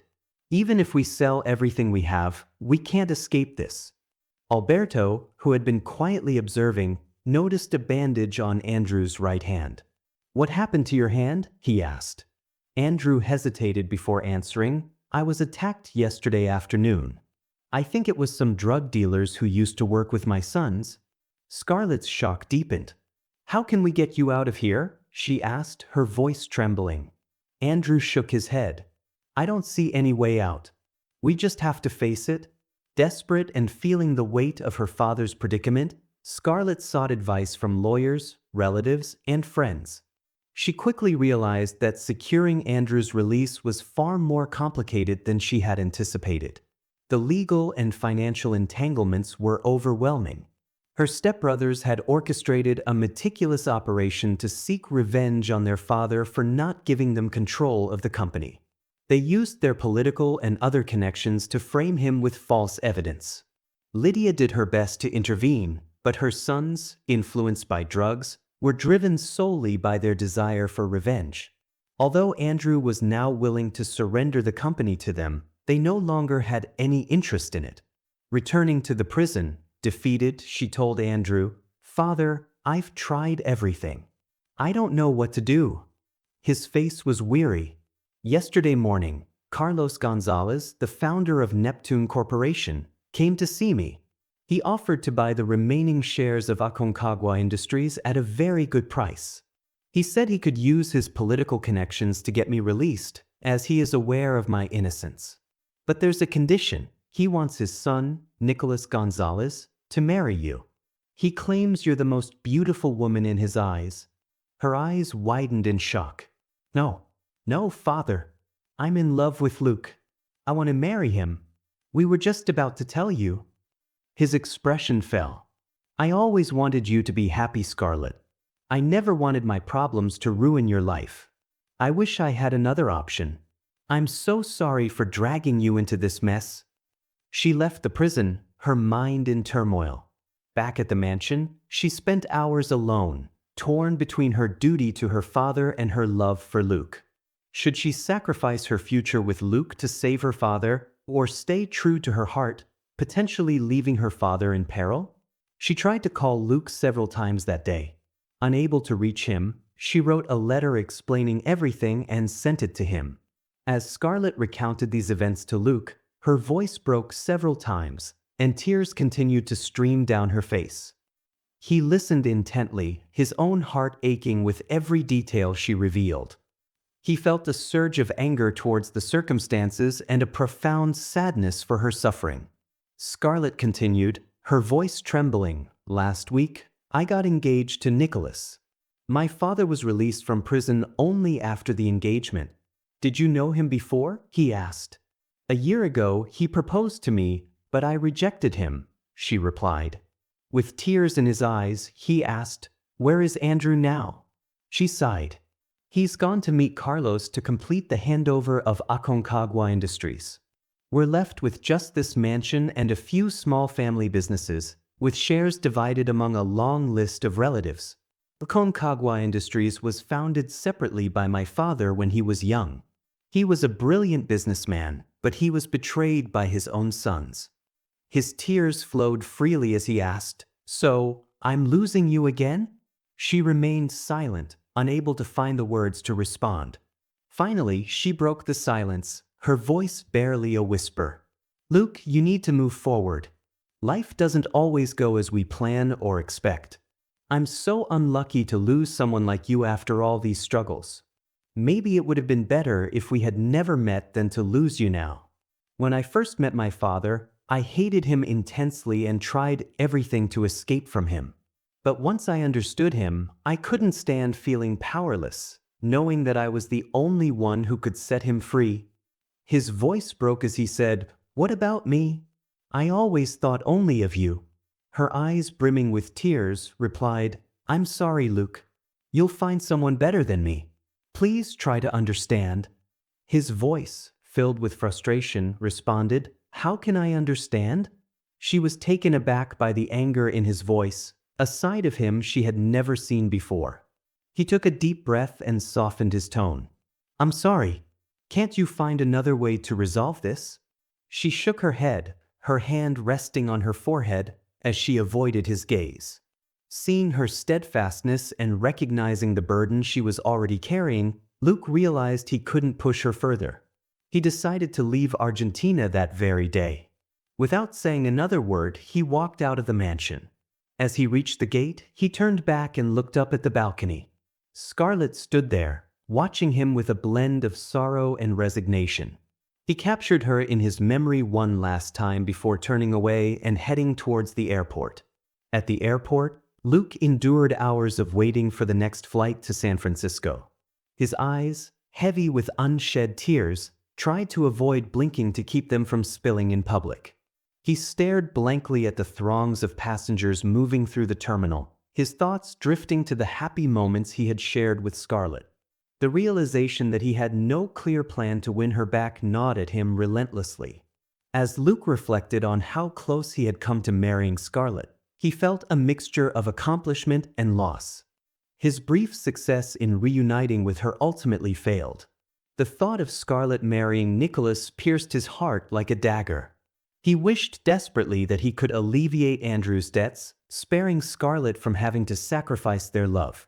Yet, the stark reality of his situation weighed heavily on him, making him feel helpless and powerless to change their fate. As the hours dragged on, his mind raced with scenarios and regrets. Back in San Francisco, Luke found it impossible to stay. The city felt empty without Scarlet. Although he had a scheduled flight to India, he requested to reschedule it for the earliest possible departure.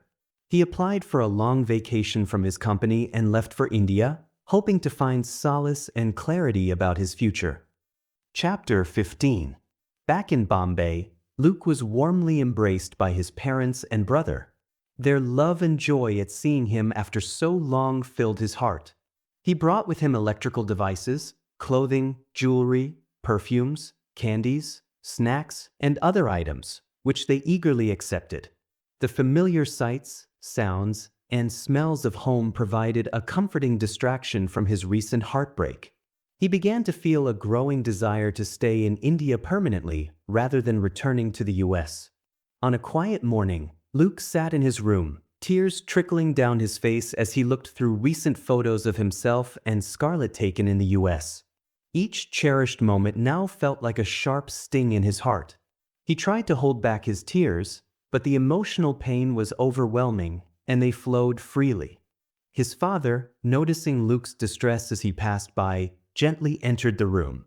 "Luke, what's wrong?" his father asked, his voice thick with concern. Luke hesitated for a moment, struggling to find the words. His father, sensing his son's reluctance, sat beside him, creating a comforting presence. "Son, you can tell me anything. I'm here for you," he encouraged softly. Feeling the warmth of his father's support, Luke began to open up, knowing that whatever he shared would also reach his mother. He spoke of his profound love for Scarlet, the relentless efforts he made to find her, and the hope he had clung to. He described their time together and the crushing reality of her engagement to another man.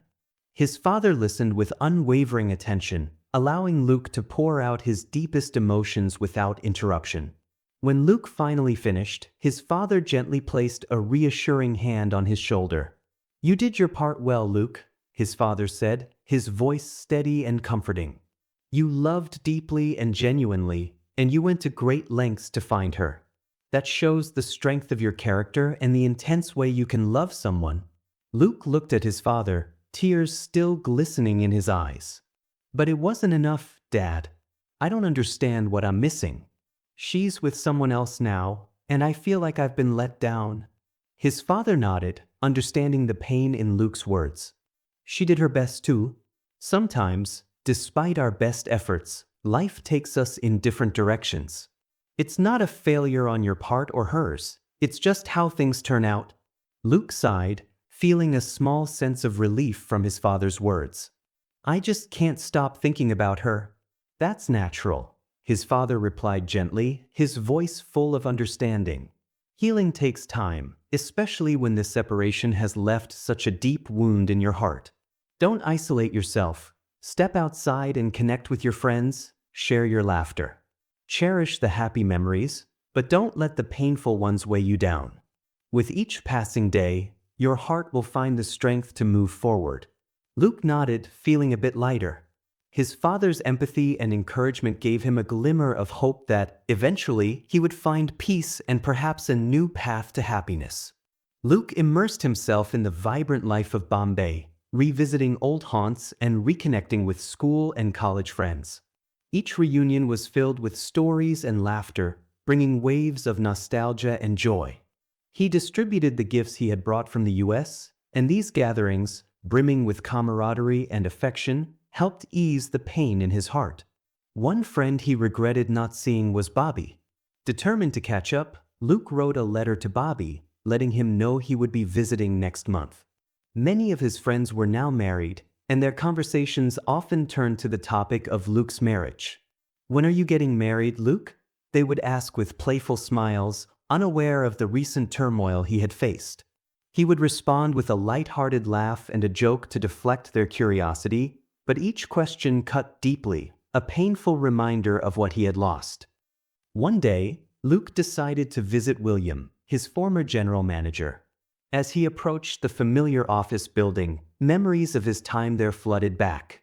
Upon arrival, William greeted him with a warm handshake and a broad smile.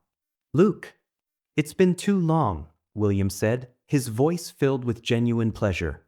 "Indeed it has," Luke replied, smiling. "I wanted to thank you. Your support and the opportunity you provided allowed me to go to the US. I learned so much and experienced things I never thought possible." William nodded, his expression thoughtful. "I'm glad to hear that, Luke. You've always had great potential. I'm sure your experiences in the US will serve you well in the future." As they talked, William's words reminded Luke of the progress he had made and the opportunities still ahead.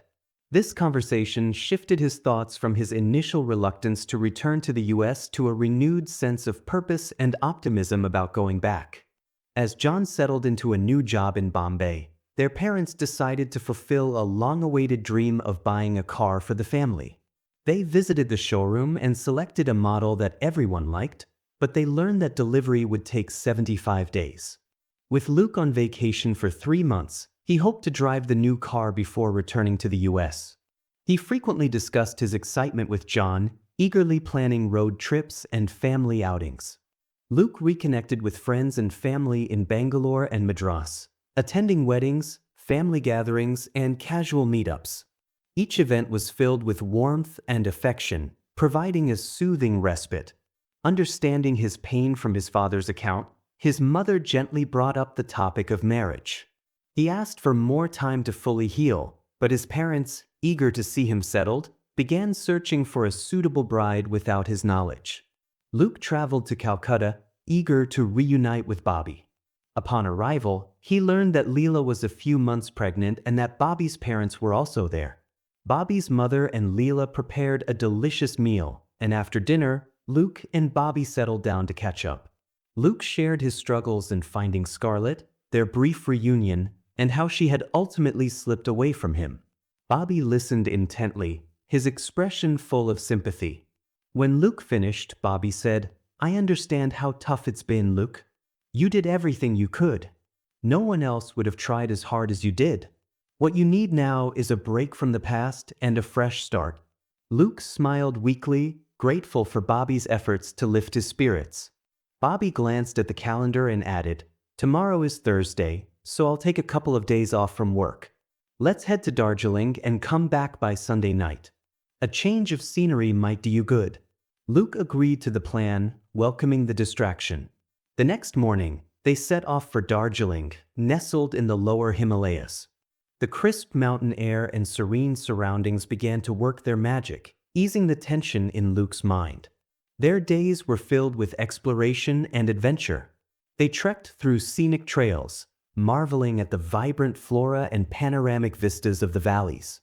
A highlight of their trip was riding the famous Darjeeling Himalayan Railway, where the train meandered through the mountains, offering stunning views at every turn. They passed quaint villages, crossed high-altitude bridges, and curved along cliff edges.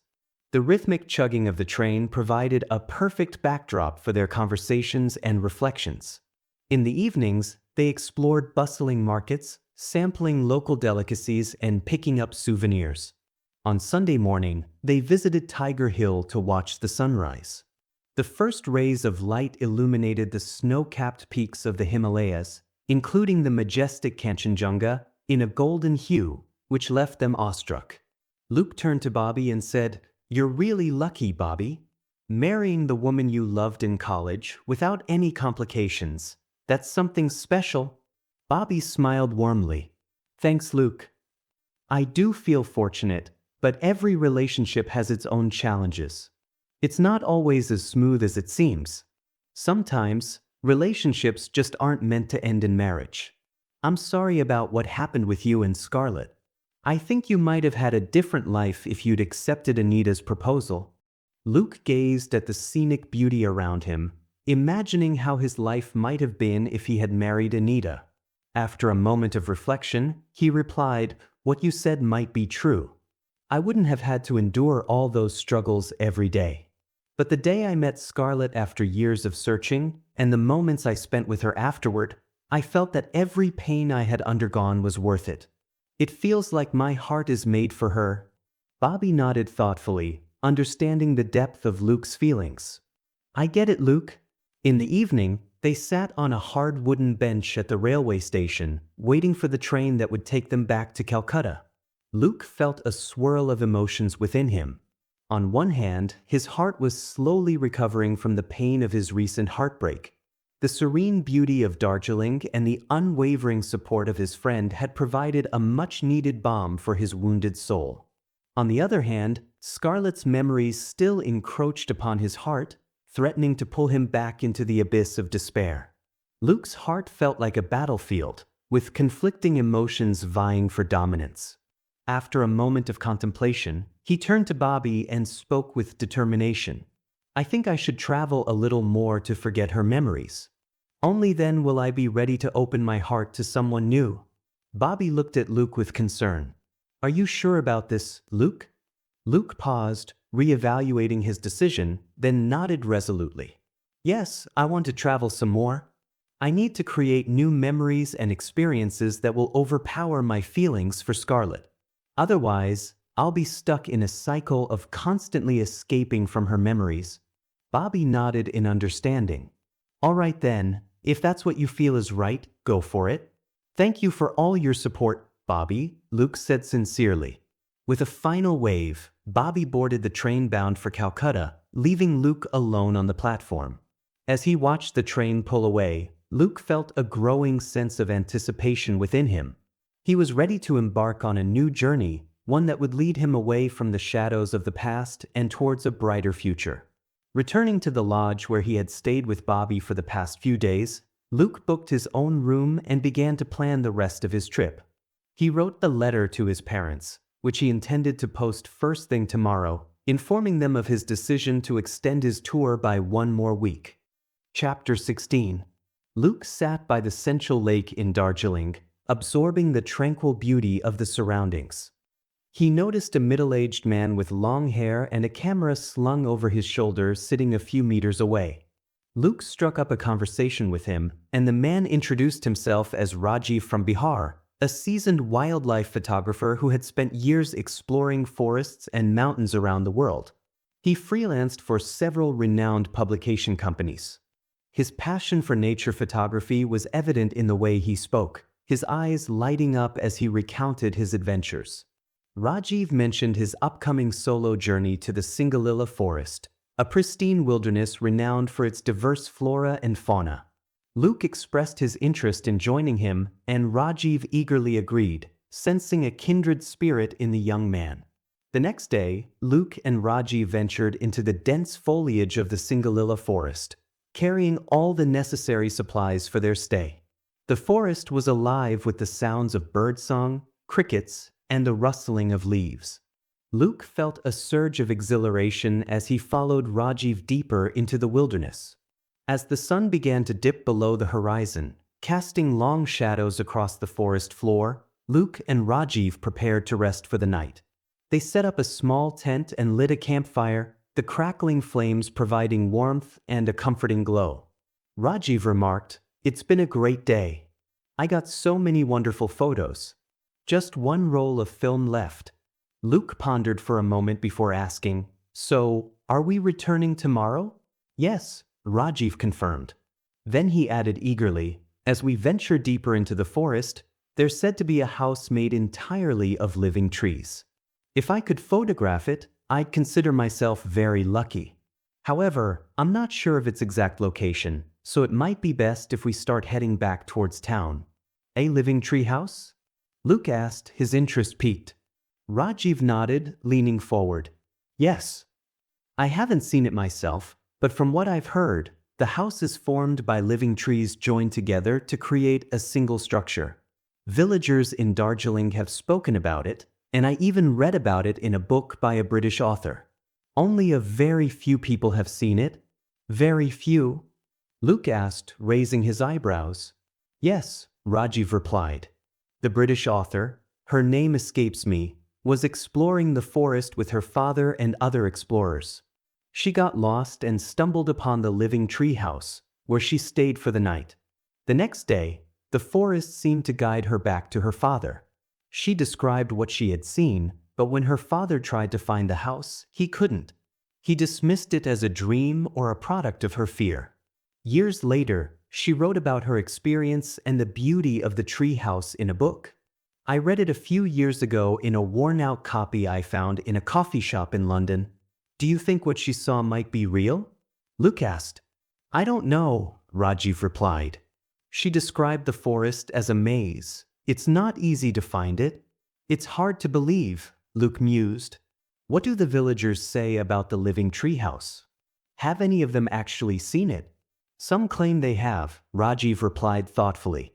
"In fact, this forest holds many myths among the villagers. Many have been forgotten over time, but the living treehouse is part of one of the enduring myths passed down through generations." "Is that the story about the origin of the living treehouse?" Luke inquired. "Yes," Rajiv replied and began to tell the story. Once upon a time in China, a prince was captivated by the beauty of the daughter of a renowned swordsmith.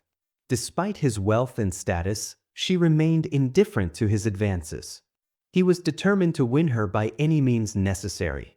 One day, the prince discovered the reason for her disinterest. She was deeply in love with a common soldier, whose bravery and kindness had won her heart. Driven by jealousy, the prince devised a malicious plan to eliminate his rival. Warned by a loyal friend within the palace, the soldier narrowly escaped the prince's deadly trap. Knowing they could no longer stay, he and the girl fled under the cover of night. Their journey was perilous, crossing vast rivers and dense forests. After many days of travel, they reached the Singalila forest.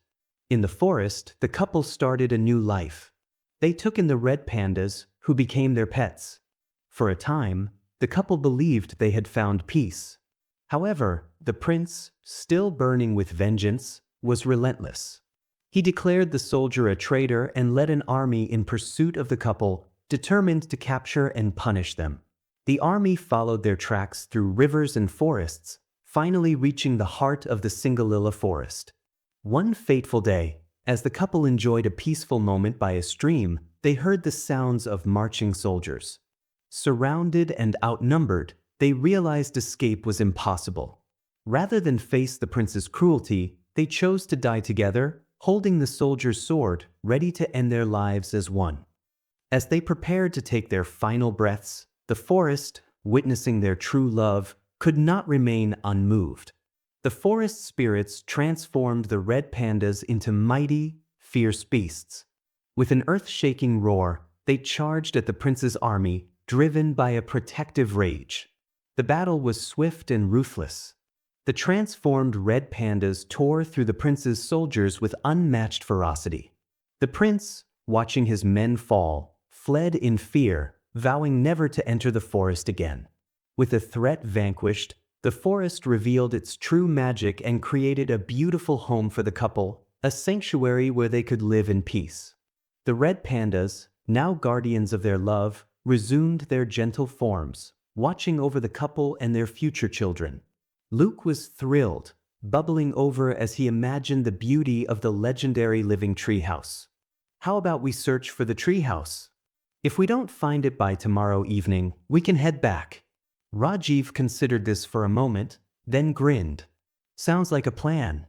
Let's give it our best shot. Luke drifted off to sleep with visions of the living treehouse filling his mind. The next day, fueled by anticipation, Luke and Rajiv embarked on their quest to find the treehouse. Hours passed in fruitless search, their enthusiasm waning with each failed attempt. As daylight began to fade, a pair of red pandas suddenly appeared before them, striking poses that seemed almost choreographed for the perfect photograph. Rajiv hesitated, torn between saving the film roll for the treehouse and capturing the fleeting beauty of the red pandas. Finally, unable to resist, he turned to Luke with a mix of resignation and excitement. I've lost hope of finding the treehouse today. Let's make the most of the remaining light and capture these magnificent creatures. Luke nodded in agreement, and together they followed the red pandas as they elegantly moved through the forest, stopping at various picturesque spots to pose for Rajiv's camera. Each click of the shutter captured the essence of their charm. This is incredible, Rajiv exclaimed, his voice filled with awe. I've never seen anything quite like this. I just wish I had more rolls of film to do them justice. As the last frame on the roll was used and the red pandas scampered away into the bushes, Luke suddenly exclaimed, "Oh my God! Is that the tree house?" Rajiv turned around, following Luke's gaze. There stood a large tree house, dried and weathered, yet its skeletal remains possessed a majestic allure. The structure seemed almost magical, as if sculpted from a single ancient tree, its sturdy base firmly anchored in the earth. Inside the house, they felt a sense of timelessness. Even in its dried-out state, the tree house exuded an air of ancient splendor, as if it were frozen in time. Sunlight streamed through cracks in the wooden walls, casting beautiful patterns on the floor. The intricate carvings and the expansive interior hinted at its former grandeur. Luke was filled with awe and gratitude for witnessing such a magnificent creation. He wondered about the people who once lived there and where they might have gone. Luke turned to Rajiv, curiosity in his eyes. Was it mentioned as dry in that book? Rajiv shook his head. From what I recall, she described the entire house as pulsing with life. Luke glanced around, trying to reconcile the current state with Rajiv's description. Then what could have happened? Rajiv sighed, uncertainty crossing his face. I'm not sure. Luke and Rajiv found a suitable spot within the treehouse to settle for the night. The air was cool and tranquil, carrying the subtle scent of forest foliage. The silence was occasionally broken by the gentle rustling of leaves and the distant calls of nocturnal creatures. As darkness settled over the treehouse, a magical transformation began. A myriad of fireflies emerged from the depths of the forest, their tiny bodies emitting soft, pulsating lights that bathed the treehouse in a mesmerizing glow. While deep in slumber, Luke had a vivid dream. The treehouse was restored to its former glory, with branches vibrant and adorned with colorful flowers. He saw himself and Scarlet living there, their children playing around the house. The scene was idyllic. Suddenly, a scream shattered the peace. Scarlet turned to him, her voice urgent. "Someone is in danger. We need to help." As they walked through the dark forest, the atmosphere grew increasingly menacing. Shadows flickered around them, and the trees seemed to close in. Suddenly, she disappeared. He found himself alone, panic rising as he called out for her. "Luke, Luke, wake up!" A voice pierced through the dream, jolting him awake. It was Rajiv, his face etched with concern. "There's a dog barking outside," Rajiv said. Luke and Rajiv went out to investigate and found a yellow Labrador with a collar, barking incessantly. Luke observed the dog and said, "It's trying to communicate something." Rajiv nodded. "I guess it must have gone missing." Suddenly, the dog began to walk away, glancing back as if urging them to follow. Luke and Rajiv quickly followed the dog's lead. After covering a short distance, Rajiv stopped abruptly. "I'll grab the camera and be right back," Rajiv said, hurrying back towards their belongings. Luke continued on alone, and a minute later, Rajiv caught up with him. "I completely forgot," Rajiv admitted with a hint of embarrassment. "There are no films left." The early morning sunlight began to filter through the trees, casting a soft glow on the path ahead. The dog led them to the edge of a cliff, where, in the distance, they saw a figure hanging upside down in the center of an old rope bridge, desperately calling for help. The Labrador barked urgently and dashed towards the bridge. Luke and Rajiv sprinted after it, their hearts pounding. When they reached the bridge, they saw the dire situation. A man's legs were trapped between the ropes, leaving him hanging upside down with his hands dangling freely. This position left him immovable and helpless. The bridge, approximately 7 meters long, had significant gaps between the wooden planks. The end where they stood was barely supported, hanging by a single point, which caused the bridge to twist and spiral dangerously. Far beneath the bridge, a river with shallow water flowed over jagged rocks. "Help!" the hanging man shouted. "We're here." "We've come to help," Luke and Rajiv responded in unison. Recognizing the urgency of the situation, Luke and Rajiv immediately sprang into action. However, their initial attempts to stabilize their side of the bridge proved futile as the worn-out ropes refused to hold. With quick thinking, Rajiv hurried back to the treehouse to retrieve their trekking ropes. In Rajiv's absence, Luke took on the daunting task of holding the bridge steady with his bare hands, preventing its collapse and providing a lifeline for the stranded man. He calmed the man, offering words of reassurance and comfort amidst the chaos. Upon Rajiv's return with the trekking ropes in his backpack, they quickly set to work securing the edge of the bridge, reinforcing it with the sturdier rope. With meticulous care, Luke tied one end of another trekking rope securely around himself and anchored it to a nearby tree, ensuring his own safety as he ventured onto the unstable bridge. Luke moved cautiously, feeling the bridge creak and sway beneath his weight. As he approached the man, he saw the fear and pain in his eyes. "Hang on, I've got you," Luke reassured him. He carefully assessed the situation, noting how the man's leg was tightly wedged between the ropes. Luke extended his rope to the man. "Tie this around yourself," he instructed. The man complied, and once secure, Luke began loosening the entangled ropes with careful precision, freeing him from his precarious position. "All right, let's get you out of here," Luke said, his voice steady. He guided the man back towards the edge of the bridge, step by step, ensuring they both stayed balanced. As they reached the end, Rajiv extended his hand, pulling the man to solid ground. The blood in his feet had clotted severely from the constriction of the ropes. They quickly administered first aid, managing the injuries with careful attention.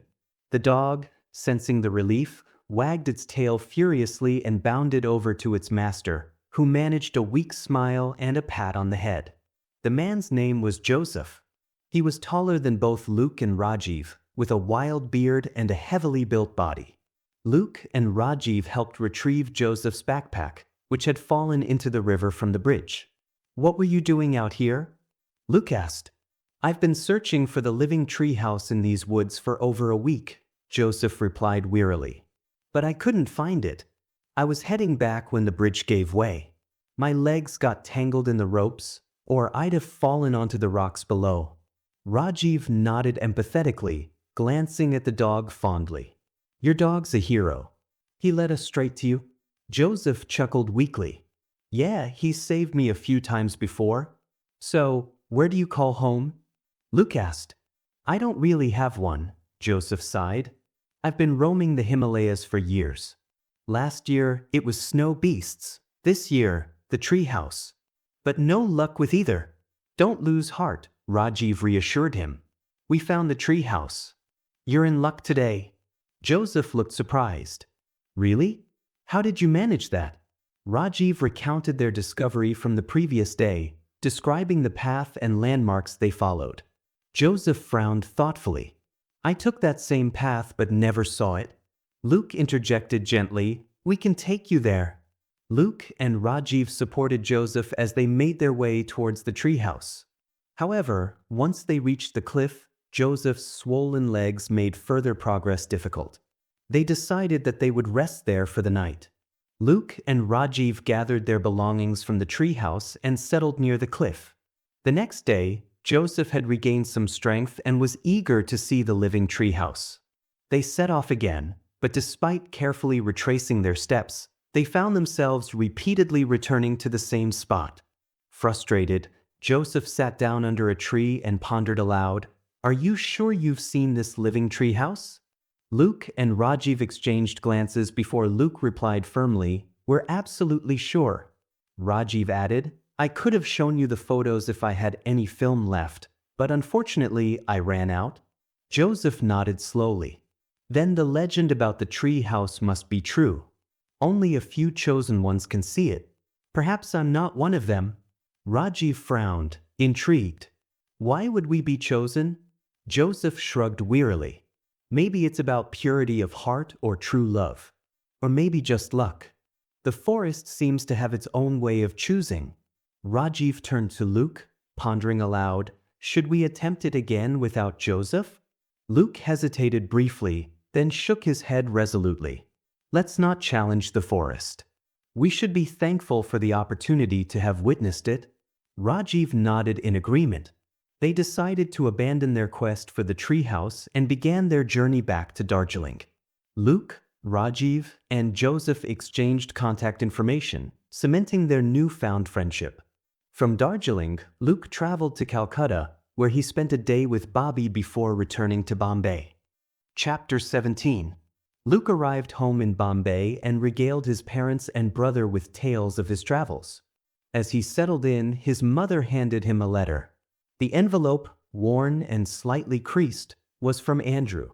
Intrigued, Luke opened it and began to read. The letter conveyed news about Scarlet's hospitalization and the ongoing diagnosis of her illness. Andrew's words expressed deep concern and an earnest request for Luke to visit Scarlet. Luke felt a surge of confusion and concern. He had just begun to find his footing again, leaving behind the memories of Scarlet to move forward with his life. The thought of being pulled back into that emotional turmoil was daunting. Resolute in his decision to stay on his new path, he set the letter aside. He then informed his parents that he was ready for an arranged marriage, a decision that brought visible relief and joy to their faces. Luke's parents, who had been discreetly searching for a suitable bride for him, wasted no time. They showed him photos and personal details of several potential matches, all from reputable families. Over the next few weeks, Luke found himself engrossed in meeting these women, each encounter bringing its own set of hopes and doubts. During this period, another letter from Andrew arrived. This time, the tone was urgent and desperate. He revealed the severity of Scarlet's condition. She was suffering from cancer, and her health was deteriorating rapidly. Scarlet's one wish was to see Luke one last time. The letter resonated deeply with him. Luke's parents were apprehensive. They had seen their son finally beginning to heal and feared that seeing Scarlet again might reopen old wounds. Despite their concerns, Luke felt a moral and emotional obligation to visit her. He explained to his parents, "I need to do this, for my own peace of mind and for her." Regarding the ongoing process of selecting a bride, he added, out of the 3 women we've shortlisted, I am prepared to marry the one whose family responds positively. We can plan the wedding during my next vacation. Everything else, you both can handle. His parents, though reluctant, understood his decision. They knew this was something Luke had to do, no matter how painful it might be. With only a few weeks remaining before his vacation ended, he canceled his flight back to the US and booked a flight to Argentina. He decided to stay in Argentina for a week before returning to the US. Upon arriving at the hospital where Scarlet was admitted, Luke felt a tightening in his chest. The sterile smell of disinfectant and the low hum of activity heightened his anxiety. He approached the reception desk, his voice barely steady as he asked about Scarlett Samuel's room number. Room 334, the receptionist replied.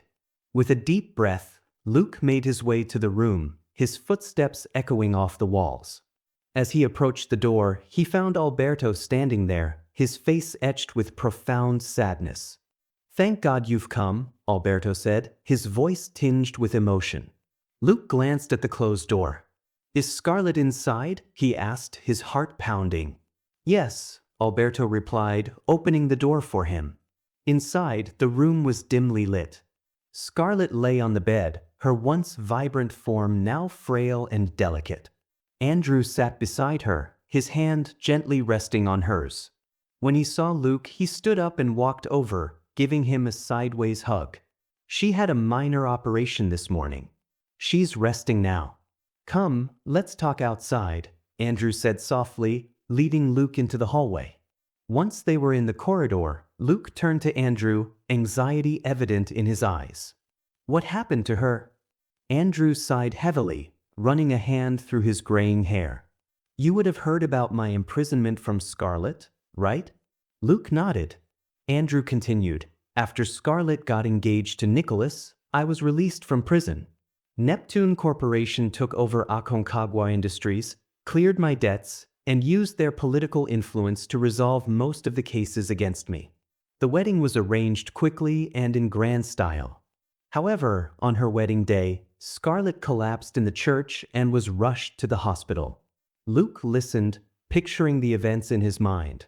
Scarlet was diagnosed with lymphoma, Andrew said, his voice breaking.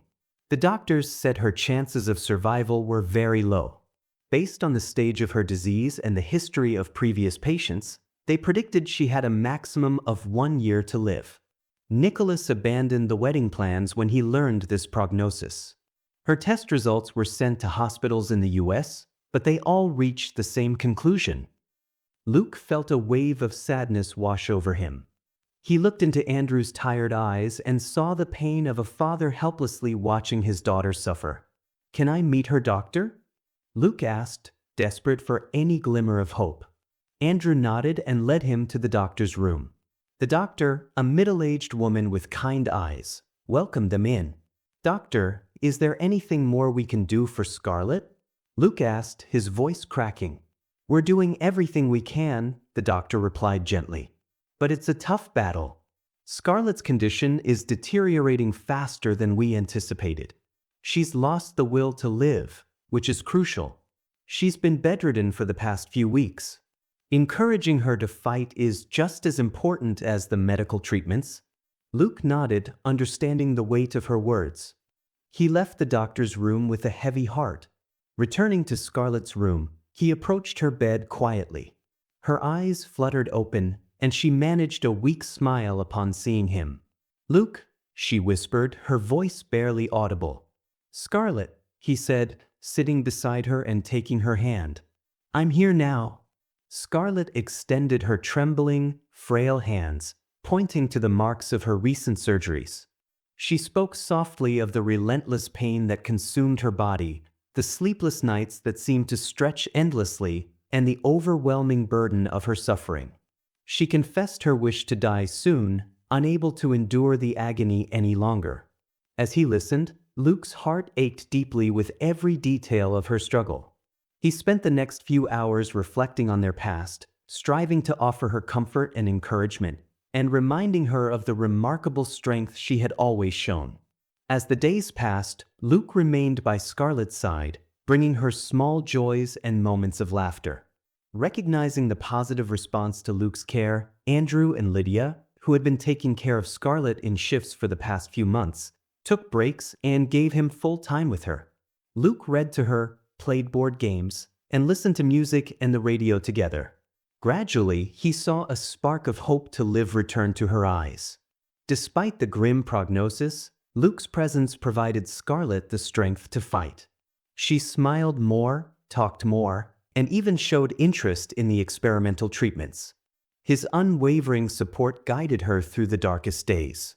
As the weeks passed, her health improved significantly, and she was able to walk short distances.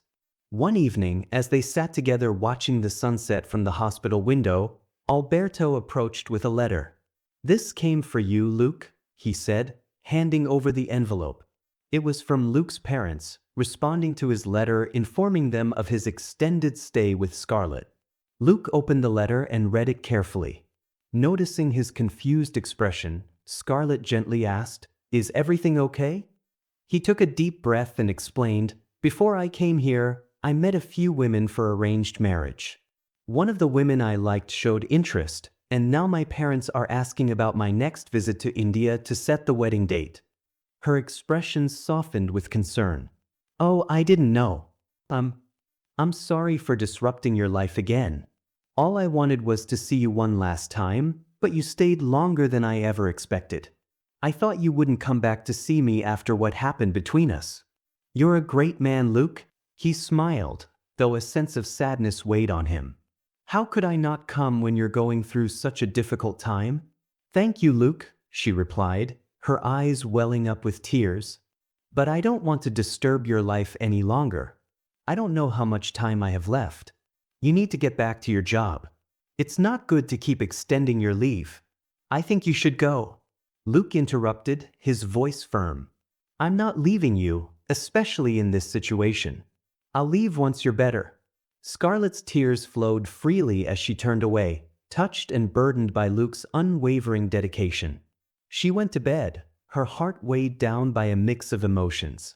Luke responded to the letter, acknowledging his parents' enthusiasm while explaining Scarlet's ongoing health crisis. He emphasized his commitment to her well-being and made it clear that he couldn't make any decisions about marriage until the situation stabilized. In the days that followed, whenever Scarlet suggested that Luke should return to his usual life, he refused to consider it. He stayed by her side, helping her through each day with steadfast love and determination. Their time together was marked by small victories and occasional setbacks. One quiet afternoon, they found comfort in the hospital garden, surrounded by the soothing sounds of nature. Scarlet turned to Luke with a gaze filled with curiosity and a hint of sadness. "What is her name?" she asked softly. Luke looked at her, momentarily confused. "Whose name?" "The woman you're going to marry," she clarified. His gaze softened as he replied, "Rosemary." A flicker of emotion crossed her face. "Is she beautiful?" she asked. He remained silent, his gaze drifting towards the struggles of some random patients in the distance. "Do you have her photo?" she pressed gently, her eyes searching his face for a response. "No," he replied, his gaze returning to Scarlet's. "I wish I could attend your wedding," she murmured wistfully. He remained silent for a moment, grappling with his own emotions and the weight of her words. Finally, she broke the silence with a question, "Do you hate me?" His brows furrowed slightly in confusion. "Hate you?" he repeated, trying to grasp the depth of her question. "For almost marrying Nicholas," she clarified. He responded with a mix of sorrow and honesty, "I did feel that way then." The anger dissolved quickly, replaced by a deep love for you, because of all the beautiful memories we shared. But the thought of your absence in my life haunted me. I traveled far and wide, hoping to escape that ache. "I'm sorry, Luke," she murmured, her voice heavy with regret. "I can't help but think that maybe this sickness is my punishment from God for causing you so much pain by getting engaged and preparing to marry Nicholas." "Don't say that," he replied gently, his eyes reflecting compassion. "You did what you had to do. You don't deserve punishment." I would have preferred seeing you happy with Nicholas than watching you suffer. She took his hand and rested her head gently on Luke's shoulder, finding solace in the most comforting place she could be in the world. Luke's extended leave from Galton was coming to an end, leaving him torn between his job and staying by Scarlett's side. He had already stretched his leave to its limits, providing various explanations and risking his position at work. Yet, the thought of leaving her, whose recovery was still uncertain, weighed heavily on his heart. He faced two tough choices: return to work and visit her monthly, or resign and stay with her until her health stabilized, potentially seeking new employment in either India or the US. Luke paced back and forth in the hospital corridor, lost in thought about his options. His mental struggle was interrupted by the arrival of Andrew and Lydia, with Lydia heading into Scarlett's room. "We have just met with the doctor," Andrew said softly. "Scarlett's health is improving. The newly introduced medications and her renewed will to live have brought some hope. However, the doctors remain cautious. They believe it may only extend her days rather than guarantee a full recovery." Luke's emotions swirled within him, a mix of happiness at Scarlett's progress and deep sadness over the temporary nature of her improvements. He stood silently, absorbing Andrew's words, unable to express the complexity of his feelings. Andrew expressed his gratitude warmly, his words filled with sincerity. "Since you arrived, Luke, Scarlett's hope for life has been revived. Honestly, without you, I doubt she'd still be with us today. Even the doctors are astonished by her recovery. Seeing her happy now feels like a miracle." He paused, reflecting on Luke's dedication. "I was afraid you might leave to return to work after your visit, but you've cared for her with the tenderness of a mother. Words can't express how grateful I am." Luke's voice conveyed a resolute calmness as he replied, "I haven't done anything deserving of gratitude. Standing by her side is simply my responsibility." "But you've gone beyond," Andrew insisted. "You've been her lifeline." Luke's expression softened, and he shook his head with a humble smile. Andrew's voice was earnest as he spoke. "You've been away from work for quite some time now, Luke, and I think it might be time to consider returning. Recently, I acquired 33% shares of my uncle's construction company in the city from the proceeds of some successful cases. I'm now a co-owner of the company, and I want to gift my ownership shares to you. The company is flourishing, and someone with your talent could elevate it even further." As Andrew spoke to Luke, he seemed to intuitively understand the concerns that had been weighing on Luke's mind. The offer Andrew made far exceeded Luke's expectations, striking a chord with the dreams he had harbored throughout his career. For a brief moment, Luke felt elated, as if he had reached the pinnacle of his aspirations. However, despite the allure of Andrew's offer, Luke hesitated. "I appreciate your offer, Mr. Samuel," Luke responded respectfully. "Your offer is truly a dream come true for someone like me. But I can't accept it in exchange for being with Scarlett. If possible, I'd prefer to earn my place in the company through a job." Andrew nodded, his esteem for Luke growing even further. "I understand, Luke," he said with a smile. "Your dedication to Scarlett is admirable." Luke nodded gratefully, feeling a sense of relief that Andrew understood his priorities. He resigned from Galton and joined Buena Tierra Construction, taking on a temporary position with minimal responsibilities. This new role provided him with the flexibility he needed to support Scarlett through her recovery while maintaining his career. Chapter 18. On Scarlett's birthday morning, Lydia whisked her away for a stroll outside the hospital building. Meanwhile, Luke and Andrew worked swiftly to decorate Scarlett's room with colorful balloons, twinkling lights, and a banner that read "Happy Birthday." Upon her return, Scarlett was met with an unexpected wave of bliss. Her room radiated warmth and celebration, instantly lifting her spirits.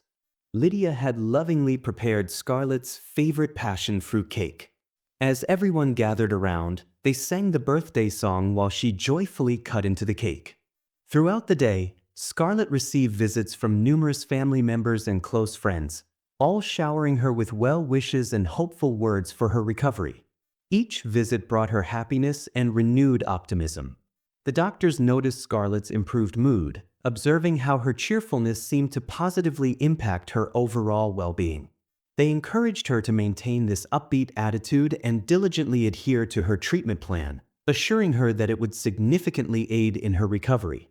Luke and Scarlet took a moment to reflect on how years ago on this very day, they began their relationship and pondered their current situation.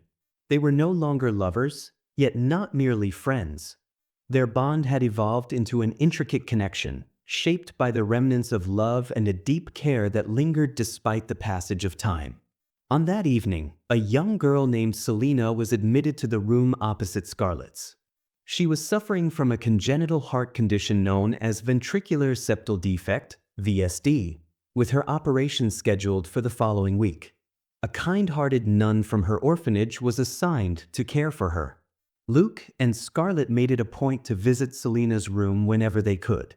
Selena, in turn, looked forward to their visits, finding joy and comfort in their company amidst the sterile hospital surroundings. After a long day inspecting various construction sites, Luke decided to surprise Scarlet with a bouquet of vibrant flowers. When he entered her hospital room, he found her seated by the window, her face lighting up with a faint smile as she saw him with the bouquet. Her eyes brightened at the sight of the lilies and daisies. She eagerly took the flowers, inhaling their fragrance before arranging them in a vase of water on the bedside table. Luke then pulled up a chair beside her, and their conversation shifted from pleasantries to the details of his day at work. As they talked, her curiosity got the better of her, leading her to ask, "So, any letters from your parents?" as she looked at him. "Yes, I received one a few days ago," Luke replied, pausing briefly.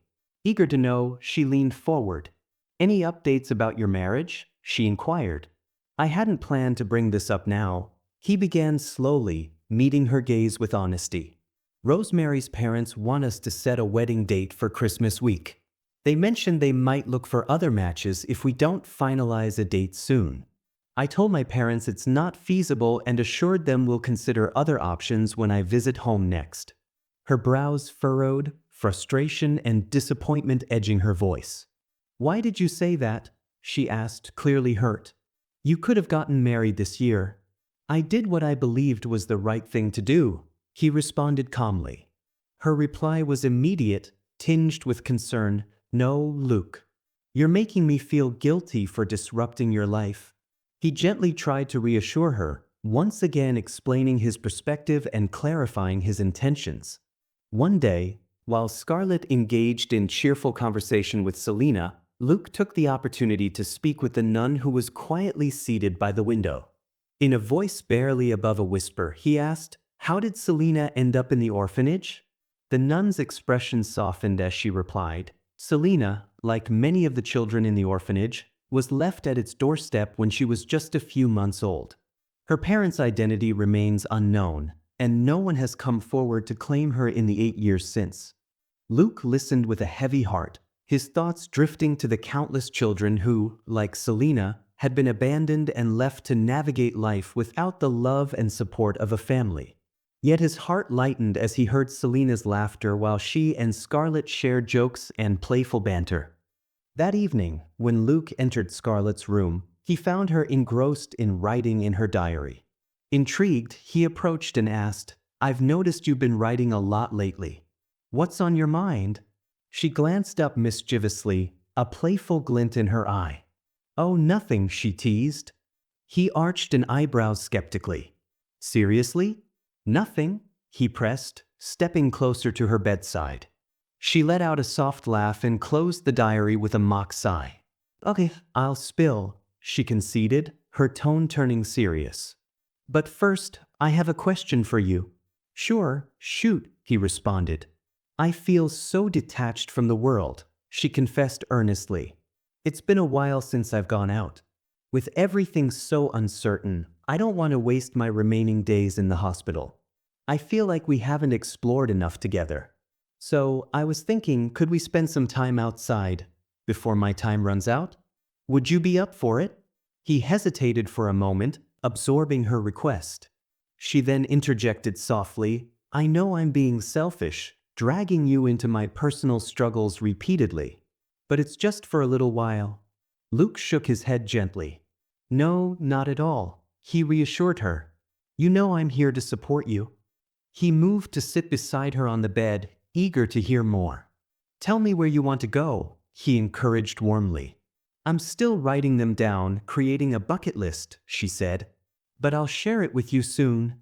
Her voice dropped to a whisper, clouded with uncertainty. I don't know how many of them I'll get to accomplish, she confessed, her vulnerability showing through. He extended his hand to touch her palm, but she misunderstood and thought he was reaching for her diary. Quickly, she hid it under her pillow. He laughed and said, No, no, I was reaching for your hand. Realizing her mistake, she laughed too and replied, Sorry, here's my hand. He took it gently, looked into her eyes, and promised, Nothing will happen to you. I'll buy a stack of diaries tomorrow, and you can keep writing all the things you want to experience. But we'll still have so much life left to do more things together. Deeply touched, she kissed his cheek. Thank you, Luke. You're always so supportive. So, can we go now? She asked, her eyes sparkling with hope. He hesitated, choosing his words carefully. Now might not be the best time, he said gently. The doctors need to keep a close eye on you, and your health comes first. But I promise, I'll talk to them and see what we can arrange. Her face fell, and she turned away, lying down on the bed with a sigh of disappointment. Seeing her sad expression, he felt a pang of worry. He leaned down and kissed her cheek softly. Don't worry, we'll make it happen, he whispered in her ear. That night, as Luke lay in bed, he couldn't shake the image of Scarlet's hopeful eyes and the sadness that followed. He knew their time together might not be long and was resolved to fill their remaining days with as much happiness and love as possible. The day before Selena's operation, Luke and Scarlet visited her room to offer support and encouragement. Despite the doctor's reassurances that the surgery was routine and her condition manageable, they couldn't dispel their anxiety. Selena, however, remained unflinchingly brave. That afternoon, a few friends from Selena's orphanage arrived under the supervision of the abbess. The room was filled with a mix of concerned faces and tentative smiles. A small child, eyes wide with worry, asked Selena, Are you going to die? Selena responded with a confident smile, No, I will come back to our home after a week. The child, still uncertain, held out her palm. Promise? Selena reached out and placed her palm on the child's. Yes, promise, she said with unwavering assurance. Another girl, about Selena's age, approached with 2 notebooks in hand. Here are the notes from the classes you've missed. I've written them separately for you so you won't fall behind on the exams. Selena hugged her friend tightly and whispered, Thank you. I'll make sure to catch up. Among the group, one boy named Cooper stood off to the side, watching silently. Selena noticed him and called out, Hello, Cooper. Why are you standing there? She then picked up a toy car, a gift from Luke, and held it out to him. Do you want this? Cooper hesitated before walking over. He took the toy car from Selena and examined it carefully. She then said, Keep it safe for me. Give it back when I come back. Luke and Scarlet marveled at Selena's strength and bravery. Despite her young age and the serious operation she was about to undergo, she faced her situation with a level of courage and composure that deeply moved everyone around her. The next morning, Alberto arrived at Scarlet's room, his face heavy with sorrow as he shared the news. Diego was killed in a gang war at the Bolivia border 2 nights ago, he began softly. Andrew and Lydia went to collect his body. The funeral is this afternoon. Alberto handed Scarlet the morning newspaper detailing the tragic event. Scarlet read it quietly, absorbing the grim details of Diego's violent death. After a moment, she passed the paper to Luke. He studied the photograph accompanying the article, his brow furrowing as he recognized a familiar aspect in Diego's face. Shortly after, Alberto left for the church to make preparations for the funeral. Scarlet shared with Luke her thoughts on Diego and her other stepbrothers. She spoke of the tremendous effort Andrew had invested in trying to steer them away from a life of crime. Although he had endured much pain and conflict with Diego, he couldn't stop loving him. She hoped that Martin and Enrique would now turn their lives around, providing Andrew with some solace amidst the pain of losing a son and facing the prospect of losing his only daughter. Observing her distress, Luke offered his gentle support, trying to ease her worries. On the day of Selena's discharge from the hospital following her successful operation, Scarlet helped her pack her things. Luke had brought a plethora of gifts, and Selena's eyes lit up with joy as she unwrapped each one. They assured her they would visit her regularly. Luke took a moment to speak with the nun. "If she needs anything, please don't hesitate to reach out," he said, handing her his Bombay address. Luke and Scarlet watched as Selena and the nun climbed into the waiting cab after bidding them goodbye. Selena waved enthusiastically from the back seat, her face beaming with happiness. They waved back, their hearts warmed by the sight of her joy. As they made their way back to their room, Luke noticed Scarlet lost in thought. "Thinking about something?" he asked. She nodded, a pensive look in her eyes. "Yes, I was considering the idea of adopting Selena," she confessed. "Adopt Selena?" he repeated, taken aback by the unexpected suggestion. "I was just joking," she said with a chuckle. A week later, following a thorough analysis of Scarlett's recent medical data, the doctors confirmed that her cancer was stable. The treatments had been effective, and there was no immediate need for her to stay in the hospital. Regular checkups would be sufficient for monitoring her health. However, despite this stability, her prognosis remained uncertain. They urged not to lose hope or cease prayers. They emphasized the importance of adhering to her prescribed medication and attending all scheduled appointments to manage her health as effectively as possible. The news provided Scarlet with a temporary relief, as she had long yearned for an escape from the hospital environment. Luke asked her, "What's the first item on your bucket list?" "I've written down so many random things and haven't prioritized them yet," she replied. "Let me check." Upon reviewing her list, Scarlet's eyes lit up. "Ah, I've always wanted to visit my mother's burial place in Rio de Janeiro. I've only been there twice, once for the funeral and then after returning from India. Now, it's time to go again, and this time, I want to go with you." Luke smiled warmly. "Of course, we can go." That evening, Scarlet finally arrived at the mansion. The sight of the familiar surroundings brought tears to her eyes, making her return feel surreal.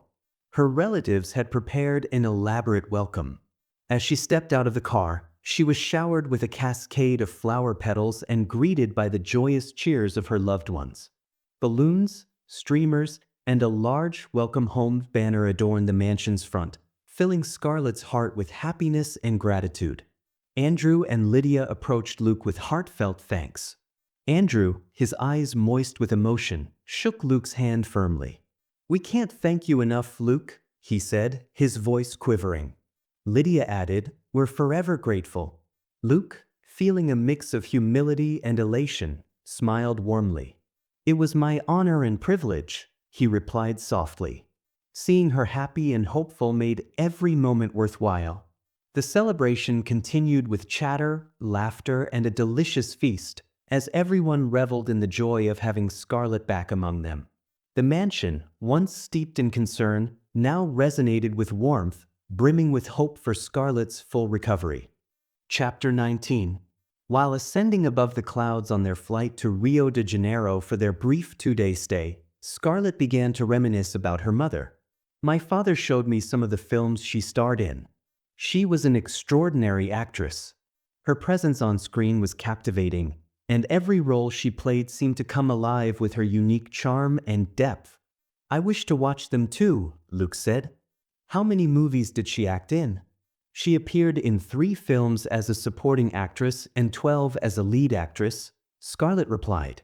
Tragically, she passed away before the climax of her last film was completed. In that movie, she played a tuberculosis patient. Originally, the story was meant to have her character survive. However, after her death in real life, the filmmakers decided to change the ending to reflect her real-life fate, resulting in a sorrowful conclusion. Watching that film was heart-wrenching for me. It was a joyous and funny story until the halfway point. I ended up watching it twice more, skipping the second half each time, to preserve my mother's happy face in my memory. As she spoke, Luke gently took her hands, offering a comforting clasp. A few years back, one of my mother's old friends came to visit, Scarlet continued. She was a retired actress who had worked with my mother in several films. She reminisced about my mother and asked if I had any interest in acting or pursuing a film career. I told her I wasn't interested. "Why is that?" he inquired. "I enjoyed acting in plays while growing up, but I never wanted to make it a career," she explained. He smiled and nodded. "I remember what you mentioned before our last Christmas vacation in India." "What did I say?" she asked, her brow furrowing as she tried to recall. "You mentioned that acting runs in your genes," he replied. "You were joking at the time, but it turns out to be true." She laughed lightly. "Yeah." She flipped through her diary and took out a photograph of her mother, looking at it with a smile. Curious, he leaned in for a closer look. "You both have the same attractive eyes," he remarked. Her smile widened, and she nodded. "Everyone used to say that." As the conversation lulled, Scarlet took some medicine and said to Luke, "Wake me up when we're about to reach."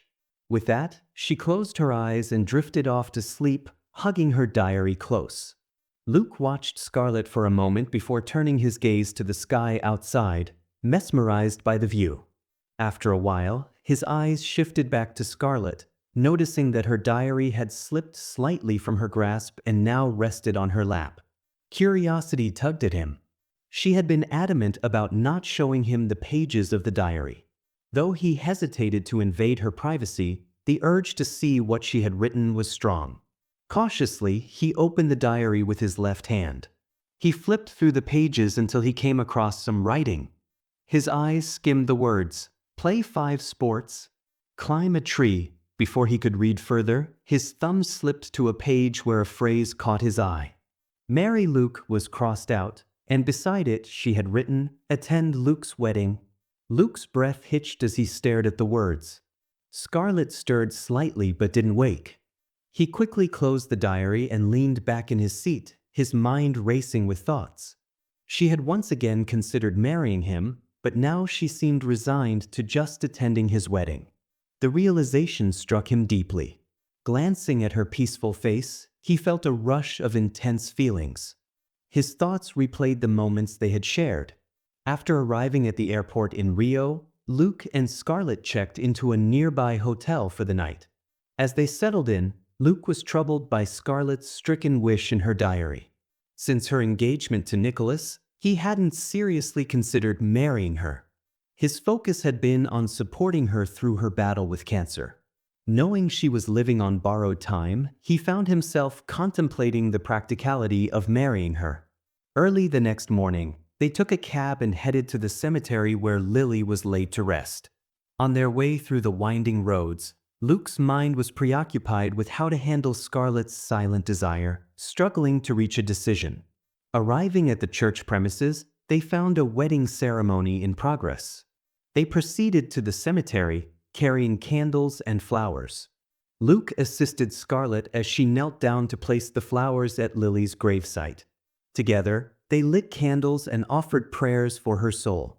As they walked back to their cab, the air was filled with the joy of the wedding ceremony just concluded at the church. Soft strains of classical music mingled with the scent of freshly bloomed roses that adorned the church steps. Guests in their finest attire exchanged warm hugs and heartfelt congratulations, their faces illuminated with smiles and teary-eyed expressions of happiness. Luke and Scarlet paused briefly to watch a newlywed couple emerge. Hand in hand, their faces glowed with radiant joy. The bride's gown shimmered in the sunlight, while the groom proudly held her close as they descended the steps. Friends and family showered them with rose petals. Amidst this scene of blissful beginnings, Luke couldn't help but notice Scarlet's wistful expression. Her eyes lingered on the couple, reflecting both her joy for them and her own unfulfilled dreams of marriage. Once inside the car, Luke broke the silence. "We've checked off the first item you mentioned from your bucket list." What's next? He asked with excitement to accomplish her next wish. I'd like to visit my mother's parents, she replied. They live just a few miles from here. With the address Andrew had provided Scarlet before their journey to Rio, they found her grandparents' home. Nestled in the heart of a sprawling estate, the house was surrounded by vibrant gardens, a thriving farm, a lush orchard, and a serene lake that bordered the property. The elderly couple welcomed them warmly, their eyes lighting up with joy at the sight of their long-lost granddaughter, whom they had not seen since she was a baby. They were the only ones living there, with other family members scattered elsewhere. Despite their heartfelt insistence that Luke and Scarlett stay for a few days, she politely declined, offering excuses to leave. She didn't want to burden them with the knowledge of her illness.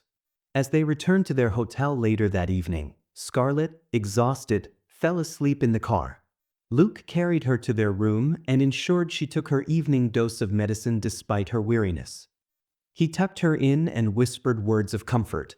Standing quietly near the window and gazing out at the bright city lights, with the Christ the Redeemer statue silhouetted by the moon in the background, Luke mulled over their time together with a growing sense of urgency. He resolved to propose to Scarlett the next day, believing with all his heart that marrying her would not only satisfy their deepest desires but also honor their profound connection in the most meaningful way possible. The following morning, after a leisurely breakfast, Luke and Scarlett strolled along the beach, the sun casting a warm glow over the sand and sea. His eyes wandered, searching for the perfect spot to propose. As they walked, she let out a wistful sigh and said, "You know, Luke, being here makes me feel like my bucket list is expanding." He turned to her with a warm smile. "What do you want to do the most right now? Let's start with that. We have a whole day in Rio," he suggested.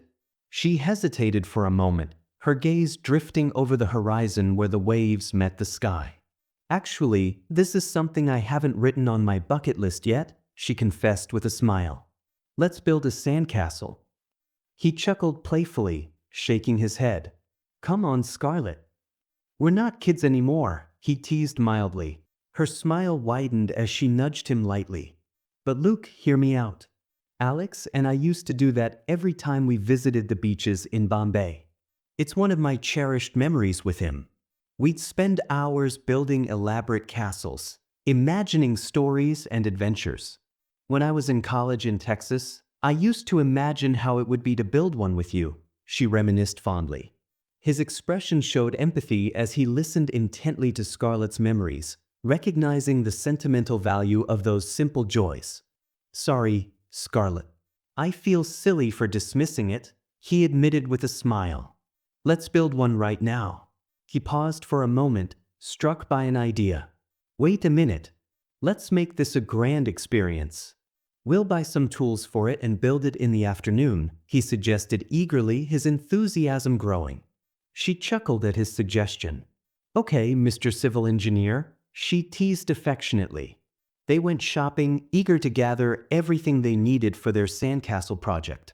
They picked out 2 small sand shovels, a couple of sturdy buckets, an assortment of paintbrushes in various sizes, and a variety of decorative items. Scarlett, with her usual enthusiasm, became engrossed in browsing through the clothes, her eyes sparkling as she selected vibrant sundresses and beachwear. Luke saw his chance and quietly slipped away, making his way to a nearby jewelry shop. His mind raced with thoughts of finding the perfect ring. It wasn't an extravagant purchase, as he hadn't planned for such an expense before their trip to Rio. However, feeling the urgency of the moment, he didn't want to delay. The ring he bought was elegant yet simple, a reflection of Scarlett's unique charm and beauty. With the ring safely tucked in his pocket, he rejoined her, feeling a mix of excitement and nervousness about the proposal that lay ahead. They continued exploring various shops and entertainment zones. Luke listened attentively as Scarlett shared her smallest wishes and dreams, making mental notes and determined to fulfill as many of them as possible. In the afternoon, they arrived at a picturesque spot on the beach, ready to begin their sandcastle adventure. The area was secluded, yet dotted with families and children enjoying the sunny day. They started with small steps, shaping the sand and laying the foundation for their creation. As they worked, Luke and Scarlet began to weave a story, Luke as the prince and Scarlet as the princess, protecting their imaginary villagers. They discovered romantic spots within their castle walls, exchanging playful and affectionate dialogue. Each section of their castle took shape beautifully, exceeding their initial plans, thanks to Luke's skilled application of his engineering knowledge. Taking a brief break, they wandered along the shore, collecting smooth stones and colorful shells to adorn their masterpiece. Passers-by stopped to admire their work, offering congratulations and snapping photos of the intricately designed sandcastle. With evening drawing near, he carefully added the final touches with a brush, while she delicately adorned the structure with seashells and stones. The atmosphere brimmed with a feeling of achievement and shared happiness. Scarlet, with a smile brightening her face, turned to Luke and asked, "What shall we name this castle?" Luke, looking at their creation with a glimmer of pride, suggested, "How about Scarlet Castle, combining both of our names?" Her smile widened, and her heart warmed at the thought. "Wonderful," she replied. They fashioned crowns from coconut leaves and playfully placed them on each other's heads, standing together in front of their majestic sandcastle, embodying the roles of prince and princess. The sun began to set, transforming the sky into a breathtaking canvas of warm hues. Shades of amber and gold melded with streaks of crimson and violet, creating a mesmerizing backdrop against the soothing sound of waves crashing on the shore. Their sandcastle stood proudly, bathed in the soft, golden glow of the evening. Luke tenderly held Scarlet's hands in his, looking deeply into her eyes. He retrieved the engagement ring from his pocket and knelt before her, his heart pounding with nervous anticipation. "Will you marry me?" he asked, his voice trembling with emotion.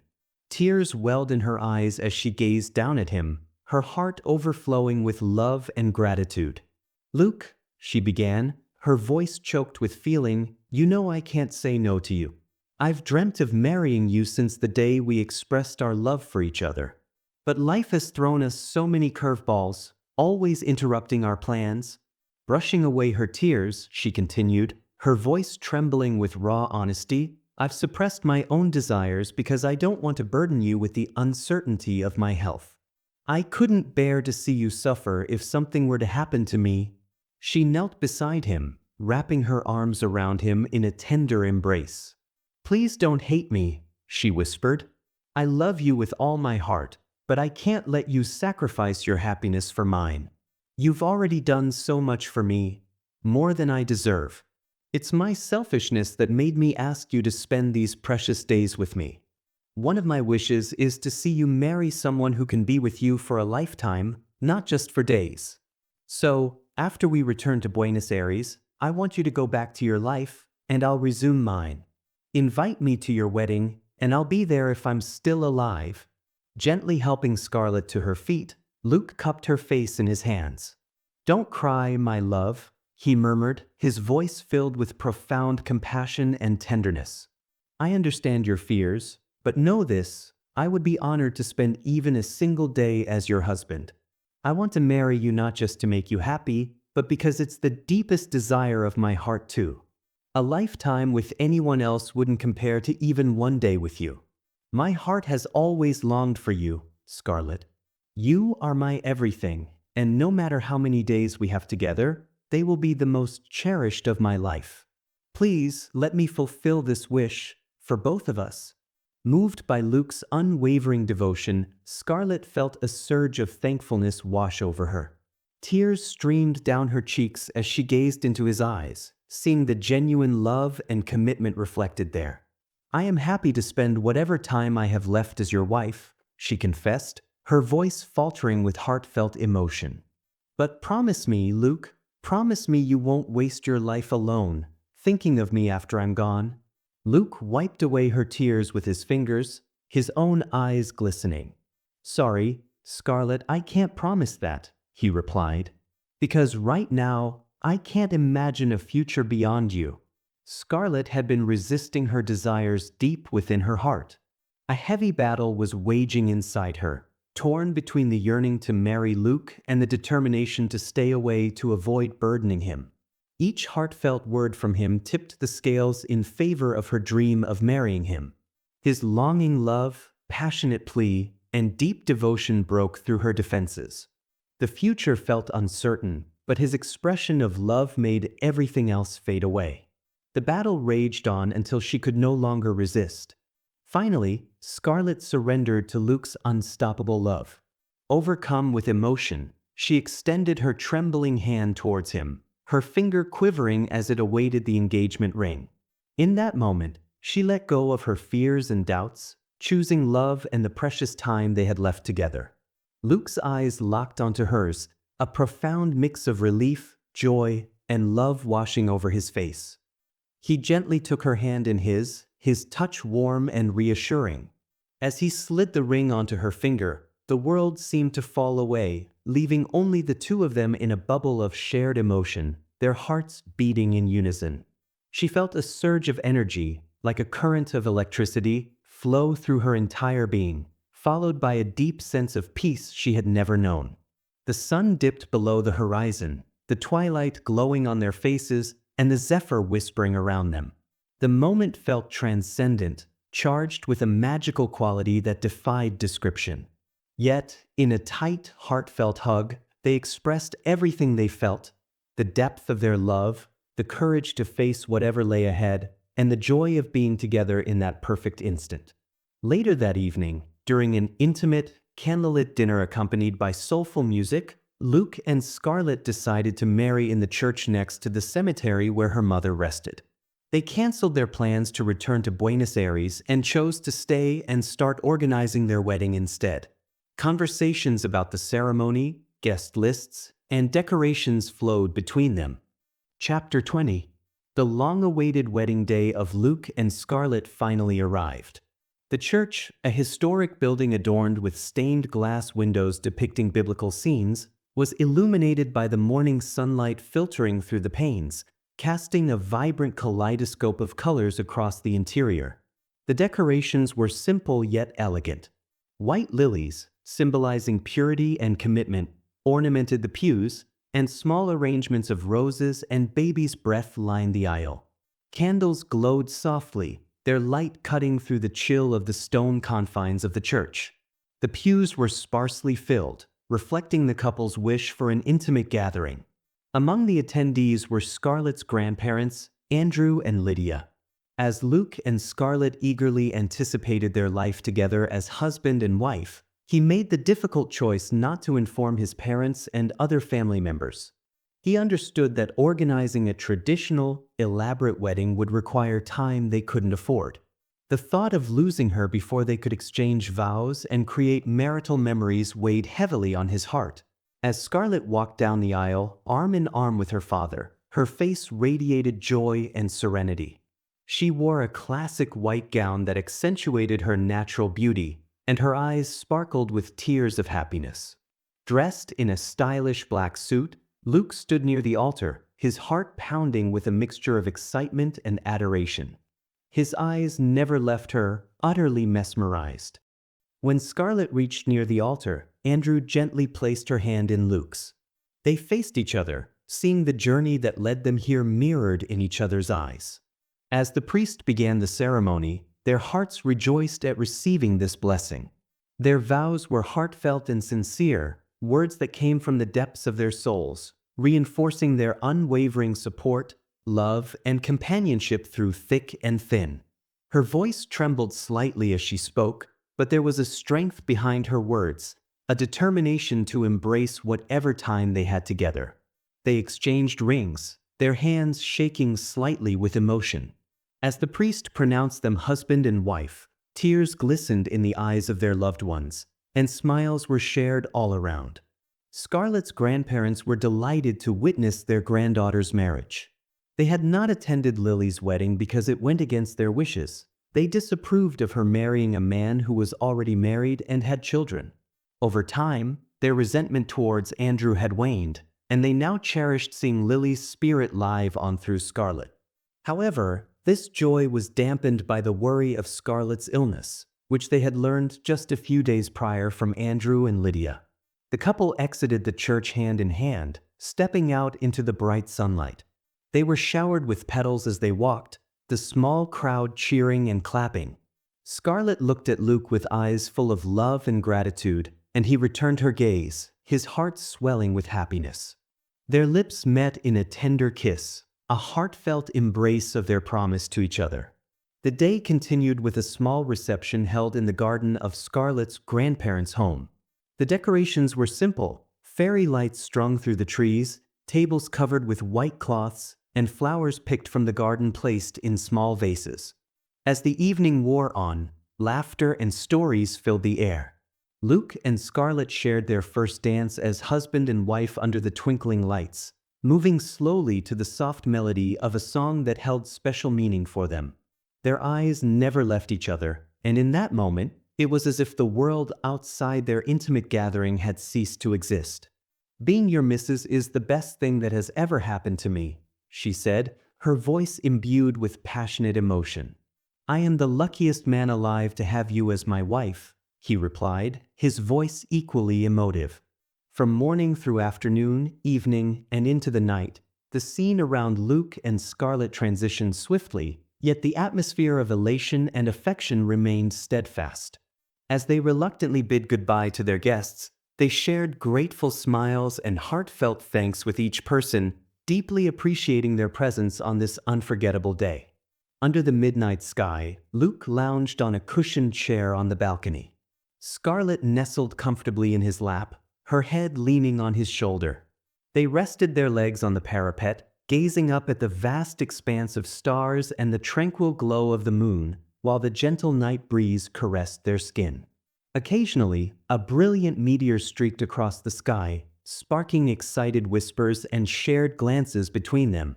Time seemed to stretch as they treasured every moment, exchanging tender touches and heartfelt words. Eventually, they found themselves in bed, lost in the magic of the night. The next morning, the sun peeked through the curtains of their room, casting a golden hue over the space. Luke awoke first, his mind still heavy with the emotions of the previous day and night. He turned to look at Scarlet, her face peaceful as she slept beside him. A profound sense of happiness washed over him, but it was quickly overshadowed by a sudden, gripping fear. "Scarlet," he called softly, not wanting to startle her. There was no response. He tried again, a bit louder this time. "Scarlet." Still, she remained motionless, her breathing so shallow he could barely detect it. Panic set in, and his heart began to race. He shook her gently, then more urgently. "Scarlet, wake up." For a few terrifying moments, it seemed as if his worst fear had come true. The thought that she might have slipped away during the sleep filled him with a deep, consuming sorrow. He could feel tears welling up in his eyes, his breath coming in short, panicked gasps. Just as despair began to take hold, Scarlet's eyes fluttered open. She looked at him with a groggy but gentle expression. "Luke," she mumbled, her voice thick with sleep. "What's wrong?" Relief flooded through Luke so intensely that it left him momentarily speechless. He sat back, his hands trembling. "Scarlet, you scared me. I thought you—" She gave him a puzzled look, then realization dawned, and she offered him a reassuring smile. "Oh, Luke, I'm sorry. I must have been in a really deep sleep. After a long time, I had a very happy and restful night." Luke exhaled heavily, his body finally relaxing. He leaned in and wrapped her in a tight embrace. Scarlet returned the hug, holding him close. "My first morning with my hubby," she whispered, her voice filled with warmth and love. After a while, they decided to get up and start their day. Luke watched as Scarlet moved around the room, her energy seemingly restored by the deep sleep she had enjoyed. Her smile was brighter, her steps lighter, and a newfound spark in her eyes made Luke's heart swell with hope. Entering the dining room, Luke and Scarlet found Andrew seated at the table, casually sipping hot chocolate with a newspaper in hand. In the adjacent room, her grandfather was engrossed in the morning news on television, while her grandmother and Lydia bustled around the kitchen. "Good morning, you two." Andrew greeted them, setting down his newspaper and motioning for them to join him. Luke took a seat at the table, while Scarlet made her way to the kitchen to see what was being prepared. "Good morning, sweetheart," her grandmother said with a warm smile. "We're making all your mother's favorites today." Scarlet smiled and hugged her grandmother. "Thank you, grandmother. It smells amazing in here."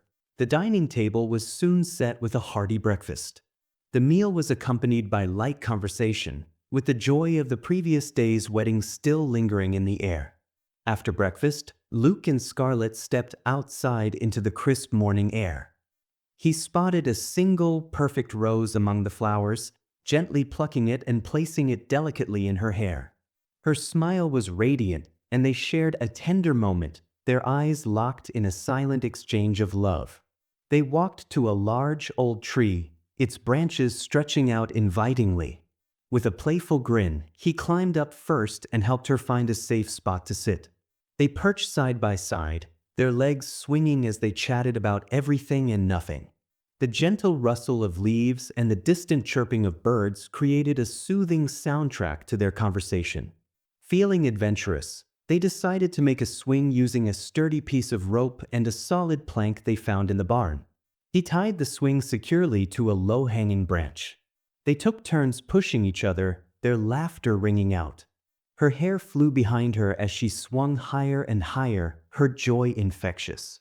Afterward, they wandered through the orchard, picking ripe, juicy fruits from the trees. They shared oranges, the sweet, tangy nectar dribbling down their chins as they laughed and teased each other. Overwhelmed by her playful spirit, he couldn't resist stealing a few kisses. Their path eventually led them to the beautiful lake, its surface shining under the midday sun. A quaint wooden dock extended over the water. They settled on the edge, letting their legs dangle and splash below. As they gazed at the breathtaking view, a serene landscape of trees and water, Luke delighted in surprising Scarlet with spontaneous kisses, making her cheeks blush with joy. Scarlet's grandfather, who was strolling through the farm, spotted them and smiled warmly. He approached and shared a bit of family history. "That part of the lake," he said, pointing to a quiet, secluded spot, "is safe for swimming. It was Lily's favorite place to relax during summer vacations." Inspired by his words, they decided to take a dip. They waded into the water, the coolness a refreshing contrast to the warm day. They splashed each other playfully, each trying to drench the other. Floating on her back with Luke's support, Scarlet gazed up at the sky, feeling utterly content. Without any prior planning, Luke and Scarlet managed to fulfill most of the items on her bucket list. As they sat together on a wooden log by the lake shore, she turned to him, her eyes brimming with gratitude. "Thank you for helping me accomplish my desires," she said softly. He smiled, taking her hand in his. "These desires are not just yours," he replied gently. "They're mine too. We're not just fulfilling your wishes, Scarlet. We're living out both of our wants, side by side. Every moment we share and every place we visit, it's our journey together." In the evening, Luke, Scarlet, Andrew, and Lydia began the bittersweet task of packing for their return to Argentina. Scarlet's upcoming checkup served as a poignant reminder of her ongoing battle. Amidst the folding of clothes and organizing of belongings, her grandparents approached Luke and Scarlet, urging them to continue visiting. "We promise nothing will happen to you," they affirmed as they hugged Scarlet. In that embrace, she felt as if her mother were there with her, offering comfort from beyond. Upon arriving at the hospital, Luke and Scarlet stayed for a few days for a thorough assessment. The doctors observed significant improvement in her condition and noted that her response to the medications and treatment was exceptional compared to other patients. However, she was disappointed by the doctor's response to her inquiry about the recovery of other patients in similar stages. The doctors reassured her that recovery experiences vary for each individual and that outcomes cannot be expected to be the same for everyone. On their way back from the hospital to the mansion, Luke and Scarlet stopped to visit Selena. The moment Scarlet saw her, Her heart swelled with joy, and Selena's happiness was equally evident. Scarlet scooped her up in a heartfelt embrace, something she hadn't been able to do while in the hospital. They shared stories and recent experiences, and Luke joined them. Selena proudly showcased her achievements in drawing and singing competitions. Delighted by their visit, Selena introduced them to her friends and roommates. For a brief moment, they felt like her parents. Selena eagerly insisted they visit her whenever they could, assuring them she would always be waiting. As they headed back to the mansion, Luke broached a delicate topic. "You once mentioned, jokingly, that you wanted to adopt Selena. Was there any truth to that?" "No, it wasn't just a joke," Scarlet replied. "I genuinely considered adopting her, but I put that thought aside the same day. When Selena talked about her best friend being adopted and glanced at us, I saw a spark of hope in her eyes, as if she wished we might consider adopting her. She clearly yearns for parents," he stated. "I noticed that too," she admitted. "But all we can do is hope that one day she receives the loving family she deserves." "Why not us?" he asked.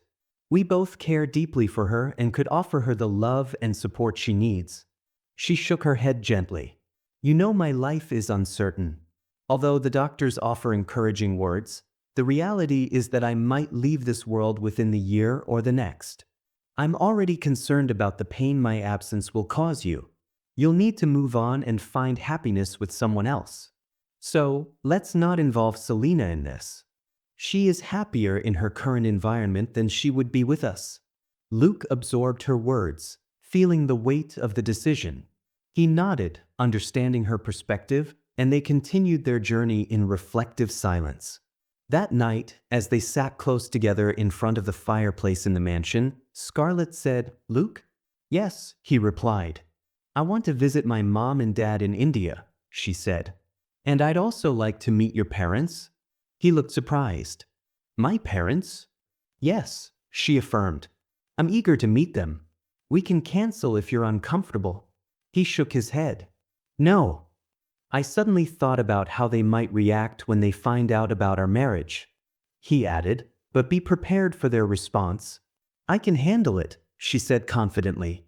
Scarlet stood up suddenly, her eyes twinkling with excitement. "I've added several more items to the bucket list. Can you help me make them come true?" Luke's eyes softened as he gazed at her. "Anything for you." Leaning in close, with only centimeters between their faces and balancing on the armrest of the couch, she whispered, "Promise?" He grinned and kissed her forehead. "Promise." She leaned back, took her diary from the nearby chair, and showed him a page. Her frisky smile made him raise an eyebrow. "What's going on?" he asked, curious. "Nothing," she replied, though her mischievous giggle told a different story. He silently perused the list, stifling laughter as he encountered Scarlet's wildly imaginative and whimsical wishes, each one more fantastical than the last. There were 10 items in total. He then read the list aloud, glancing at her after each item to enjoy her frolicsome reactions. Walking hand in hand on rainbows, flying around the world on a giant bird, being a king and queen in a cloud kingdom, spending a day as a caveman and cavewoman in the prehistoric era, plants and animals singing and dancing alongside us, having a candlelight dinner inside a whale, breathing underwater and exploring the ocean world, watching Earth rise from a moon oasis, driving along Saturn's rings, finally sailing through space to nowhere. He gently pulled her closer and began tickling her. "These are amazing," he said with a beam. "I see why you were laughing." Luke, stop," she laughed, struggling to escape his tickling grasp, her cheeks flushed with delight.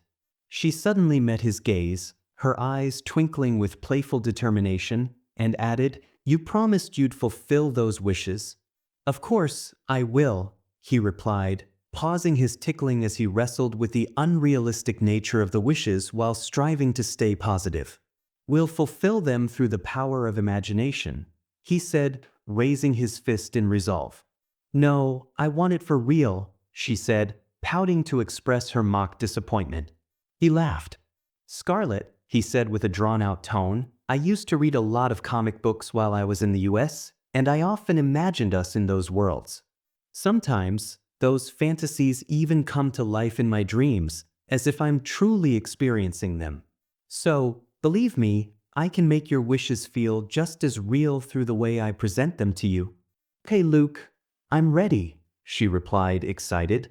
Luke and Scarlet embraced tightly, their hearts beating in sync as they closed their eyes and began to imagine together.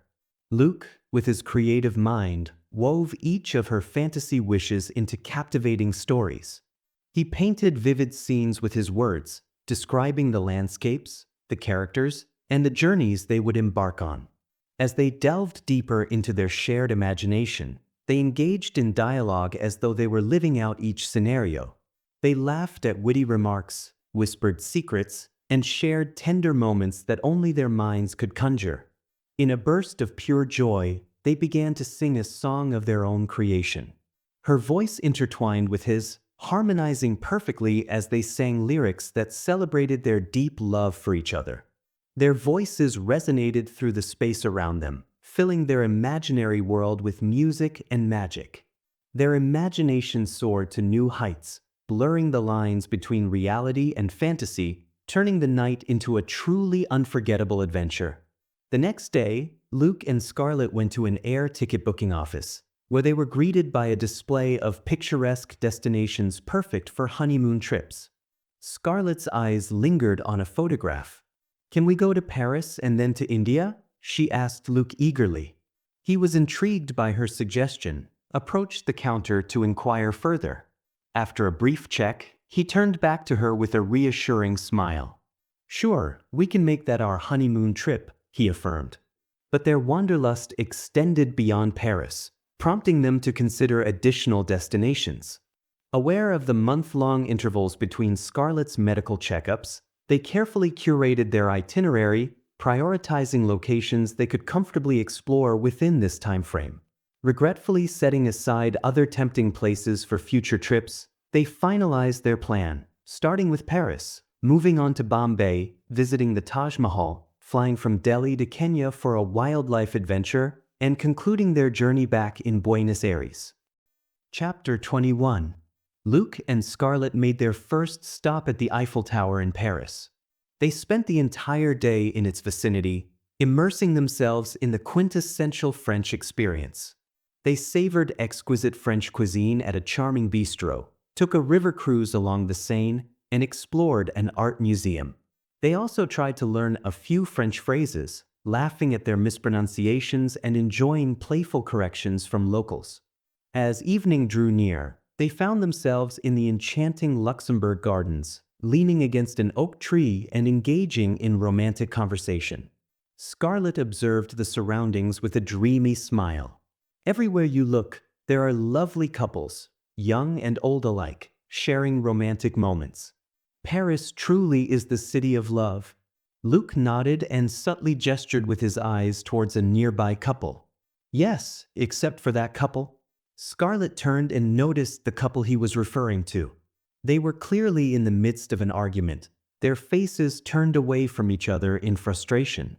Turning back to Luke with a puzzled look, she asked, "How can they argue in such a romantic place?" He shrugged. "I'm not sure. I've seen them in various spots around the garden for the last hour. Seems like they're having a rough day." "Maybe," she mused, then asked playfully, "Why aren't we arguing?" He chuckled. "Maybe we just understand each other well, or perhaps we're too busy loving each other to find time to argue."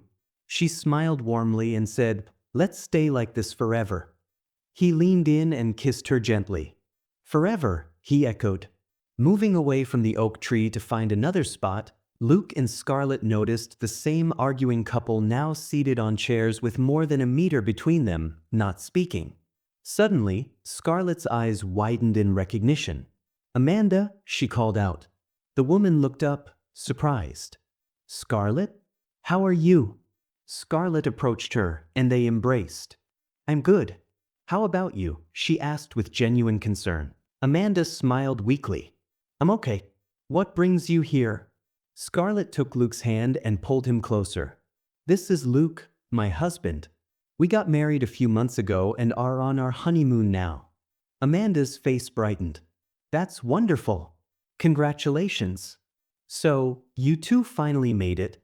Yes, I almost thought we'd never see each other again. But after many twists and turns, we finally got married. I owe it all to Luke, Scarlet said with a heartfelt smile. She turned to Luke and said, "This is Amanda. We were close friends in college in the US. Hers was the first marriage in our batch, right after graduation. She moved to France with her husband to manage his family's business." Luke nodded politely as he shook hands with Amanda. "Nice to meet you, Amanda." Amanda then motioned to her husband, who was watching the interaction with mild curiosity. "This is my husband, Charles." Scarlet smiled warmly and said, "We met a few times in college and at your wedding." Charles replied with a friendly smile, "I remember." He extended his hand to Luke. "Nice to meet you, Luke." Scarlet then informed Luke. He was our college senior. They all sat down together and discussed their experiences in Paris, Charles and Amanda's life there, and Luke and Scarlet's first day. The earlier argument between Amanda and Charles was temporarily forgotten. "Where are you staying?" Amanda asked. "At the Elegance Hotel," Scarlet replied. Amanda's face lit up. "It's near our apartment," she said, exchanging a glance with Charles before turning back to them. "Why don't you both join us for dinner at our place?" Scarlet smiled. "Why not?" She looked at Luke, who nodded. "Sure." They took a bus to their apartment, enjoying the scenic ride through Paris. The city was alive with lights and the gentle hum of evening activity. Amanda and Charles pointed out various shops, restaurants, and local spots through the bus windows where Parisians frequent beyond the usual tourist attractions. Upon arrival, they were welcomed into a cozy and elegantly decorated living room. Luke and Charles settled in with glasses of red wine, their conversation light and easy. They talked about their favorite movies, exchanged stories from work, and laughed over amusing travel anecdotes. Meanwhile, Scarlet and Amanda moved to the kitchen to begin dinner preparations. As they began chopping vegetables and preparing the ingredients, Scarlet turned to Amanda, her tone gentle but concerned. "We saw you both arguing in the garden. What happened? Is there an issue going on?" Amanda sighed deeply, her shoulders sagging as she set down the knife. "We rushed into marriage right after college, thinking we were ready. But now, it feels like we barely know each other. We've been fighting a lot. At the garden, I brought up the option of divorce, and he didn't take it well. That's how the argument started." Scarlet was shocked, pausing her chopping to look at Amanda with sympathy. "Oh, Amanda, I'm so sorry to hear that. It must be really tough for both of you." Amanda nodded, tears welling up in her eyes. Scarlet placed a comforting hand on Amanda's shoulder. "Marriage can be really tough, Amanda. There will be challenges. But sometimes, talking things out can make a difference. Communication is key." Amanda wiped her tears and smiled weakly. "We've talked about it a lot, but it never seems to get us anywhere. The same issues keep coming up, and it feels like we're going around in circles." As they finished preparing dinner, the table was arranged with a variety of French dishes. Luke and Charles expressed their appreciation for the women behind the delicious meal. Conversation flowed as Luke and Charles discussed their shared interests in history and architecture, while Scarlet and Amanda reminisced about their time in the US, exchanging stories of late-night study sessions and college pranks. The evening progressed, and the initial tension between Amanda and Charles seemed to ease. They reminisced about the good times and laughed at old jokes. The room was filled with joy. Scarlet shared with them her most memorable moments with Luke, but suddenly felt a pang of sadness. Amid their happiness, she couldn't shake the sense that she would soon miss everything.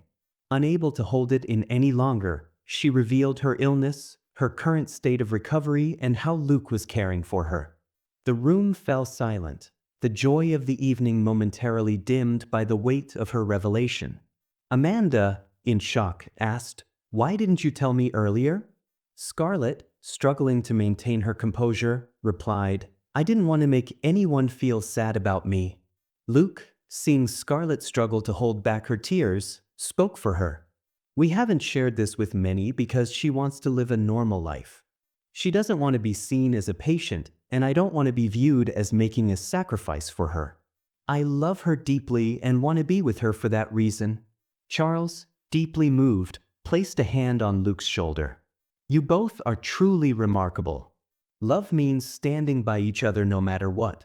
We have our own challenges too.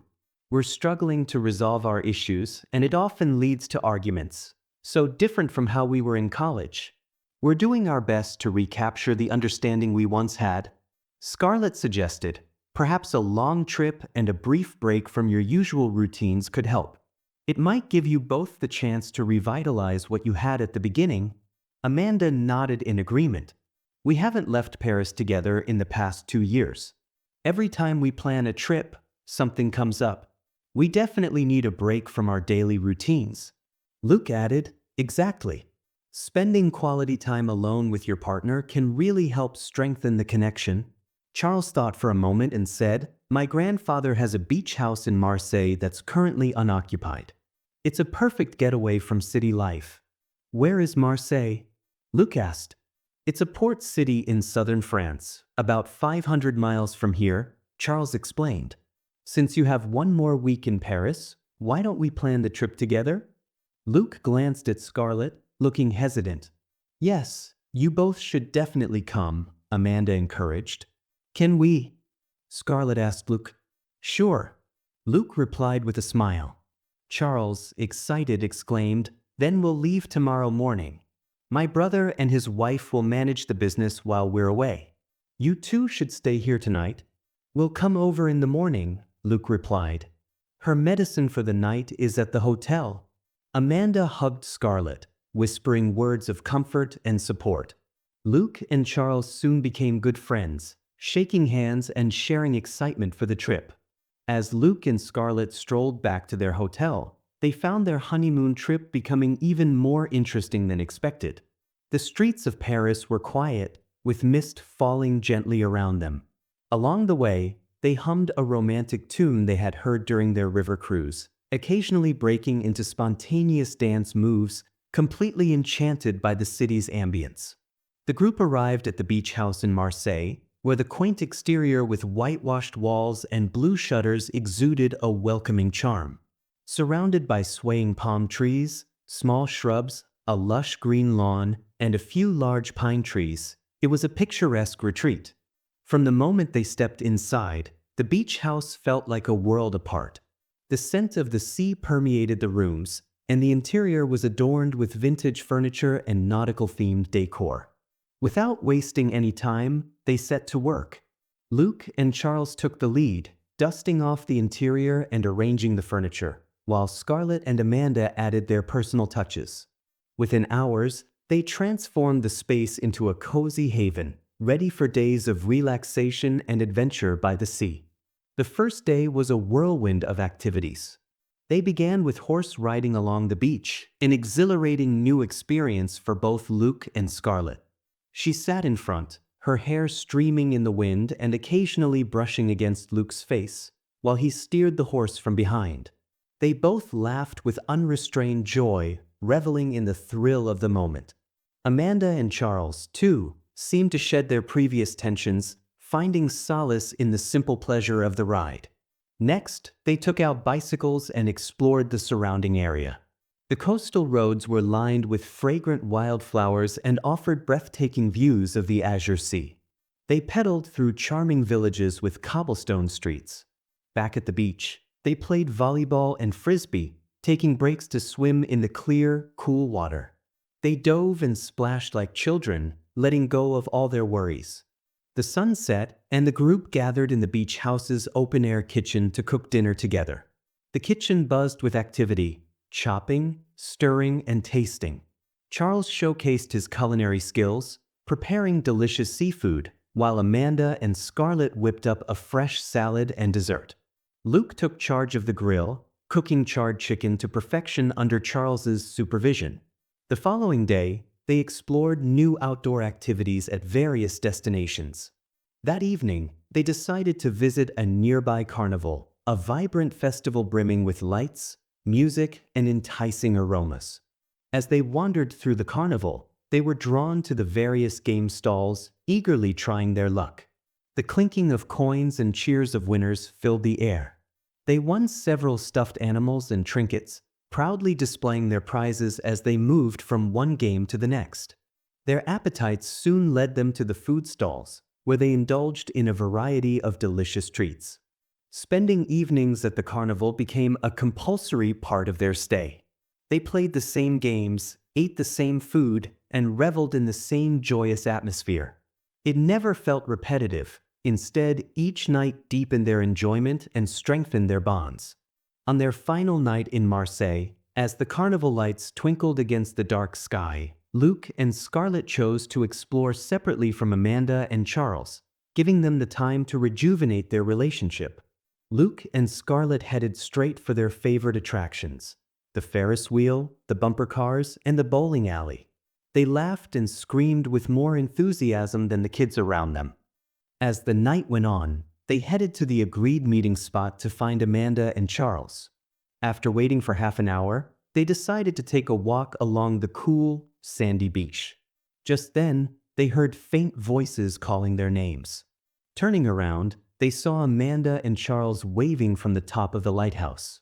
Intrigued, Luke and Scarlet hurried to the lighthouse. To their surprise, the door, usually locked, was open. Upon reaching the top, Luke asked with curiosity, "How did you both get here?" Charles pointed to a figure lying on the rocks below. "See that old man? He's the lighthouse keeper. He comes by every few days for maintenance. We found him locking up and offered him a bottle of wine as a bribe to let us stay here for a while. He agreed, drank the wine, and fell asleep. Now we have the place to ourselves." Scarlet was astonished.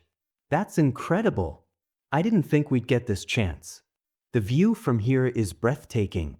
Scarlet and Luke stood side by side, embracing as they took in the panoramic view. The town lights sparkled, and the carnival looked like a glittering jewel against the dark ocean. Amanda broke the silence. "We've talked and resolved most of our problems.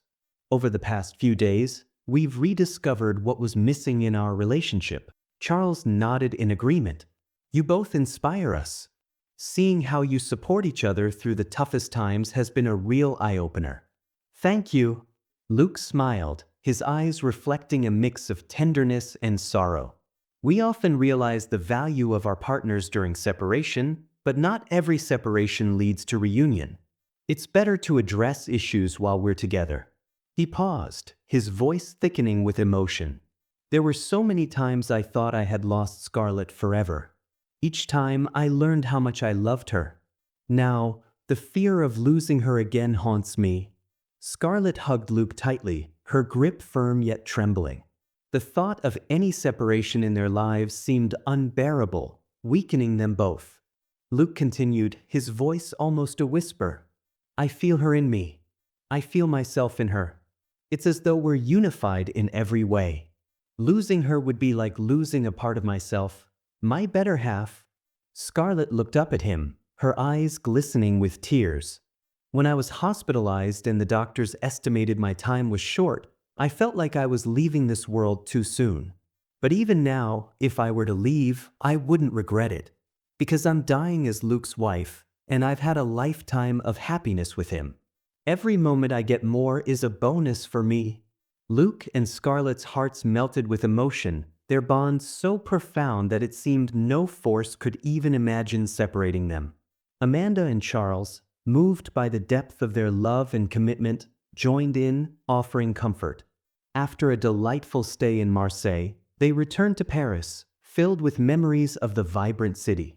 Amanda and Charles, eager to share more of their world, took Luke and Scarlet to their fashion design boutique, a family business of Charles's for decades. The boutique was the epitome of elegance and style, showcasing an exquisite collection. Mannequins draped in luxurious dresses and tailored suits lined the walls.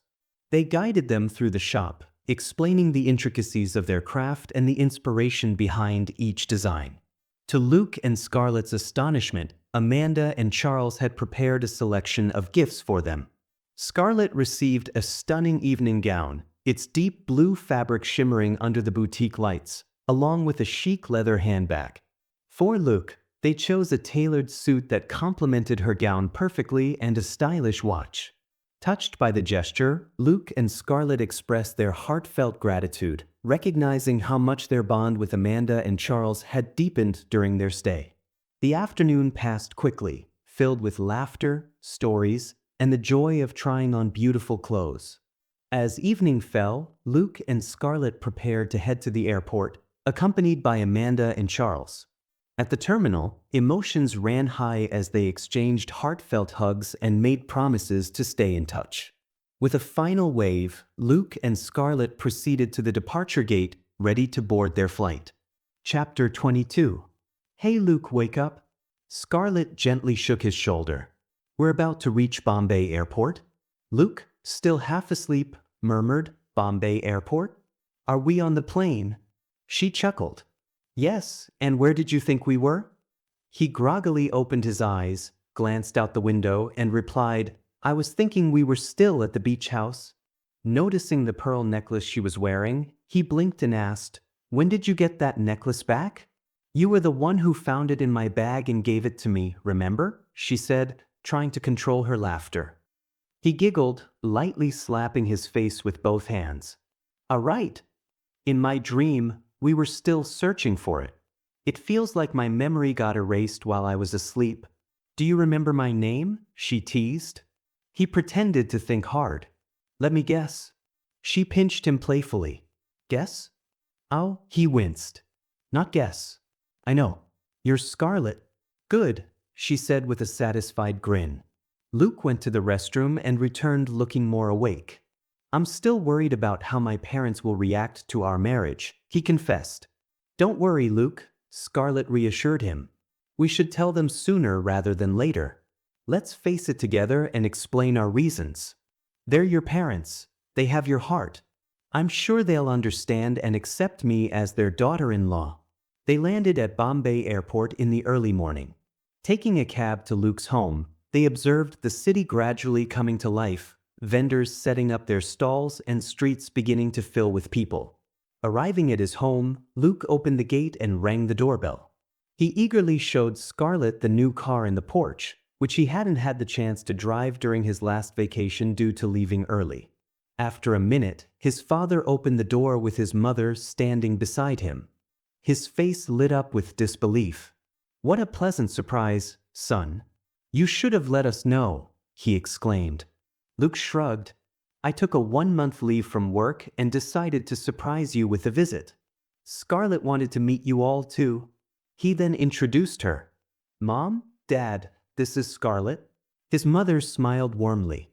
Come in, come in. Luke has told us so much about you. How are you feeling, dear? I'm good, Auntie, Scarlet replied politely. His mother guided Scarlet to the guest room. Freshen up and get some rest, she suggested kindly. Meanwhile, his father pulled him aside and whispered urgently, Why did you bring Scarlet here? We're already worried about you spending too much time with her, and your marriage is still up in the air. Our relatives keep asking why you haven't gotten married yet. His mother joined the whispering. What will the neighbors think now that you've brought a woman here? Won't they assume you two are married? Luke took a deep breath. Mom, Dad, I have something to tell you. Scarlet and I got married a few months ago. His parents stared at him, stunned. What? What have you done, son? His mother exclaimed. I had to, Mom, he said earnestly. Scarlet is the woman I am destined to marry. With her life so fragile and dependent on medicine, I didn't want to leave her in sorrow. I'm trying to make her happy while I still can. I didn't want to live with the guilt of not doing everything I could for her. And I didn't want to regret not loving her fully while she was alive. His parents' faces softened with sadness. His father finally said, Okay, you go and freshen up. Luke went to the room where Scarlet was just emerging from the bathroom. Did you tell your parents? She asked, noticing his serious expression. Yes, he replied, sitting down on the edge of the bed. She moved closer, concern etched on her face. What was their reaction? They're upset because they had imagined my wedding differently, worried about relatives' questions, and afraid our marriage might not last long," he said, his voice heavy. She sighed, guilt washing over her. "I feel awful for putting you through this. I'm causing trouble for you and your parents?" "No, it's not like that," he assured her, taking her hands. "My parents just need some time to understand." They sat together, talking and comforting each other. The morning light grew brighter, filtering through the windows and filling the room with a soft, golden glow. Luke's mother knocked on the door and called out, "Luke, breakfast is ready. Call Scarlet too." Luke and Scarlet exchanged a quick look before heading to the dining room. As they entered, they found his mother busily arranging food on the table. Scarlet moved to assist, but his mother smiled and waved her off. "It's okay, just sit down." He glanced around, searching for his father and brother. Not seeing them, he took a seat across from Scarlet. They shared a silent glance, their eyes conveying a private conversation. As his mother came in with more dishes, he asked, "Where's John?" "He's gone on a trip to an office meeting in Ahmedabad," she replied, setting down the curries. "He'll be back tomorrow morning." With the table now laden with breakfast items, Luke's mother called for her husband. When he joined them, the four of them sat down to eat. Midway through the meal, Luke's father asked, "When are you heading back?" "We'll be in Bombay for a week," Luke replied, pausing to swallow. His father raised an eyebrow. "A week? Didn't you say you're on a 1-month vacation?" "Yes," Luke confirmed. "We spent the first week in France. After our time here, we plan to visit the Taj Mahal and other sites in Delhi. From Delhi, we'll head to Kenya and then return to Argentina for Scarlett's next checkup. Tomorrow, we're visiting her former guardians." His mother turned to Scarlet, her expression softening. "We were utterly shocked to learn that Luke got married without telling us. But we're happy he found and married the woman he's always had in his heart." His father added, "Welcome to our family." Scarlet beamed, touched by their acceptance. "Luke is a great guy, and so are his parents. It's been one of my dreams to spend some time with you all." She hesitated, her smile fading slightly. "I don't know how long I'll be with Luke. I've always felt like I should have stayed out of his life, but his immense love and care for me made me feel selfish. I'm sorry for any trouble I've caused." His mother reached out, placing a comforting hand on Scarlet's. "Scarlet, don't feel bad. You both are equally important to us. Your well-being matters to us too." She added with heartfelt conviction, "Nothing will happen to you." Scarlet smiled, feeling a surge of gratitude. "Thank you for being so positive about my situation." The mood lightened as they shifted to other topics, and laughter soon filled the room. Luke and Scarlet reminisced about their wedding day, showing photos from the event. They shared stories from their travels and exchanged quips, their humor so infectious that it brought tears of mirth to his parents' eyes. His mother recounted amusing incidents from his childhood, making Scarlet chortle, while his father added his own stories. It was as if everyone was making each other laugh even more. The table buzzed with shared memories and new beginnings, and Scarlet felt a warm sense of belonging. During their conversation, his mother joyfully shared that Bobby had recently become a father to a baby girl, as conveyed through a letter from Bobby's mother. Realizing he hadn't been in touch with Bobby for months, Luke decided to write a letter to his friend right away, updating him on their recent happenings. He assured Bobby that he and Scarlet would visit him next time, as this vacation schedule was quite packed. Later that afternoon, Luke took the opportunity to drive their new car, quickly familiarizing himself with its controls. He and Scarlet enjoyed a pleasant drive, soaking in the ambience together. That night, while preparing for bed, Scarlet turned to Luke. "Your parents are wonderful," she said softly. He smiled, pulling her into a hug. "I'm glad you think so. They really like you too." She leaned into him, feeling safe and loved. "I'm lucky to have you all in my life." He kissed her forehead. "We're the lucky ones, Scarlet. We're the lucky ones." Lying in bed, Scarlet thought about the journey ahead. Though challenges remained, She felt confident in facing them with Luke by her side and the support of his parents. She drifted off to sleep with a smile, feeling hopeful and content. The next morning, John arrived home just as the sun began to warm the cool morning air. Luke greeted him with a broad smile, and the two brothers embraced tightly, relishing the joy of reuniting after a long time apart. "How was the meeting and the journey?" Luke inquired. "All good," John replied, his voice tinged with a hint of tiredness but also satisfaction. "When did you arrive?" "Yesterday morning," Luke responded, his tone light and cheerful. John's concern quickly turned to Scarlet. "How's Scarlet? Is she okay?" "Yes, she's fine." "She's here," Luke said, a smile touching his lips. John's eyebrows lifted in surprise. "She came here?" "Yes," Luke confirmed, guiding John towards the kitchen door that led to the backyard. In the backyard, their mother and Scarlet were deeply engrossed in a lively discussion about the various plants and vegetables thriving in the garden.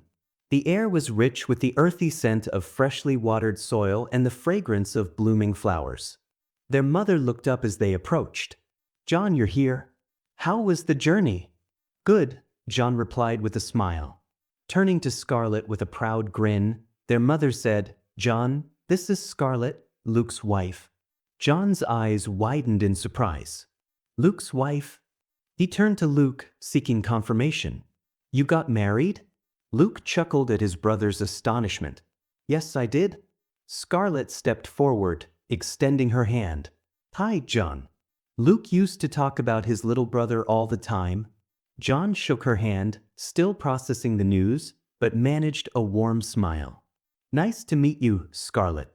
I'm pleased you've both come together as a couple." Everyone shared a moment of laughter and smiles. Their mother clapped her hands together. "All right then, John, go freshen up, and let's have breakfast together. Your father will be back soon from his morning walk." As they all started heading back into the house, John pulled Luke aside, moving a few steps away for a private conversation. With a mix of anticipation and nervousness, he looked at his brother and asked, "Now can I present my marriage to our parents?" Luke chuckled. "Oh yeah, I almost forgot about you with everything going on. We can definitely discuss it with them today." He paused, looking curiously at John. "Do you have anyone in mind?" John nodded, a blush creeping onto his cheeks. "I've been in love with a woman from my work for a year. I was waiting for you to get married before I let our parents know." Luke's eyes twinkled with excitement. "That's great news. You tell them today, and we can start planning your wedding." John's face lit up with joy, the idea of wedding bells ringing in his mind bringing a big smile to his face. Luke clapped his brother on the back. "Come on, bro, get freshened up fast. We'll have the discussion during breakfast." As they all sat down for breakfast, the mood was light and festive. The table was laden with a variety of delicious dishes, showcasing their mother's dedication to making every meal a feast. Their father, freshly returned from his walk, beamed with joy at the sight of his family gathered around. They began to eat, engaging in lively conversation and enjoying the warmth of family. While the meal continued, John glanced at Luke, who gave him an encouraging nod. Taking a deep breath, John cleared his throat. "Mom, Dad, there's something I need to tell you." All eyes turned to John, who looked momentarily nervous before his expression became resolute. "I've been in love with a woman for the past year. Now that Luke is married, I think it's the right time to share this with you." Their parents exchanged glances, surprise and curiosity mingling on their faces. "Who is she?" their father asked, leaning forward with interest. John smiled, his nervousness melting away. "Her name is Nancy. She works in my office. She's kind, smart, and I love her very much. I'd like to marry her." Their mother's eyes filled with tears of joy. "Oh, John, we're so happy for you. That's amazing news. I'm really looking forward to hearing more about her," Scarlet said. John eagerly shared further details on Nancy, recounting how their friendship had blossomed into love. The conversation soon shifted to wedding plans, with everyone contributing ideas. The room buzzed with lively discussion and collective excitement as they envisioned the upcoming celebrations. In a private conversation with Luke, his father mentioned that his schoolmate, Dr. Sundar Raj, is renowned for his expertise in cancer treatments and currently works at a hospital in Delhi. He assured Luke that he would arrange an appointment with Dr. Sundar and suggested taking Scarlet to see him during their visit to Delhi. Luke and Scarlet got ready for their visit to her former guardians. Before they departed, Luke handed John 2 rolls of film containing pictures they had taken in France, asking him to take them to a photo studio to be enlarged. Luke drove to Pune with Scarlet beside him, enjoying the journey as they shared smiles and chatted about the little things that came to mind. Upon arriving at Michael and Maya's home, Luke was reminded of his previous visit before leaving for the US to learn about Scarlet's whereabouts. It felt as though the years had passed in the blink of an eye. Scarlet knocked gently on the door and Michael opened it. His eyes widened in shock at the sight of her, and Maya, appearing behind him, looked equally stunned. They hadn't expected Scarlet to return, especially not with Luke. "Mom, Dad," she said softly, stepping forward to hug them. Michael and Maya embraced her tightly, their initial shock giving way to joy. Michael, still holding her, asked, "You're still calling us Mom and Dad?" Scarlet pulled back slightly, smiling through her tears. "How could I change that? You're the people I've called Mom and Dad since childhood. That will stay forever." Overwhelmed with happiness, Michael welcomed them both inside. Scarlet looked around the house and asked, "Where is Alex?" "He's studying in Delhi," Maya replied. "He was here until a week ago but returned to his hostel after a short vacation." Scarlet's face fell slightly. "I was hoping to see him today." Michael noticed her pallor and asked with concern, "You look so weak. Are you not eating properly?" Scarlet hesitated before admitting, "It's not that. I have some health issues and am on medication." Maya's worry deepened. "What's happened to you, Scarlet?" Taking a deep breath, Scarlet revealed, "I've been suffering from cancer for the past year. The doctors have seen good improvement, but my chances of survival are 50-50. The room fell silent as Michael and Maya struggled to process the news, their eyes filling with tears. The weight of Scarlet's suffering was palpable. Scarlet continued, "Before anything happens to me, I wanted to reconnect with my loved ones and revisit the places I've cherished. I needed to see you both again." Luke stepped in, trying to offer reassurance. "She will be fine. We're having regular checkups and have her illness under control. We're praying every day for a miracle. Please keep her health in your prayers as well. Together, we can fight this." Michael nodded, his voice trembling. "Yes, you're right. We need to support her in every way we can." Turning to Luke, he asked, "How did you find her?" "We were unsure whether your love for her was genuine. That's why we withheld information from both of you and tried to discourage the relationship in our own ways. We thought it might be better for both of you to move on." Luke recognized their concern and began to explain. "I understand why you did what you did. It's a long story how I found Scarlet. There were times when I wanted to give up, but my love for her never faded. It was a journey that taught me the depth of my feelings for her." Scarlet interjected with a gentle smile, "And now we're married." Michael and Maya were amazed and overjoyed at the news. Seeing the happiness in Scarlet's eyes as she spoke about her marriage brought a sense of relief and contentment to them, knowing that she had found love and companionship despite her illness.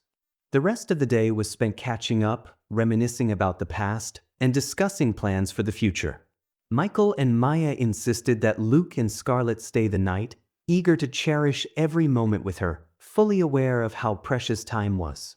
The next morning, after a hearty breakfast, Luke and Scarlet prepared to head back to Bombay. Michael noted Luke's home address, planning a visit that weekend, while Scarlet jotted down Alex's details, eager to meet him in Delhi.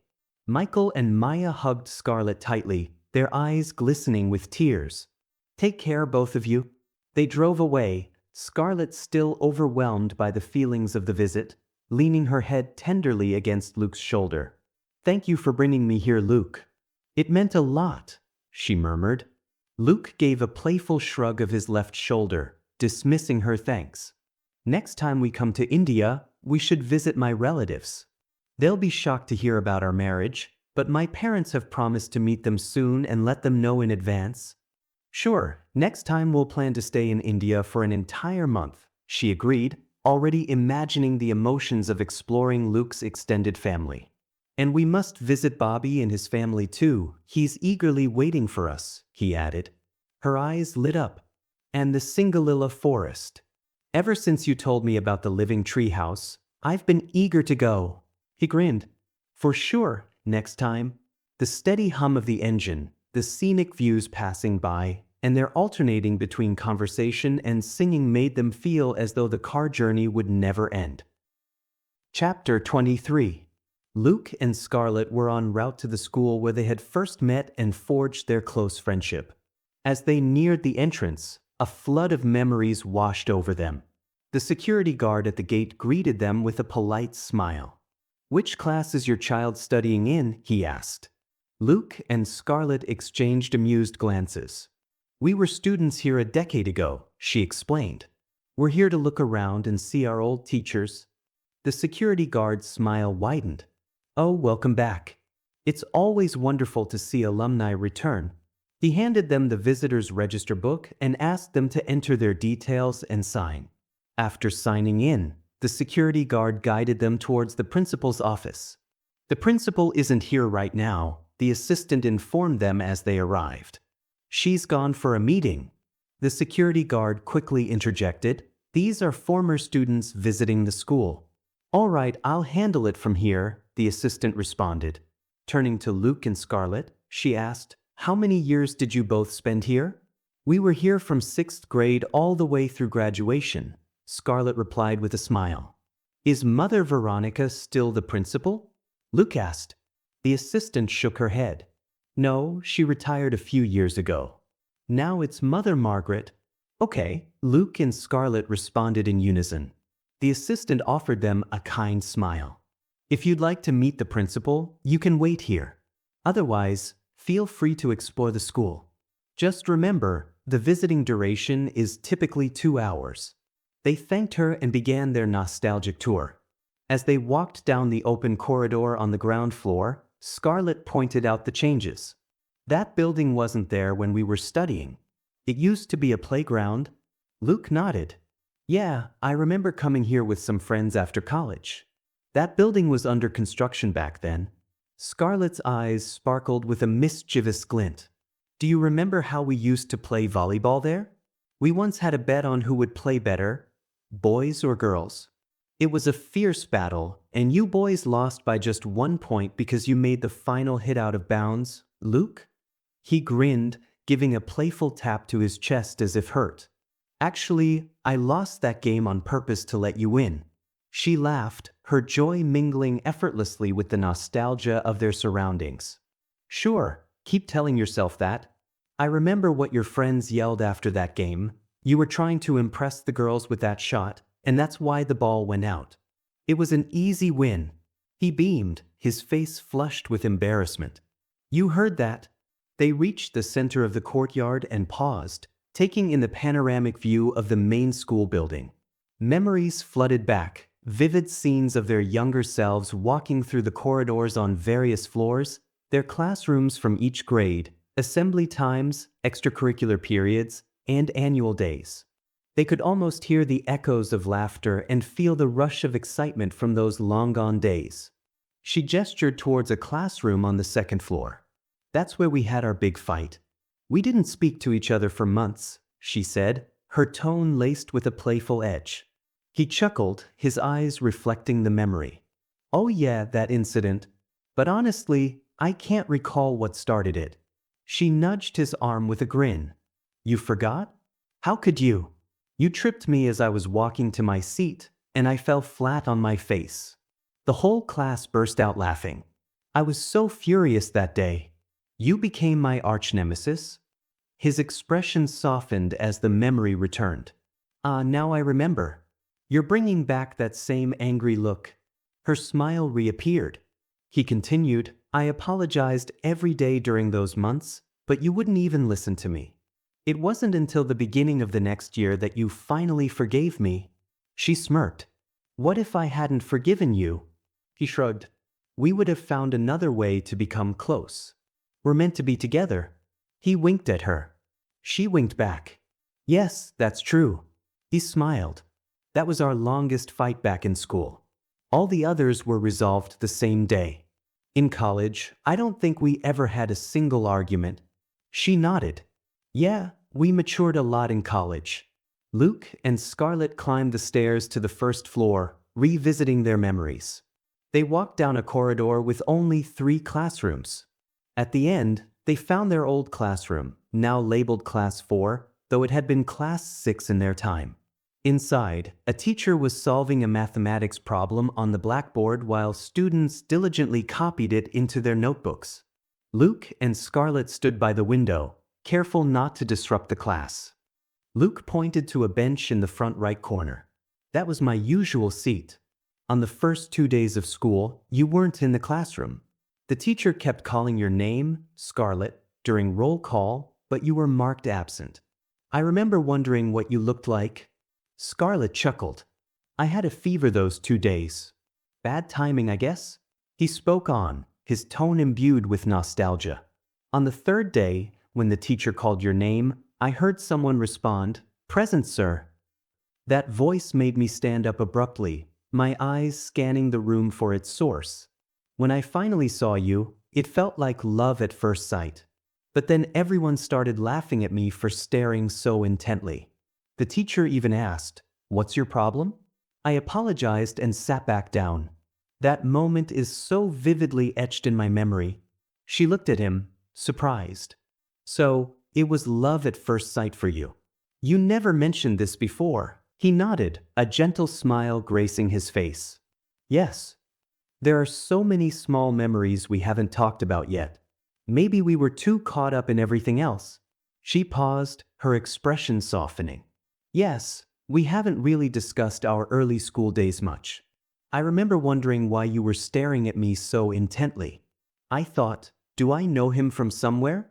Later that afternoon, you approached me for a chat, and over time, we became friends. But I didn't feel love for you back then. Honestly, I wasn't even thinking about love and relationships at that age. She smiled fondly. I just thought you were a funny guy who always made me laugh. His expression shifted to a feigned pout. She quickly added with a grin, "But I always enjoyed those jokes." He giggled, shaking his head. "I'm glad you did. Those jokes were my way of getting close to you." As they walked down the long corridor, peeking into other classrooms and recalling more memories, he remarked, "I guess most of the teachers have changed. I don't recognize anyone here." She nodded in agreement. "Neither do I." They reached the staff room, where some teachers were correcting exam papers while others read books. Inside, they spotted Mrs. Fernandez, their former English teacher. They approached her, but she didn't recognize them immediately. "You were our English teacher when we were in class 8 and 9, Scarlet said. Mrs. Fernandez looked closely, then her eyes lit up with recognition. "Ah, yes. I remember. Scarlet. And he is?" "I can't quite recall your name." "Luke," Scarlet prompted. Mrs. Fernandez smiled warmly. "Yes. My class toppers. So, how are you both?" "We're good," Luke replied. "I'm working in a construction company in Argentina. We got married recently and came to visit our families." Mrs. Fernandez beamed. "That's wonderful news." He thanked her, and Scarlet asked, "Where are the other teachers from our time?" "Most of them have moved to other schools and colleges," Mrs. Fernandez replied. "Very few are still here.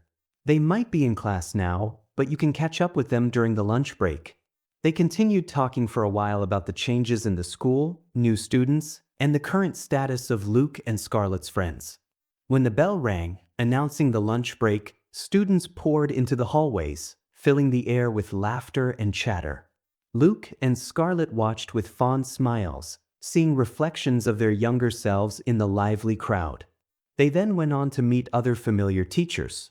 Each encounter was filled with joy as they reminisced about the past and caught up on the present. The teachers were delighted to see them, sharing their own updates and marveling at how much Luke and Scarlet had grown and achieved. When anyone remarked on her pale complexion and asked about it, they attributed it to anemia and her ongoing medication, deftly redirecting the conversation away from any mention of cancer.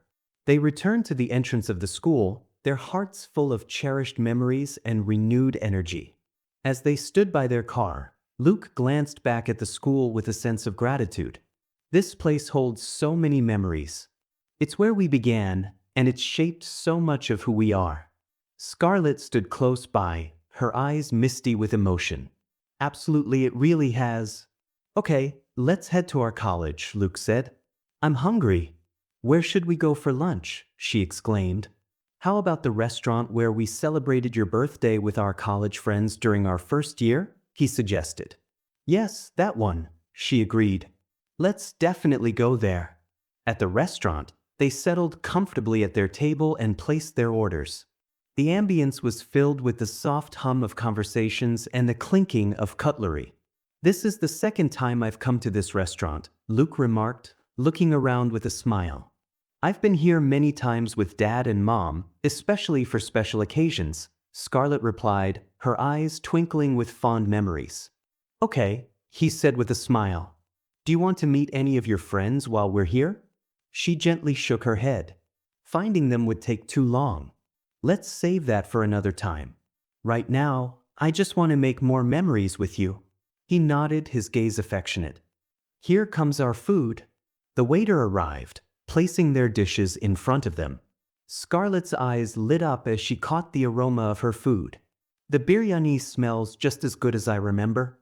Luke nodded in agreement. Yes. This place is famous for its biryanis. People come from miles away just to taste them. She raised an eyebrow playfully. Then why didn't you order biryani? Chuckling, he replied, I had the paper masala dosa last time, and it was so good that I wanted to have it again.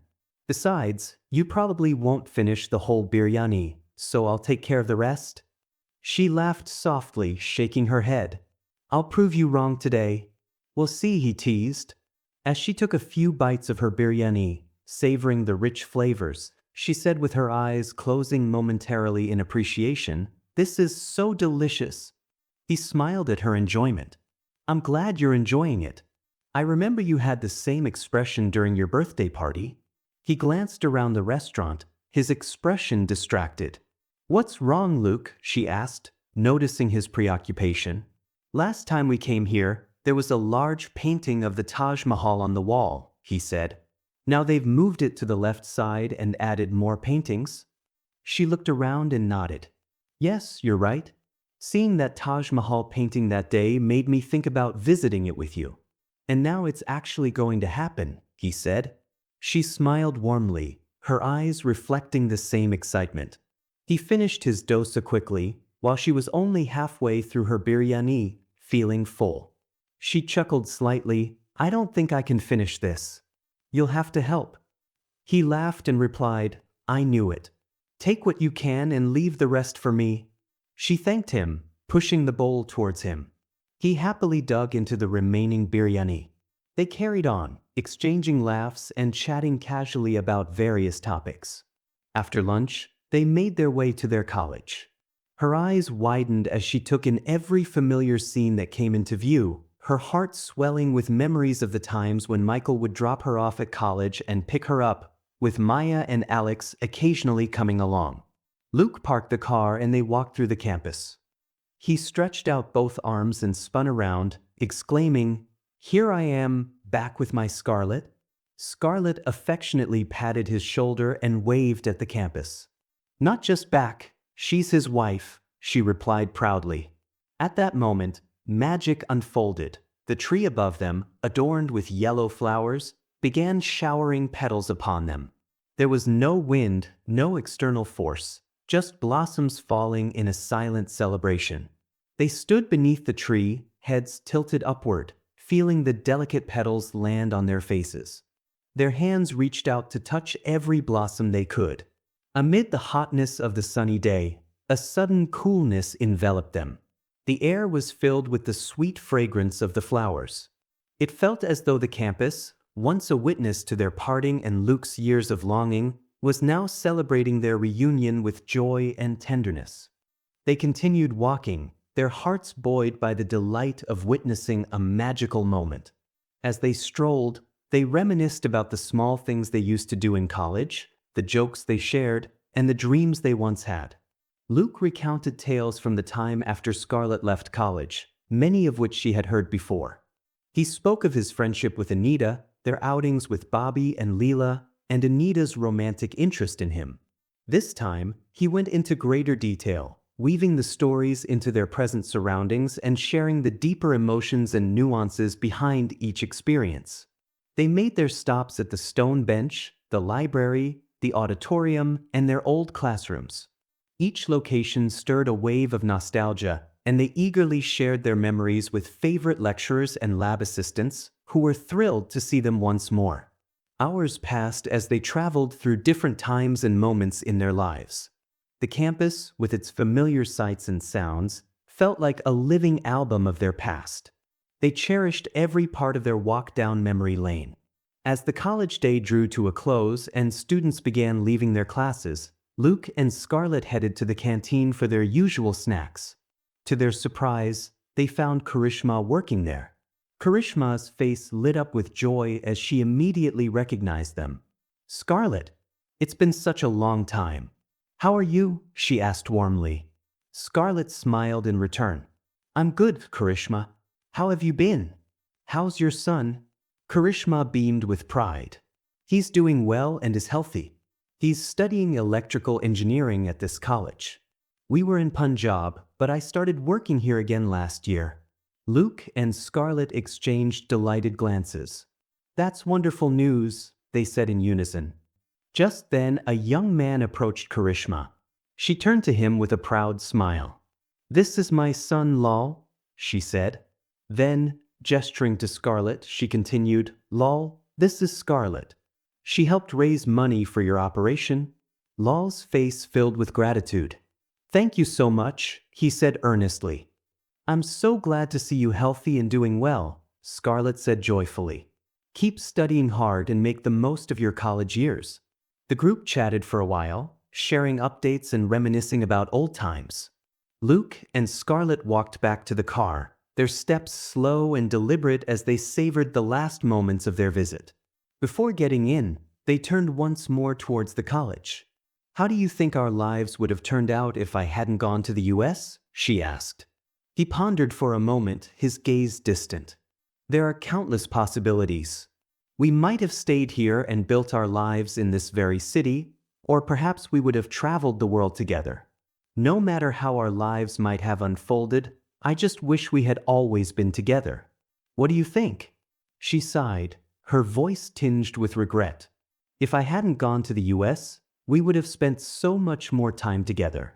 We can't get those lost days back. Every moment with you makes me want to be with you even more. Lately, I feel scared when I see time passing, as if each second pulls me further away from you." He squeezed her hand gently, his expression a mix of determination and tenderness. "Don't lose hope, Scarlet. We will have enough time." She nodded, a small smile appearing on her face. "You're right. Let's make the most of the time we have. No more regrets, just us and the moments we share." As they drove back home, Luke and Scarlet felt a deep sense of fulfillment. Her ever-expanding bucket list was being checked off at a satisfying pace, each experience joyfully recorded in her diary. He embraced her wishes as his own, while she eagerly included his desires and goals in her own list. It was no longer just Scarlet's bucket list. It had transformed into a shared adventure for both of them. However, he still hadn't gained access to her diary and never tried again after his initial glimpse on the flight to Rio. Chapter 24. Luke and Scarlet arrived at the Taj Mahal just as the morning sun bathed the white marble in a golden glow. Before them stretched a long pool, its still, clear water perfectly mirroring the monument's grandeur. A peacock wandered the grounds, its iridescent feathers catching the sunlight and shimmering brilliantly. Visitors with cameras eagerly captured the spectacular sight, ensuring the peacock and the monument were framed together in their photos. Luke took a deep breath, absorbing the majestic view of the Taj Mahal. Scarlet, isn't it breathtaking? She nodded, her eyes wide with awe. It's absolutely stunning. Can you imagine how long it must have taken to build this? He smiled, recalling the history. Over 20 years, if I remember correctly. Emperor Shah Jahan constructed it to house the tomb of his beloved wife, Mumtaz Mahal. It stands as a symbol of their eternal love. She turned to him, a playful glint in her eyes. So, what are you going to build as a symbol of our love? He looked deeply into her eyes, his voice warm and sincere. I will never be able to craft a creation worthy of what we share.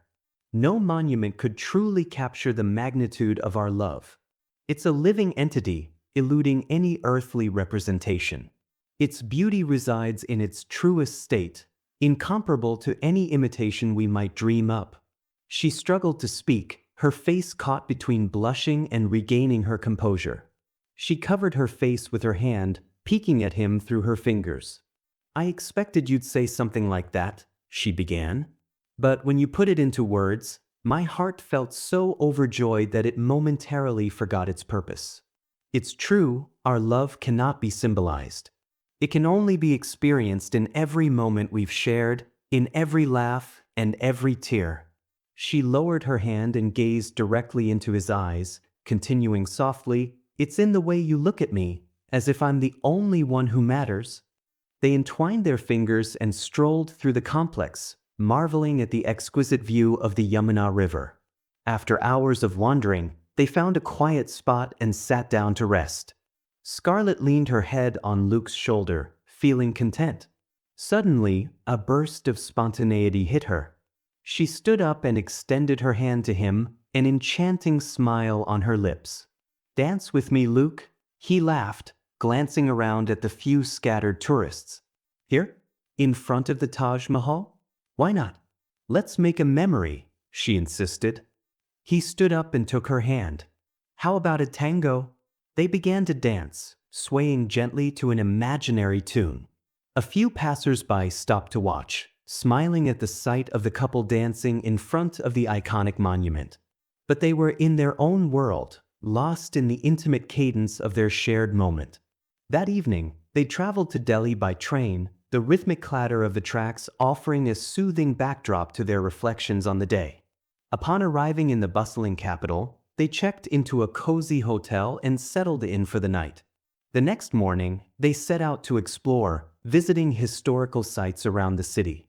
Luke showed Scarlet the 5-story building where he had worked as an engineer. It was well maintained and had become a bustling commercial hub with numerous business offices. He shared his pride in having been part of such a significant project, a key stepping stone in his career. As the day turned to evening, they made their way to Delhi College of Arts and Science to meet Alex. They entered the waiting room and provided Alex's details to a staff member who promised to fetch him. The room was abuzz with conversations between visitors and the students they had come to see. After a short wait, the door opened and Alex walked in. His eyes lit up upon seeing Scarlet, and he rushed forward to embrace her tightly. I missed you so much. I thought I might never see you again, he said, his voice choked with emotion. She hugged him back, tears of joy streaming down her face. I've missed you too, Alex. It's been too long. Luke stood by, smiling at the touching reunion. After giving them a moment, he stepped forward to shake Alex's hand. Good to see you, Alex. Alex shook his hand warmly. Thank you for bringing her. She then showed her wedding ring and said, You know, we're husband and wife now. Alex, shocked, exclaimed, Seriously? That's surprising. He then hugged both of them together, his joy evident. They then went outside and headed to the best restaurant near the college as suggested by Alex. Once seated, Luke and Scarlet ordered all of Alex's favorite dishes, ensuring it would be a meal to remember. As they talked about their lost time, Alex's expression turned serious. Scarlet, when you disappeared, I was so worried. When Mom and Dad told me you went to the US, I couldn't believe it. I was very tense and depressed. At one point, I thought you were no more and that they were trying to hide it. Scarlet listened with a heavy heart, realizing the depth of the pain her absence had caused him. He continued, I slowly recovered after that, but when I entered college, Mom and Dad told me that you're not my real sister. They said they were just caring for you until your biological father wanted you back. I still find it hard to believe. He then looked directly into her eyes and asked, What they said isn't true, is it? Scarlet, with tears in her eyes, replied, We may not be born to the same parents, but you are always my little brother, and I am always your elder sister. Alex, unable to believe her revelation that what his parents had said was true, began to cry. Luke leaned in, his voice calm and soothing. Don't cry, Alex. The truth is not going to make any difference in our bond. We are a family, and that will remain unchanged. After that, they shifted the conversation to various topics, sharing stories and memories, and enjoying a peaceful and happy dinner. By the time they left the restaurant, darkness had settled outside. The three of them stood in front of Alex's hostel for a final conversation before parting ways. Alex turned to Scarlet, his voice filled with emotion. I'm so happy to see you again, Scarlet. Promise me you'll keep in touch? She nodded, her eyes glistening with tears. I promise, Alex. We'll stay connected from now on. She handed him her address in Argentina. Send me letters whenever you can. I will too. Luke then handed over the gifts they had brought for him. Alex accepted them with a smile, his gratitude evident. She placed her hand on Alex's shoulder. Take care, Alex. We'll see you again soon. They embraced Alex warmly, their hug brimming with heartfelt affection, and took a few photos together. To preserve the joy on his face upon seeing her again, they chose not to mention her illness. As Luke and Scarlet made their way back to their hotel, she felt a deep sense of contentment, recognizing that the sibling bond she shared with Alex had evolved into something more powerful than the blood connection they once believed they had. The next morning, they visited Dr. Sundar Raj at his hospital for their scheduled appointment, where the doctor reviewed her recent medical reports. You have shown great improvement, Dr. Sundar said, a warm smile spreading across his face. The medications and your positive attitude are clearly working. Keep it up, and you'll continue to make progress in this battle. Her eyes brightened with hope. Thank you, Dr. Sundar. He then directed a nurse to conduct some additional tests. She followed the nurse out of the room, leaving Luke and Dr. Sundar alone. The doctor's expression grew serious as he stood and paced thoughtfully. Turning to Luke with a blend of compassion and concern, he said, although there has been significant improvement, the long-term survival rate for patients with this type of cancer remains very low. Currently, we don't have a reliable cure for lymphoma. While there is no immediate danger for Scarlet, it's important for you to understand that this disease is highly unpredictable and can take a turn at any moment. Above all, don't lose hope. Luke's chin quivered as he tried to process the information. I know, doctor. I can feel she is slipping away, but I'm doing everything I can to hold on to her. Every morning, I wake up with fear, wondering if she's still with me. Every night, I find myself praying for a miracle before I sleep. Dr. Sundar placed a comforting hand on Luke's shoulder. I didn't share this to dishearten you, but to help you prepare. You've been doing an incredible job, and her progress is a testament to that. Your father spoke highly of your dedication. Scarlet is truly fortunate to have you by her side. Luke gave a faint, grateful smile. The doctor continued, ensure she gets ample rest and eats nutritious meals. Minimize stress and encourage light exercise to support her well-being. A nurse then interrupted to collect a patient's report. After retrieving it from his drawer and handing it over, the doctor resumed his seat and began reviewing Scarlet's report again. Luke, his voice steady yet emotional, said, She's diligent about her diet and rest. During our recent travels, she's been remarkably energetic, almost convincing me she's cured. However, last weekend she experienced severe nausea, a relentless headache, and widespread pain throughout the night. Emergency medications, as prescribed by her doctors, were administered. She was back to normal by morning, but we feared for her life that whole night. This starkly reminded me of her condition. Despite pressure from my parents and her former guardians to urgently return to Argentina for medical consultation, she insisted on completing this trip. Her vitality comes from her desire to make the most of her remaining days. I was concerned that an immediate return might disappoint her and lead her to surrender to her condition, so I supported her decision to finish the trip as planned. Dr. Sundar nodded, empathizing with Luke's struggle and acknowledging that his approach was appropriate. He then outlined several lifestyle improvements that could benefit cancer patients, sharing insights from the latest research to offer hope and guidance for Scarlet's care. When Scarlet returned to the room after the tests, Dr. Sundar greeted her with a warm smile. The test results and any necessary actions will be sent to your address in Bombay after I discuss them with our team of doctors. Thank you, Dr. Sundar, she replied, her tone filled with hope. As they left, the doctor wished them both all the best. Luke walked beside Scarlet, his heart weighed down by unspoken worries, though he kept his sadness hidden behind a brave facade. Once outside, Scarlet asked, "What did the doctor say?" Luke forced a smile, his voice steady. "He said you're doing great. He suggested some lifestyle changes that will help you recover more quickly." Her face lit up with happiness, her eyes gleaming with the hope of living a normal life. "That's wonderful news, Luke. I'm so glad to hear that." Chapter 25.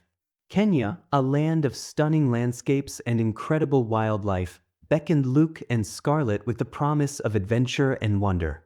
They had planned a 6-day stay at a charming resort, with each day thoughtfully arranged to immerse them in the richness of the African savanna. Their first few days were dedicated to safaris. Each morning, they rose with the sun and joined other tourists in open-top jeeps, where local experts and tribal trackers led the way. The guide's brief overview of the day's itinerary filled them with anticipation. The expanse of the savanna, stretching endlessly beneath the daylight, was truly breathtaking. They marveled at prides of lions lounging lazily in the shades and at giraffes gracefully nibbling leaves from the treetops. The excitement was palpable when their guide brought the jeep to a halt and pointed to a distant tree. "Look, a leopard," he whispered. Scarlet's eyes widened in delight as she grabbed Luke's hand. They watched in awe as the big cat leapt from a branch and vanished into the tall grass. One day, Luke and Scarlet climbed to the peak of a secluded hill. With no one else around, they stood hand in hand, gazing out over the vast wilderness. Overwhelmed by their feelings, they shouted their love into the open sky, their voices echoing faintly in the distance. Each evening, they returned to their resort, their hearts and minds enthralled by the day's explorations. Over sumptuous dinners, they relived their adventures, their words bringing to life the wonders they had experienced. The starlit African sky added a touch of magic, creating a perfect backdrop for their reflections. On the 4th day of their stay, Luke and Scarlet's eagerly awaited activity arrived, the hot air balloon flight. Since landing in Kenya, they had been looking forward to this moment. They woke before dawn, brimming with excitement. A van from the balloon company picked them up along with other tourists and drove them to the launch site. They saw several massive balloons being inflated as they approached. Luke wore a fitted white-collared shirt with its sleeves neatly folded, topped with a maroon vest and paired with gray trousers. His look was completed with aviator sunglasses, a stylish fedora, and leather boots. Scarlet donned a sleeveless pink maxi dress adorned with a vibrant floral pattern. Her hair was set in loose waves and crowned with a wide-brimmed sun hat. She wore strappy sandals that complemented her dress, gold hoop earrings that glistened subtly, and a few bangles that jingled softly with each movement. They climbed into the basket of their designated balloon, a pleasant and intimate space designed specifically for honeymoon trips.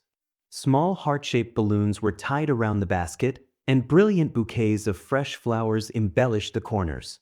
The pilot gave a brief safety talk, ensuring they understood the basics. With a powerful whoosh of the burners, the balloon began its ascent, and the ground gently receded beneath them. The basket swayed slightly as they climbed higher. Scarlet's hat was swept away by the wind, sending her hair into a wild dance. Seeing this, Luke couldn't help but wrap his arms around her from behind, enjoying the sensation of her hair brushing against him. They gazed out over the horizon, where the rising sun painted the land in golden hues. "I love you, Scarlet," he murmured into her ear. She leaned back against him, her eyes sparkling with joy. "I love you too, Luke." He tightened his embrace, pressing a kiss to the top of her head. "I wish this moment could last forever." She turned her head slightly to look at him, her eyes reflecting the golden light. "As long as we're together, every moment feels like forever to me." The pilot unfolded a small table and 2 chairs. Luke and Scarlet settled into their seats as he presented a delightful breakfast spread. A vibrant assortment of fresh fruit, juicy berries, ripe melon, and tangy citrus was arranged alongside whole grain toast topped with creamy avocado and a sprinkle of sea salt. The warm aroma of freshly brewed herbal tea filled the air as it was poured into delicate cups. They felt the moment enchanting as they shared this wholesome meal high above the world with laughter and stories. From above, the savannah looked even more spectacular. They saw herds of wildebeest migrating in unison, zebras grazing peacefully, gazelles darting across the open plains, and a family of elephants making their way to a watering hole. The balloon floated gently over a large river, where they spotted hippos and crocodiles lazing in the water. Luke enjoyed the breathtaking panorama through Scarlet's lens. Her delight seemed to magnify the beauty of the scenery, making it even more extraordinary. With animated gestures, she pointed out various sights, eagerly drawing his attention to every view. She made sure that everything she saw, he saw as well. Moving energetically around the basket, she pulled him along from one side to the other, her radiant smile and joyous laughter enhancing the experience. One of her ears was tuned to the distant sounds of animals, while the other caught the melodious calls of birds flying nearby. Her eyes darted around, determined not to miss a single detail, and her mouth opened in silent exclamations of amazement. Her breath hitched and gently eased, while her face worked to convey the depth of the enchantment she felt. Her legs waltzed with unbridled excitement, and her hands moved in sync with the gentle breeze. She floated in pure bliss, her worries dissolved in the magic of their flight. Suddenly, a heavy gust of wind swept through, jostling the hot air balloon and sending it off course. For a moment, the pilot struggled to regain control, and tension filled the air as Luke and Scarlet exchanged worried glances. Just as swiftly as it began, the turbulence subsided, and their eyes widened with awe at the incredible view unfolding below them. Majestic waterfalls cascaded down the lush green mountains, glimmering in the sunlight like liquid diamonds. "Wow, look at that!" Scarlet exclaimed, her voice a melody of wonder and joy. Luke nodded, captivated by the mesmerizing scenery. "It's unbelievable," he breathed, excitement tingling in his voice as he leaned closer to the edge of the basket. Turning to the pilot, he said, "Can we steer in this direction for a bit?" The pilot grinned, adjusting their trajectory, while Luke gently rested his hand on Scarlet's shoulder, sharing in the thrill of the adventure. They flew past the waterfalls, gliding over the river and a small hill, revealing a picturesque village nestled in the valley below. The serene scene was abruptly shattered by the distant, menacing roar of aircraft. Their hearts skipped a beat as warplanes appeared one by one, emerging between the hills. Scarlet clutched Luke's hand tightly. "What's happening?" she asked, her voice trembling with fear. Before anyone could answer, the warplanes unleashed a barrage of gunfire on the village. The 3 in the basket took cover as bullets whizzed through the air, some striking the balloon and causing it to sway dangerously. With remarkable skill and composure, the pilot guided their descent towards a nearby cluster of sturdy trees. The balloon touched down with a jolt, the branches offering some protection from the chaos. Unbelievably, no one in the basket was injured. Quickly steadying themselves, Luke and Scarlet heard the sound of the warplanes fading into the distance. They hurried towards the village to check on the aftermath of the attack. The once tranquil streets were now filled with turmoil, as injured villagers were carried to a makeshift medical center. Luke and Scarlet immediately joined the efforts to help. As they assisted the villagers, a sudden siren blared, followed by an announcement from a loudspeaker near the medical center, warning of an imminent bombing and urging everyone to seek refuge in the bunkers. These bunkers, built during World War II and long unused, suddenly became a vital lifeline. Panic spread rapidly as villagers scrambled to find safety. The injured were swiftly directed to the nearest bunker, but when Luke and Scarlet arrived with a wounded young man, it was already full. The man was admitted, and they were redirected to a bunker further west. Eager for shelter, Luke and Scarlet raced towards the next bunker, only to have the doors slammed shut in their faces. "What do we do now?" she asked, her voice tinged with desperation. He looked around frantically, his mind racing for a solution. "We have to find another bunker," he replied urgently. But as they searched, it became clear that all the bunkers were at capacity. Her heart sank as she realized the severity of their predicament. "Luke, there's one bunker that's about to close," she said, her voice trembling with anxiety. They ran towards the last bunker, their hope hanging by a thread, praying they would find refuge before it was too late. When they reached the entrance, they found it already packed with families and children. Outside, a few men argued with a family, insisting there was no more space and trying to force them away to close the bunker. When Luke and Scarlet requested entry, the men were equally unwilling to let them in. However, a few women inside, witnessing the emotional scene, pleaded with the men to make room, promising that everyone would adjust. After a heated argument, the men reluctantly agreed to admit the native family and one of the newcomers, either Luke or Scarlet. Luke, grateful for the compromise, immediately turned to Scarlet and urged her to enter. "I'll find another place. We'll meet after the bombing," he assured her. She shook her head. "No, Luke. What if you don't find another one?" "I will," he insisted, trying to sound confident. She glanced around, seeing no other open bunkers. The village streets lay desolate and still, disturbed only by occasional swirls of dried leaves that spiraled and drifted away. "Luke, you get inside. I'll find somewhere to stay. If not, I'll die earlier than I have to. But nothing should happen to you." Unable to bear the thought, he tried to persuade the villagers to let them both in. This time, even the women stood firm, joining the men in their refusal. They warned that the bunker would be closed in a count of 10. Tension mounted as Luke and Scarlet confronted their dire situation. With fierce resolve, she pushed him towards the bunker. With a heavy heart, he reluctantly stepped inside, his eyes never leaving hers. He watched helplessly as she waved goodbye, her figure gradually disappearing as the door closed. Alone in the silent village, Scarlet searched for a place to find safety. Exhausted and mentally drained, she could walk no further and stopped at a small children's park. The only sound was the eerie creaking of iron swings swaying in the wind.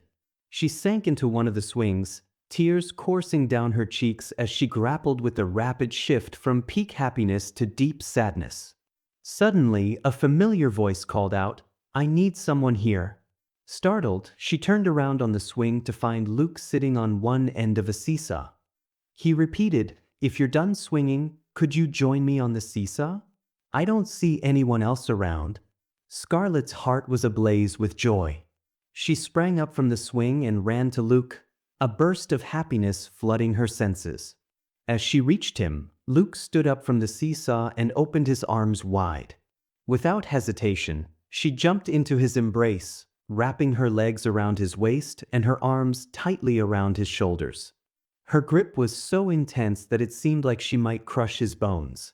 In the next moment, she began to pound her fists against his chest. "What were you thinking, Luke?" she scolded, her voice trembling with a mix of relief and anger. "I couldn't leave you, Scarlet." "Not now, not ever," he replied. As the sound of approaching warplanes reached their ears, Scarlet's eyes widened in alarm. She immediately let go of Luke's waist, grabbed his hand, and began pulling him. "Come on, Luke," she urged, her voice trembling with panic. "You need to get back to the bunker. I don't want you to die." He resisted, planting his feet firmly and pulling her back towards him with determined force. "I don't want to live if it means letting you die," he said, his voice resolute. With pleading eyes, she tried to reason with him. "Think about your parents, your brother, your relatives, and your friends. They all want to see you again. My situation is different. I'm already living on borrowed time. If I die, people will just say it was my fate, whether from cancer or from the bombing." "But Luke, don't be foolish." He held her gaze, his expression steadfast. "We'll find another safe place. We have to try to save both of us." Her frustration boiled over, and with all her strength, she tried to drag him back towards the bunker. His words fell on deaf ears as she grew more frantic, realizing there was no time to search further. In a decisive move, he hoisted her onto his left shoulder and started running, desperately seeking any form of shelter as the roar of the warplanes intensified. For a moment, she struggled against his grip, her anger and fear fueling her resistance. But as the reality of their situation set in, she relented, her fight giving way to the acceptance of his determination to keep them both safe. They moved quickly, searching for any form of protection. The village houses had lightweight roofs, offering no defense against the bombing. There was no time to reach the forest. They spotted an ancient stone structure, already partially damaged by previous bombings. Though it seemed unlikely to withstand the impending attack, they decided to take refuge there, hoping it might lessen the impact. As they huddled together, waiting for the unknown outcome, Scarlet voiced her thoughts. "Ever since we fell in love, we've been separated by countless problems. Are we destined to be together?" Luke gazed into her eyes and replied with conviction, "If being apart is our fate, I will never surrender to it. You are my destiny." Just then, a sudden explosion shattered the air, followed by two more. Each blast made them flinch, their eyes closing instinctively and their hands gripping each other tightly. They looked up at the sky through the gaps in the stone structure, seeing warplanes streaking overhead. After the initial series of bombings, the explosions ceased, leaving only the distant sound of the warplanes firing. Minutes turned into hours, and eventually, the sounds of villagers chattering and crying reached their ears.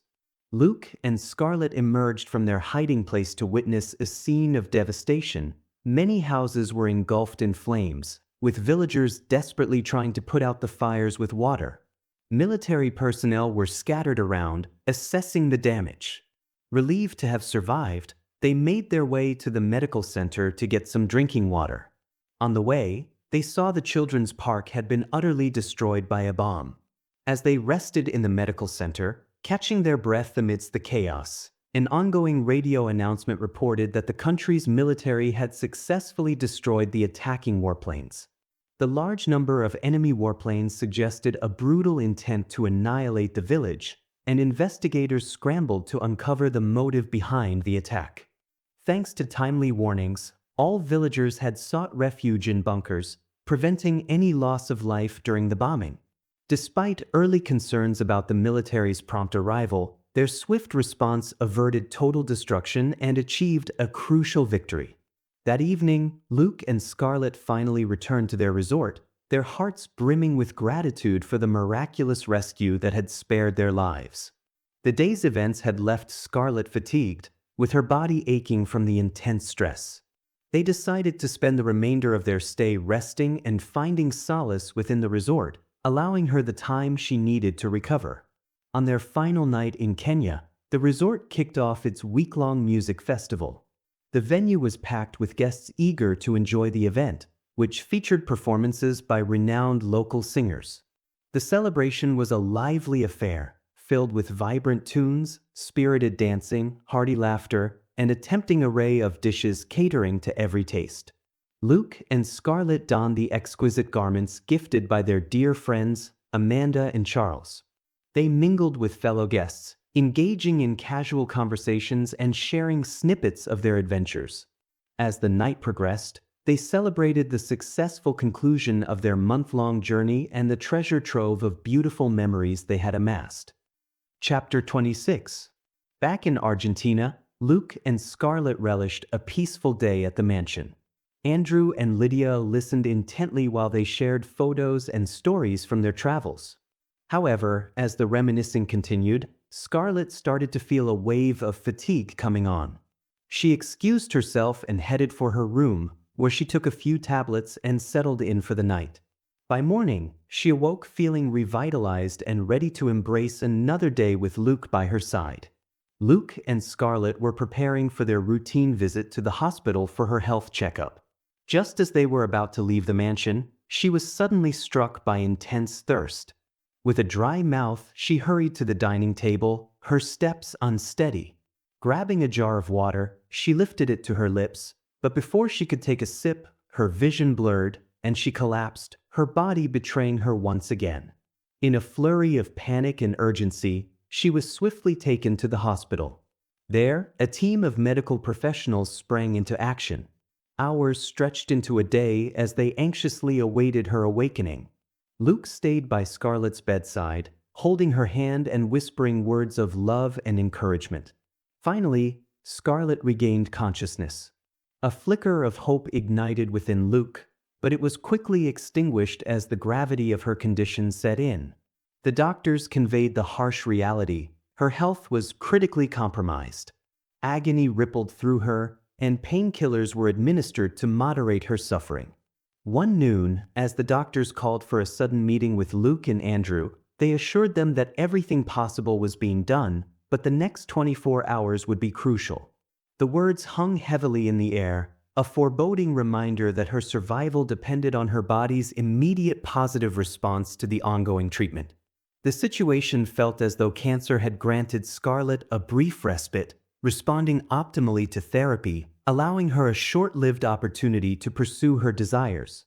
However, this glimmer of hope was shattered when the disease re-emerged with heightened aggression, swiftly reversing any progress she had made and ultimately forcing her to surrender to death. Family members gathered, their faces painted with shock and disbelief, remembering just weeks ago they had all dared to hope for a breakthrough. Now, they grappled with the cruel reality of potentially facing a world without Scarlet. The struggle to remain hopeful clashed violently with the overwhelming sense of impending doom. Luke's body felt paralyzed, a deep chill spreading through him as panic gripped his heart. Memories of their shared laughter flooded his mind, each cherished recollection twisting painfully in the context of their current reality. He remembered Scarlet's sparkling eyes during their adventures, her playful teasing that always made him smile, the gentle care she showered upon him, and the warmth of her comforting hugs. A wave of helplessness washed over Luke. The vibrant woman he adored was fighting for her life, and he felt powerless to intervene. Every thought of her slipping away felt like a dagger to his heart, intensifying his desperate prayers for a miracle. He found himself whispering to the universe, pleading for a sign, anything that might hint at a ray of hope. Andrew gently led Luke to the cafeteria after realizing that he had neglected food and drink since the doctors delivered the devastating update about the crucial 24 hours ahead. Luke sat silently in a seat, while nearby people were absorbed in the news headlines on the television. Andrew brought sandwiches, placing one in front of Luke before sitting down beside him. Luke's hands trembled as he mechanically took a bite, tears poised to spill down his cheeks. Vivid images of Scarlet's suffering flashed through his mind. Half-eaten, Luke discarded the remaining food, finding it difficult to swallow. They stood together by a large window, watching the city lights and dwindling traffic on the streets as night crept in. Andrew spoke softly. "I used to stand here, looking out this window when Scarlet was diagnosed with cancer. I felt so alone then, my heart aching with the unfairness of her suffering. I wished she could have found peace in India, away from all this. Bringing her back here, burdening her with the responsibilities of the company, and arranging her marriage to Nicholas to spare myself from prison, it was all my selfishness. I couldn't give her the happiness she deserved." He turned to Luke, his gaze earnest. "But when you both returned from your recent journey, she radiated happiness, as if she were the happiest woman in the world. That joy, it all came because of you. Tears welled in Andrew's eyes as he embraced Luke tightly, the raw emotion of the moment binding them in shared grief and gratitude. Thank you, Luke, he whispered. Lydia approached Luke and Andrew as they walked to Scarlet's observation room, informing them that Scarlet wished to speak with them.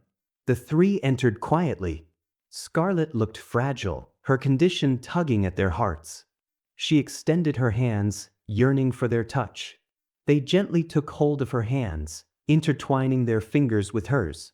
In that simple gesture, they offered her all the comfort they could.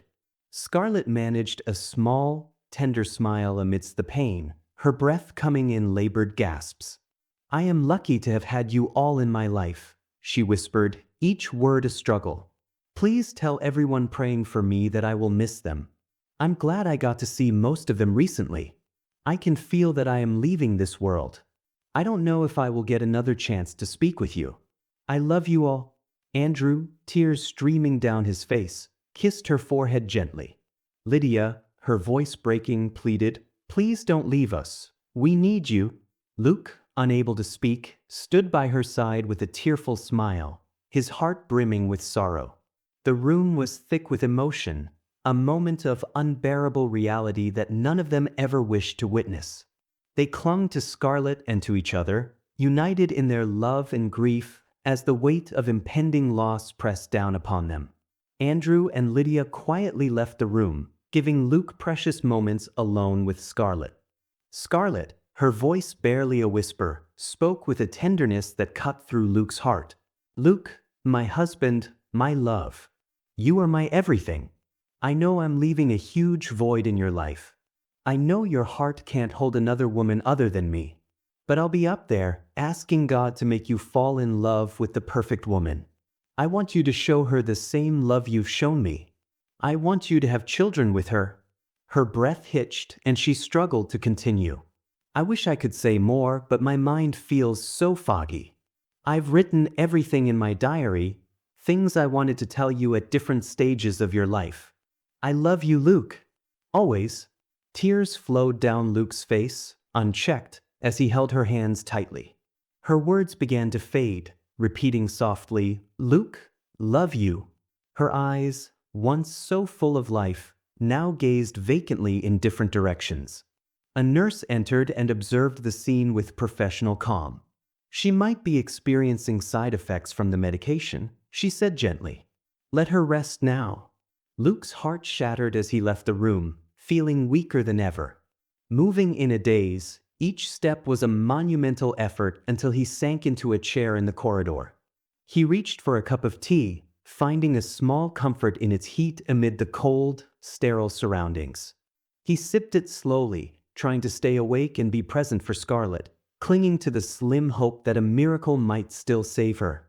The next morning, Luke's heart lifted slightly upon seeing that Scarlet was still with them, but his relief was tempered by the grim reality that she remained in critical condition. The absence of a miraculous recovery gnawed at his spirit. Desperation took hold, prompting him to make one final, fervent effort to save her. He decided to run to the nearby church, a sanctuary where he hoped to find solace and divine intervention. At the church, Luke knelt on the floor, clasped his hands together, and shut his eyes tight. Please, he whispered, voice trembling with emotion. Don't take her from me. I need her to survive in this world. Tears fell silently from his eyes as he poured his heart into his prayers, each word infused with love, fear, and unwavering faith. He stayed there for over an hour, earnestly pleading and begging for a miracle. Gradually, a sense of peace began to settle over him. It was as if the weight of his worries was being lifted, and a spark of hope ignited within him. He felt confident that Scarlet would pull through and their love would defy all the odds. Fueled by faith, Luke rushed to the hospital, clutching a vibrant bouquet of flowers, his heart racing with the hope of witnessing a miracle for Scarlet. As he approached the hospital entrance, he encountered tight security, with police officers checking everyone entering the building. Standing in line, Luke overheard a conversation between a middle-aged man and a police officer. What's happening here? The man asked. The officer responded, "We're transferring Camila to the prison hospital." A police officer scrutinized the bouquet in Luke's hand, as though it might be hiding a weapon.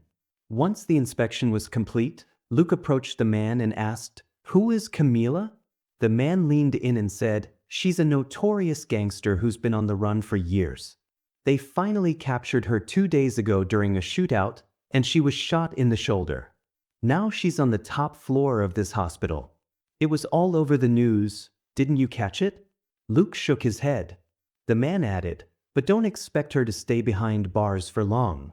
Jorge will find a way to get her out." "Jorge?" Luke repeated, his curiosity piqued. "Yeah," the man replied. "He's the gang leader and Camila's lover." As he conversed with the man, Luke made his way through the bustling entrance hall, heading towards the staircase. In the distance, he spotted Selena with the nun near the reception desk. The idea of bringing Selena to see Scarlet crossed his mind. Luke retraced his steps through the hall, his heart swelling with anticipation as he imagined the delight that would light up Scarlet's face upon seeing her. He wove through clusters of visitors and medical staff, his gaze fixed on Selena. Halfway down the hall, a sudden explosion ripped through the hospital entrance, its deafening blast throwing Luke violently sideways. He crashed to the ground, his hand injured, ears ringing from the intense sound, and his body covered in dust and debris. Shocked and disoriented, he struggled to his knees, surveying the chaotic scene around him. Cries of the injured filled the air as others scrambled to escape. The police officers at the security check lay motionless on the ground. Luke's eyes quickly darted to Selena and the nun, who were crouched behind the reception desk. A wave of relief washed over him when he realized they were unharmed. The situation escalated as a large, armored van reversed into the hospital entrance. The rear door swung open, and armed men surged out like a tempest. 3 of them dashed up the stairs, pistols clutched tightly in their hands, while 2 others took up positions, their long guns trained on the terrified crowd. They barked orders for everyone to hit the ground. Moments later, an elevator arrived with a chime that echoed through the hall. The doors slid open, and the 3 men flanked Camila, hastening her towards the waiting van. Her left shoulder was wrapped in a bandage. Police swiftly encircled the hospital, their commanding voices blaring through loudspeakers, demanding the gangsters surrender. One of the armed gangsters peered through the curtains of a large window, assessing the unfolding situation. As he deliberated on their next move, his gaze fell on Selena, and he moved swiftly towards her. With a forceful grab, he seized Selena in one hand. The nun attempted to intervene, pleading tearfully for her safety, but she was swiftly pushed aside. Sobbing, she begged him to free Selena. Ignoring her pleas, the man hoisted Selena over his shoulder. He barked a sharp command to the other gang members, who quickly seized 3 more hostages, including Luke. The gangster with Selena yanked the curtains aside and shattered the window with a single shot. Guns aimed threateningly at the hostages, he and his accomplices made their demands clear through the opening. They warned that they would kill the hostages if the police didn't back off. Despite the threats, the police held their ground and urged the gangsters to surrender. Leaning out through the open rear door of the van with her hand gripping the roof, Camila ordered the men to shoot a hostage. In an instant, an old man was shot in the leg. His scream pierced the air, and the gun was swiftly leveled at his head, ready for another shot. Panic worsened as Luke, Selena, and a middle-aged woman remained at gunpoint. Recognizing the imminent danger, the police began to slowly retreat, hoping to de-escalate the situation. Seizing the moment, the gangsters herded the hostages towards the back of the van, leaving the old man writhing on the floor. Their plan was to swiftly exit the hospital with the hostages inside, so that the police wouldn't dare to attack them. Selena was shocked and terrified by the scene unfolding around her. The gangster holding her lowered her from his shoulder and prepared to place her in the van. In a desperate moment of instinct, she broke free and dashed towards the nun, her movements frantic with fear. Luke saw the gangster aiming his gun at Selena, his face contorted with intent to shoot. The nun screamed in desperation. Reacting swiftly, Luke pushed away the hand of the gangster holding the gun at him and leapt towards Selena, protecting her with his body. Gunfire erupted, and Luke felt the searing pain of 2 bullets piercing his flesh. At that moment, police officers stationed on the first-floor balcony, who had entered quietly through the back entrance, unleashed a barrage of gunfire, taking out several armed gangsters instantly. Luke shielded Selena, desperate to protect her from the mayhem engulfing them. Meanwhile, the female hostage crouched low beside the van, trying to evade the deadly crossfire. As the police surrounded the van, Camila and the remaining gangsters inside had no choice but to surrender. Luke lay on the ground, his vision blurring as he struggled to keep his eyes open. The fleeting sight of Selena safe was a small comfort amidst the turmoil.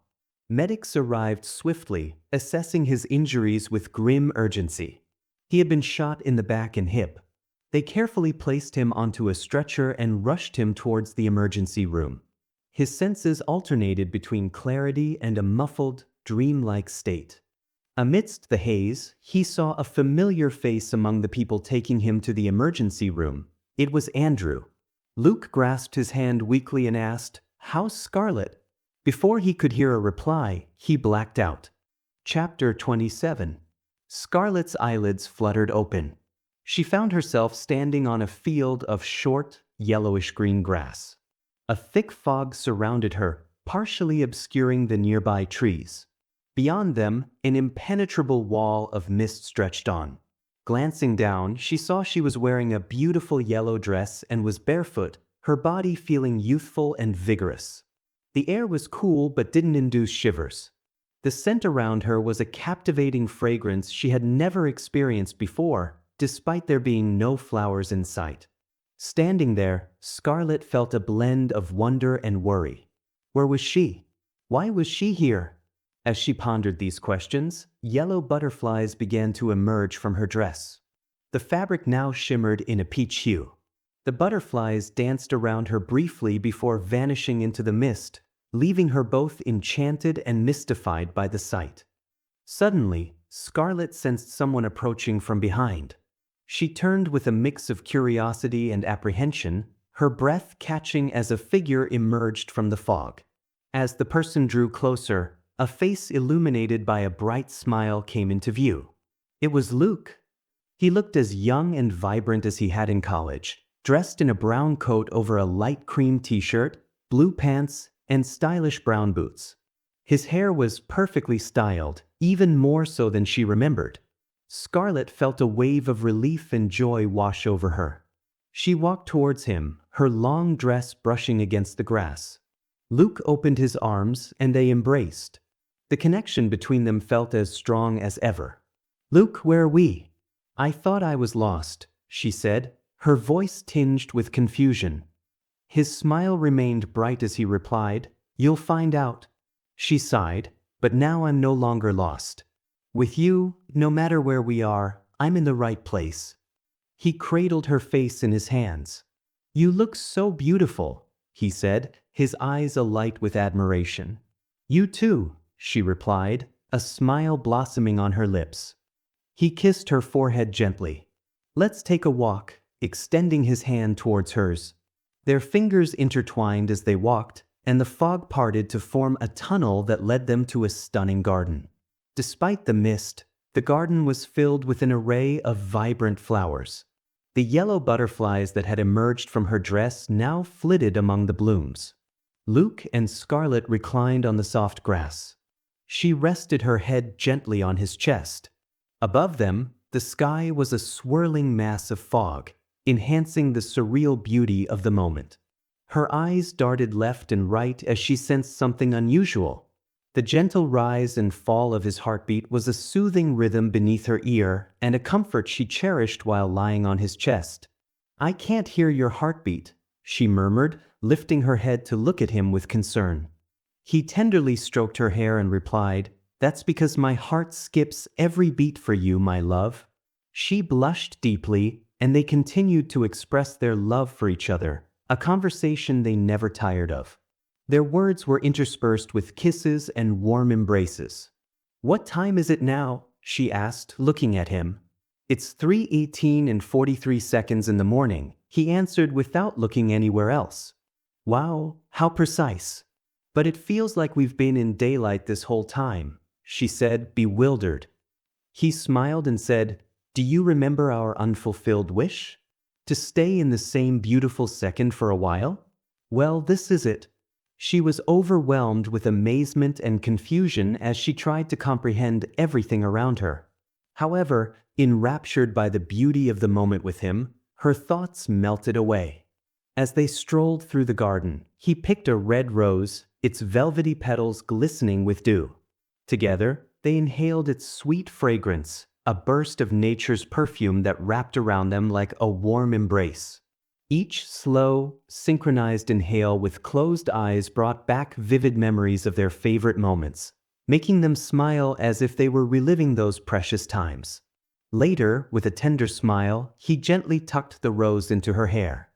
The fog slowly dissipated, unveiling an enchanting, otherworldly landscape around them. They gazed with widened eyes as he led her, hand in hand, to explore the breathtaking beauty of their surroundings.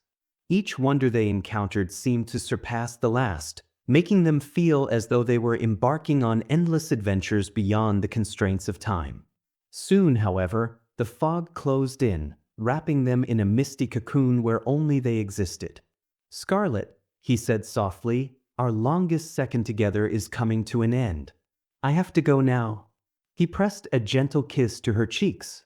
In that fleeting moment, she wrapped her arms around him, her voice barely a whisper. Luke, please don't leave. I'll be there to receive you soon, and we'll be together forever, he promised. Then, with a tender glance, he vanished into the swirling mist. The fog closed in around her, leaving her with a growing sense of unease. Suddenly, Scarlet's eyes snapped open, her breath coming in sharp, forced inhales as her heart pounded with a mix of disbelief and sorrow. She called out to Luke, who was sleeping beside her in an unsettling silence. Receiving no response, she quickly switched on the table lamp and reached for her glasses. The clock showed 3:21 a.m. After several desperate attempts to rouse him, the harsh reality of his passing became undeniable. Tears welled up in her eyes as she struggled with the profound loss that engulfed her heart. Scarlet pressed the panic button on the table. A nurse promptly entered the room, followed by Selena. The nurse confirmed Luke's passing. Selena's eyes widened in shock, and she swiftly notified the rest of the family. It was Luke's birthday, and his family had gathered to celebrate. The festive atmosphere quickly turned somber upon hearing the news of his demise. Yet, amid their sadness, a sense of pride filled the air. This birthday marked the second anniversary of Luke's remarkable milestone as a supercentenarian. The family found comfort in reminiscing about the extraordinary life he had lived. While washing her face at the sink, Scarlet glanced in the mirror and noticed a rose in her hair, just like the one Luke had placed there in her dream. She picked up the flower and breathed in its fragrance, recognizing it as the same scent from her dream. It dawned on her that what she had experienced was not merely a dream but something more. Her saddened face softened into a smile as she remembered the longest second she had shared with Luke. She began to understand the deep meaning behind his words. At Luke's funeral service, Scarlet's thoughts drifted back to a critical time when they were both battling for their lives. She remembered visiting him in his hospital room on the fourth day of his severe condition after he had taken bullets to save Selena. The scene replayed vividly in her mind. He was unconscious, with severe internal injuries. She had sat beside him, tears coursing down her face. Having once been at death's door herself, she was in the midst of a miraculous recovery that amazed the doctors. Each new day brought improvements, and she could feel her body becoming stronger and healthier. Yet, the joy of her progress was overshadowed by the sight of him lying there, unaware of the strides she was making. Scarlet then recalled the day Luke finally regained consciousness, a week after being shot. She stood by his bedside with Selena when Luke's eyes opened after a long sleep. His gaze focused on both of them, and a weak but joyful smile spread across his face. The relief and happiness in that moment were indescribable for everyone present. Scarlet and Selena kissed his cheeks and warmly welcomed him back. In the weeks that followed, they underwent a series of health checkups. Each result affirmed their remarkable recovery, brightening their faces and fueling their dreams of a happy future together. They celebrated these victories, and their joy peaked with the adoption of Selena. Standing together, arms wrapped around each other, they signed the papers that officially made Selena their daughter. From then on, their lives took a new direction, free from the worries of the past. Just then, an announcement was made that the coffin would soon be closed. Scarlet rose from her wheelchair with the support of two of her granddaughters. With a final kiss, she watched as the coffin was gently sealed. It felt as though the lid was enclosing her most cherished treasure in this world, an irreplaceable part of her life destined to rest in the earth. She knew that soon her body would lie near his, a fitting place for her to be. After the funeral, a gentle drizzle began to fall. Scarlet looked up at the clear blue sky, feeling deeply grateful for the blessings that had graced her life. A century had passed since she first met Luke Zechariah, and their early journey had been fraught with struggles and challenges. Now, she was surrounded not only by their children and grandchildren, but by an extended web of familial bonds that had grown from her once small family of Michael, Maya, and Alex. Everywhere she looked, she saw family. Her heart overflowed with appreciation towards God for the miracles she had witnessed in her life, far surpassing anything she had ever prayed for. Epilogue. Weeks after Luke's funeral, Scarlet found herself in a bittersweet state, waiting for the moment when she would reunite with him beyond the boundaries of earthly existence. Each day, she adorned her hair with the same vibrant rose, its petals never losing their freshness and fragrance. She wore her finest clothes, made herself look beautiful, and smiled happily, ready to leave this world at any time. One afternoon, Scarlet settled into her wheelchair beneath the branches of the fig tree she and Luke had planted after welcoming their third child. Sunlight filtered through the leaves, creating dappled patterns on the ground. Nearby, the youngest members of her family played joyfully. She sat there, enjoying the sight of them against the backdrop of their home and garden. Jude, Alex's grandson, arrived with his wife Emma and their newborn to visit Scarlet.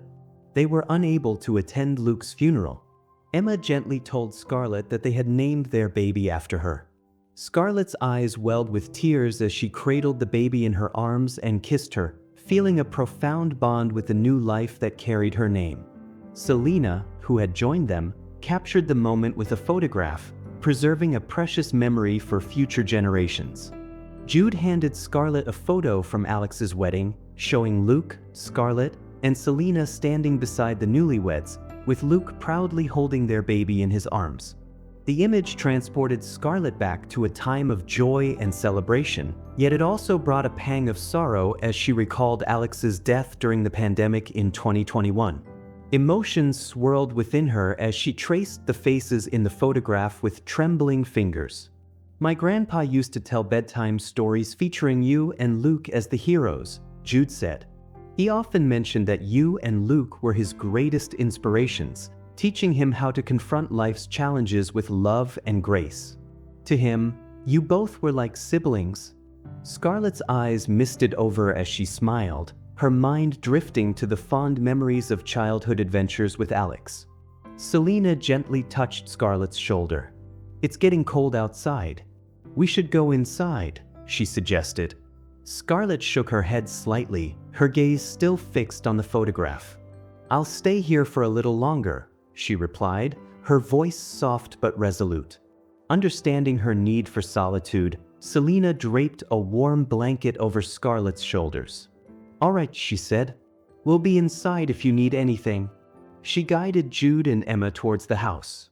Scarlet suddenly called back Selena and asked her to walk her to the stone bench, the very same one where she and Luke used to sit during their college days. Luke had bought it from the college and gifted it to Scarlet on their 19th wedding anniversary. Whenever they sat there, they felt transported back to their teenage years. Even on the evening before Luke passed away, they had sat there together, fingers intertwined, speaking in whispers as the sun set around them. Now, as Scarlet settled on the bench once more, she felt his presence beside her, memories of their love flooding her heart. As a gentle breeze rustled the leaves and brushed against her skin, Scarlet felt her eyelids growing heavy. She closed her eyes, allowing the soothing sounds of nature to lull her into a peaceful nap. The petals of her rose danced lightly in the wind. A zephyr stirred, sending a petal twirling away, spinning in a graceful arc before gliding off into the distance. One by one, the petals broke free, each caught in a playful ballet as the wind guided them in joyous spirals. With a sudden, stronger gust, they burst forth in a vibrant flurry, swirling together like a colorful cloud before sailing away, leaving only a hint of fragrance in the air. In that serene moment, a familiar voice drifted through the breeze, calling, "Scarlet." A novel by Geo Joh.